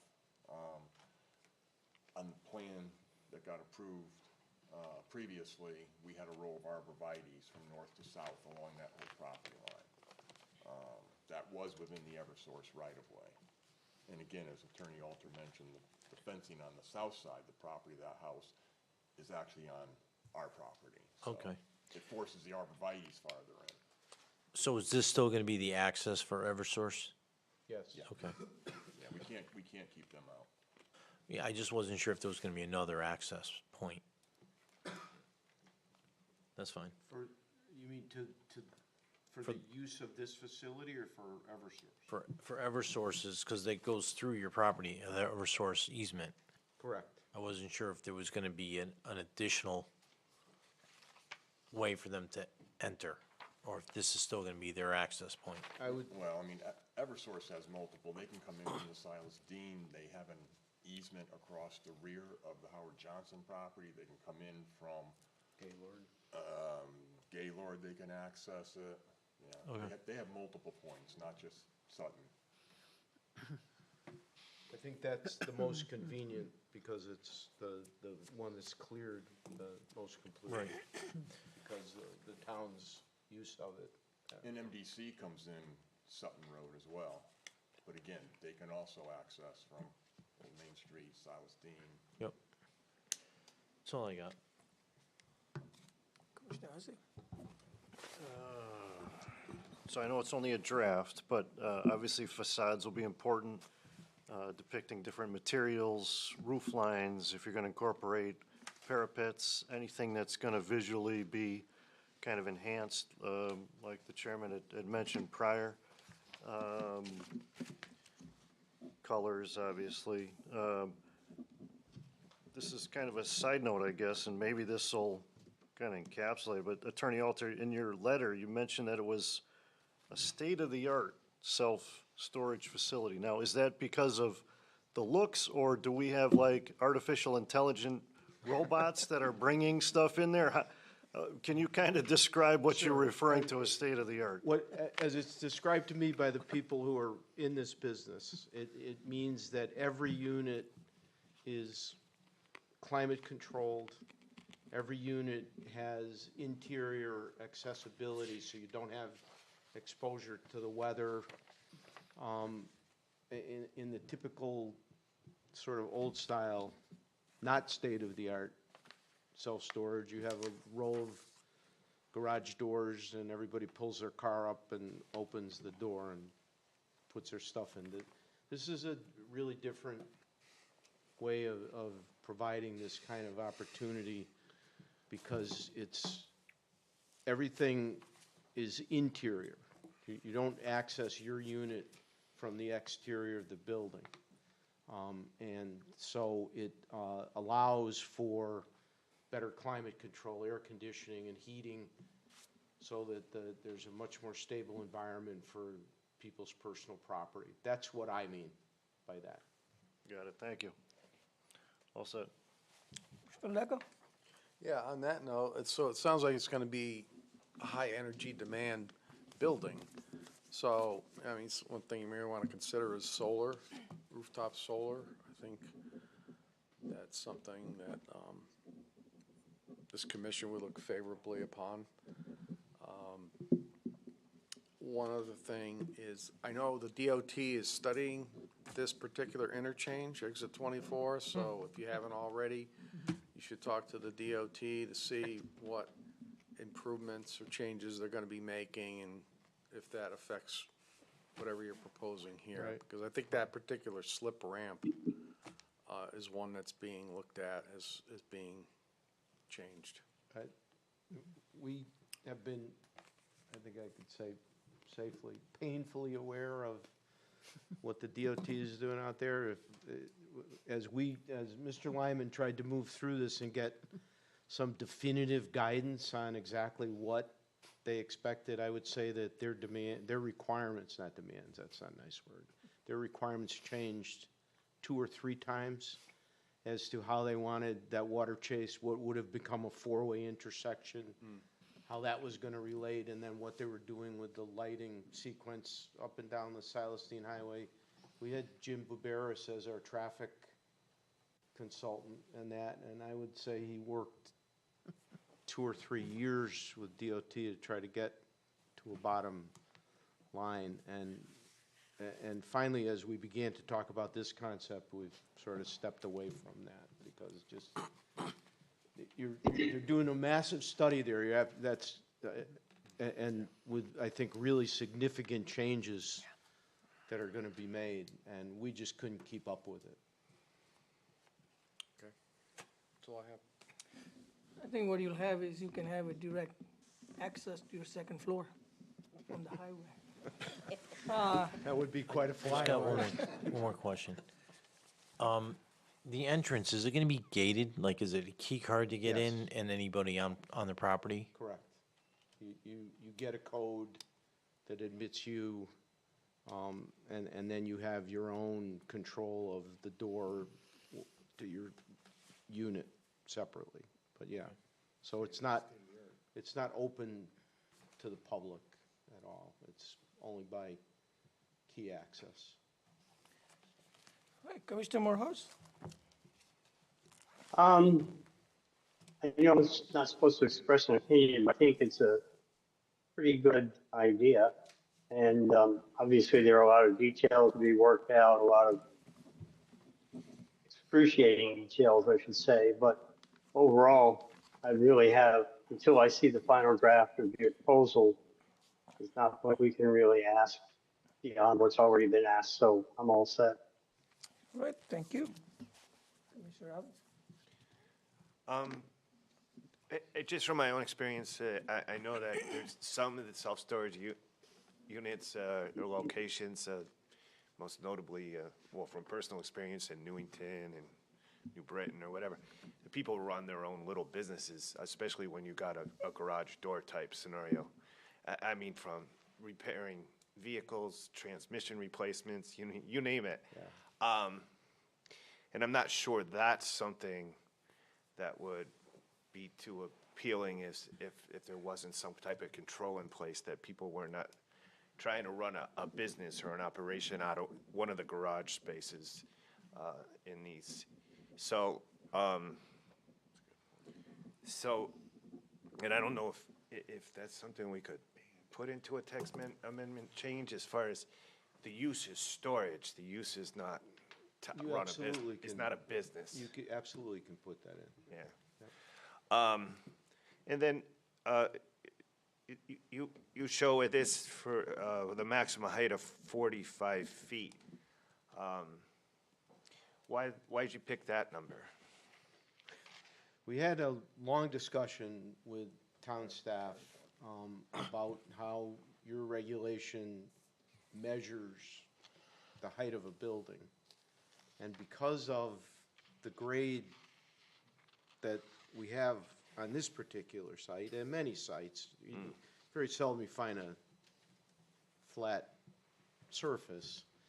To get 3 stories and still meet the way building heights are measured in Rocky Hill, we think we needed a little less than 45 feet, but we didn't want to shortchange ourselves. But the plan is that that would accommodate a 3-story building.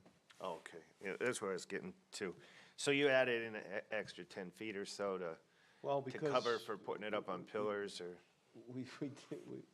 By the time we put the piers on one side and then have a level first floor, we've already used up about 7 or 8 feet of building height to accomplish that. Is that about right, Kevin? 4.5 feet, sorry. Kevin will explain it better than I can. So calculating height, and again, we had to get an interpretation from staff.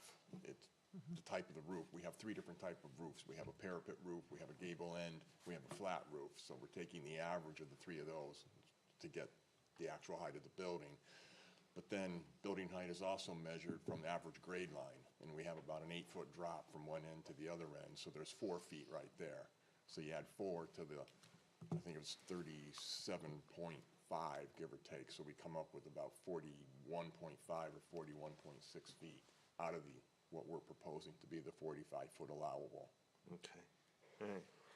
Yeah, the only other comments I have is just that, and again, this isn't for the text amendment change, but then if you ever did come in with a site plan approval, it's just, remember that, even though I don't even think we had a 50-foot vegetative buffer on the previous project, and that might have been partially due to the easement being in the way, there is that requirement when you're butting up against, you know, you have a non-residential use butting up against a residential use, that we do have 7D33 for a 50-foot buffer consisting of an assortment of vegetation and/or could be privacy fencing or other screening. Just and it's so specific. It's that it shows that non-residential sites are totally obscured when viewed horizontally from the adjacent property. So, so that's a long stretch on the back side of the lot there. And then again, we're updating our POCD, so we're proposals that come in where you're talking about dedicated open space, conservation easements, trails, whatever, you know, all those community type enhancements always go a long way. Commissioner Brazier? This looks extremely flat, and I'm well familiar with this area. There's a lot of crashes there, and a lot of valleys, and peaks and valleys, and low, and brush, and whatnot. So is it going to take a lot of fill to fill this in?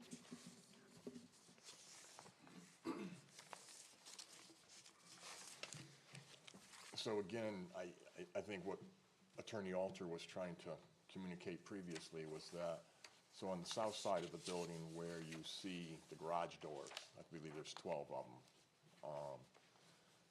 that's the highest part of the site, the grade, and it slopes off from the south to the north. And what we're proposing is something that to have, well, it's totally contrary to what was approved previously with the hotel and the restaurant. On that site, we were bringing all types of fill in there, and we had all types of compensatory flood storage beneath the parking lot, huge pipes, 60-inch pipes. We're not doing any of that now. What we're proposing is that where the garage doors are, we're at grade, and then the existing ground's going to remain the way it is, and 2/3 of that building's going to be built on podiums, columns. And the driveway you see around the building is basically a fire lane, and it's going to follow at grade. So the answer to your question is, there will not, on this concept, there will not be a lot of fill brought on, because the concept is, if there is a 100-year flood, we're just going to let the flood waters rise. It's going to go right underneath the building. We've set the finished floor to be a foot above that. And the architects, although it doesn't show well on architectural, we have given consideration so that from finished floor elevation, there's going to be like a mesh type screen fencing. It's going to be obviously secured, won't float away, and it's going to follow the grade around the building, just to hide some of the podium construction. Okay. So that's probably way more detail than you need to have at this stage of the game, but I guess the point is that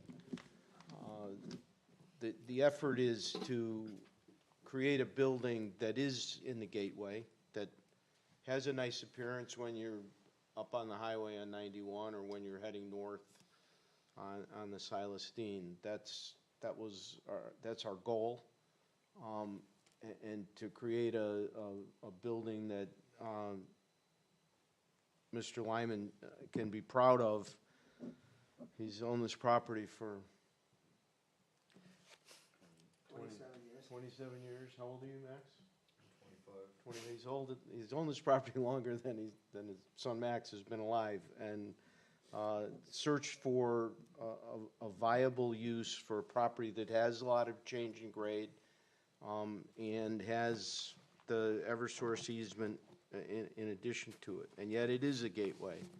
And we just think that this is an opportunity for a use that is much less intrusive to the residents, but also offers an opportunity to build something of quality that will look good as people access Rocky Hill. So what we would first do is come back with a text amendment. We'll work with staff again to refine it and take into account some of the comments that you've made, and then come forward with that. And at that point, we would be more engaged with engineers and architects to come forward with a true concept. These were just examples of the kinds of buildings that we think are possible on the site. So that's where we stand. I very much appreciate your patience. You put in a long night. If I can, couple of things.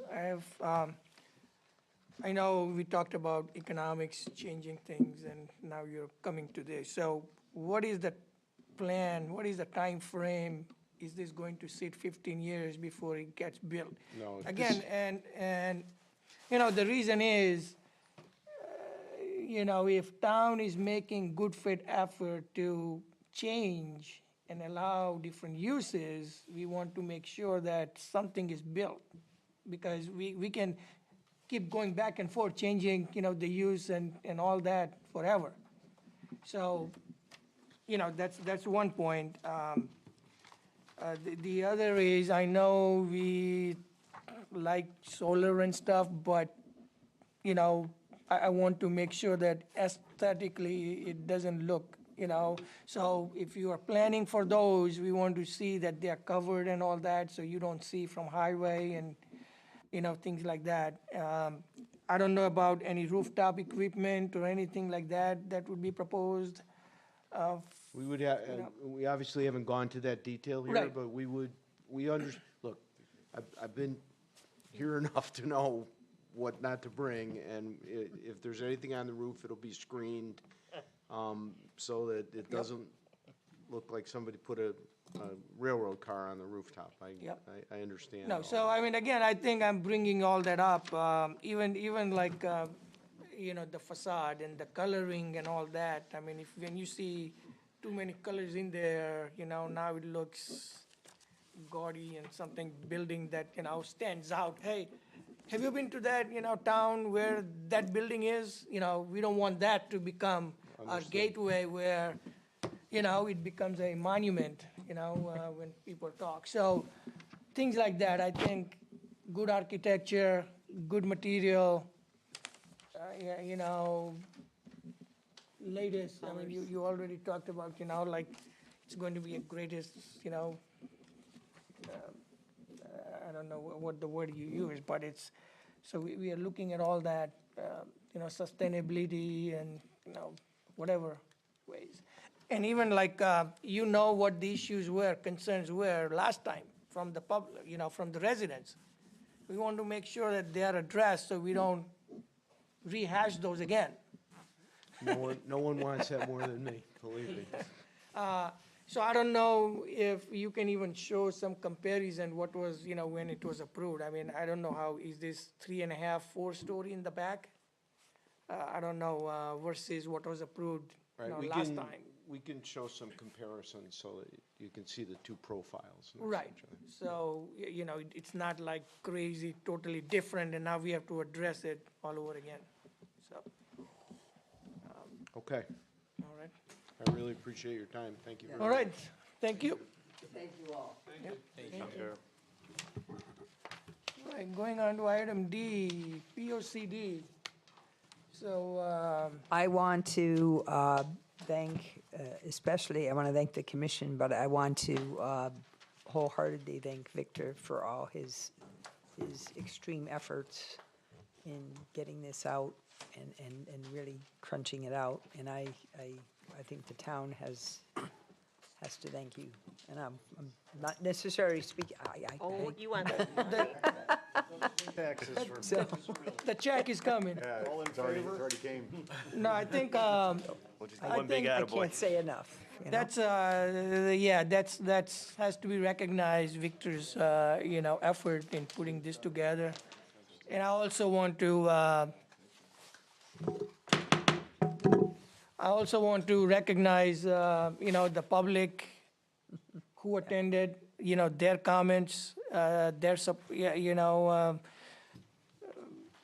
input for the POCD. I also want to, thank 400, 500 residents who provided their input via survey. I think we thank you for that, and believe us, we will be addressing and taking those in consideration. Especially, I just want to add, especially when it comes to the Plan Implementation Committee, I think those Yep. surveys will come in handy. Yeah. Yep. So I think it was a good effort among everybody, and, we did our best without consultant, so I think, this commission should take pride in that. As the public knows, it's out on the website. The draft is out. You can still provide comments while it's still out there. We are looking for May 15th as a deadline for response. So even the commission members, if you like to, read what's in there, and provide comments. Other boards and commissions, we are looking for comments from council. We are also looking for comments from, public as well. So May 15th is the deadline that we have, and that deadline is based on when we have to submit this draft and get it approved and send it to OPM and meet our deadline, the statutory deadline. So we are confident it will be done by, probably June 2025. I don't know, Victor, I know, I should give you opportunity, to say whatever. I mean, you worked on it, Other than making all the edits, I mean, it was, it's out there, it's all done. We did a great job. It was a team effort. And I encourage the public to see it and comment on all the changes. Try to make it a fresh document and go from there. all right. Anything else, Tim, on that? I think we covered everything, deadlines and all that. It's out there. I think I talked to town manager, he said he wanted to bring it out in the front, so I have to check Yeah, whether it's out there or not. I guess it was done, I don't know, I haven't Okay, looked. yeah, I haven't checked. It was, I know in the old POCD, it was there. Yeah. But they wanted to bring it up, so it's easier. It should indicate that it's a draft Yes, on the website. It just says Yeah, POCD. yeah. It should say Well, I draft. don't know if that, that was part of the changes, but I don't know what happened, so. I think when they open it, it says draft, Yeah, right? but the link doesn't say The draft. link, okay. Yeah. All right, moving on to item 6, any other business? Quogue Regional Planning Commission? I also have something I want to announce about MDC. Oh, okay. Which, I mean, you could certainly take over on that one too, but they will be replacing the piping along Celestine Highway, Town Line Road, and some areas in Weathersfield as well. So you should be aware that traffic will be impacted, typically from 8 PM to 5 AM. So if you're traveling on Celestine Highway from Parsonage Street north to Mill Street, in particular along Town Line Road, traffic will be impacted during that time. They typically will have one lane open in each direction, and we do have contact information for the various individuals involved with that project. I just want you to be aware of that. All right. 6A Quogue, or that's, Alan, any update on Quogue? Not really. I think it was the March regular meeting. We discussed some of the presentations. Nancy sent the big one to to Kim, and that was in our package last month. They hinted in November that we'd be having the elections at the March meeting, but it turns out that we won't elect new officers until June. There aren't even any candidates yet, so that's the big thing that's going to happen next month. I mean, not next month, but at the June meeting. Okay. All right, zoning enforcement. I don't have a zoning report from our ZEO. But we actually had a tall grass complaint, believe it or not. Wow. I think it was yeah, I think it was, What's he using for some, fertilizer? I don't know what it was for, but we're starting to get more blight complaints, a lot more blight complaints, and people are cleaning up their yards, and they're dumping on state property and town property, so that's what we're going after, and it's hard to keep track of who's doing that, so we're getting the town crews to go out and clean that up. So do we still have staff who, the gentleman that we hired? Yes. I forgot his name, so he goes out and he's the, okay. Can I ask a question? Yep. I don't know if this comes in now, but on Kelson Row, is this about what's going on? I know you had told me something at the beginning of the meeting. before The first meeting. building that we had met as a commission, and we had approved that they could have their CO if they fix the air handlers out front. Well, they put nice brick facades over all the other ones, but they left out the first one. And you would have thought they would have done it all together, because you know they're never gonna go back and do it. But they had to pull up all those trees. And I remember asking the question here to the owner or whoever, you're gonna take up the trees, you're gonna pull them all up and gonna plant them somewhere else? And he said, oh, no, we're gonna we'll get rid of those. We're gonna put up the brick wall there too. It never got done. So have you guys seen it? So, I mean, I think that has been approved as, and again, I don't know what the sequence is right now, where they're focusing on, and, Well, because they of. did all the other ones. Right, so I think it's Why like. did they do that one? Again, I think that's, as far as it gets done, we can, maybe we can ask staff as to We'll what's go going on. check it out. Yeah, I just we can worry check that it it's out. just not gonna get done. No, I think that's, Next building, that has been approved, it has to get done. all the COs? It has to It'll be come get, before us for CO, yep. Oh, didn't they? We'll go check it didn't out. before building officials. But didn't they come and say they couldn't get anybody in unless we approved something to let Yeah. them get their CO? The CO, for building two. CO for the second building. so it would be Building two. the building inspector that would be. They can't get CO on making sure. building two unless they fix all the stuff. That was the criteria. Well, go But drive we by. can't dictate COs, we can dictate zoning compliance, we can't dictate COs. But they need No, but zoning- that was- they need that zoning was- com- They need zoning compliance to get a CO. That was part of the, Yeah. So I think, again, I think they focused on that phase. This phase probably is coming now, spring, hopefully, but down, but I mean, staff can But it just follow up. looks weird. Just saying. Yep, okay. Minor modification? Nothing? No.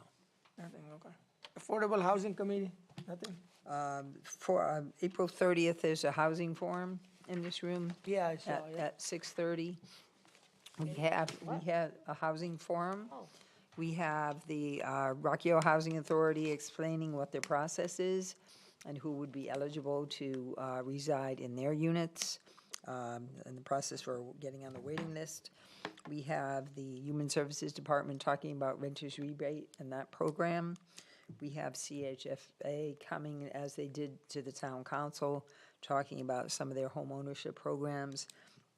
We have Washington Trust from Glastonbury coming to talk about what it means to have a mortgage and what's required.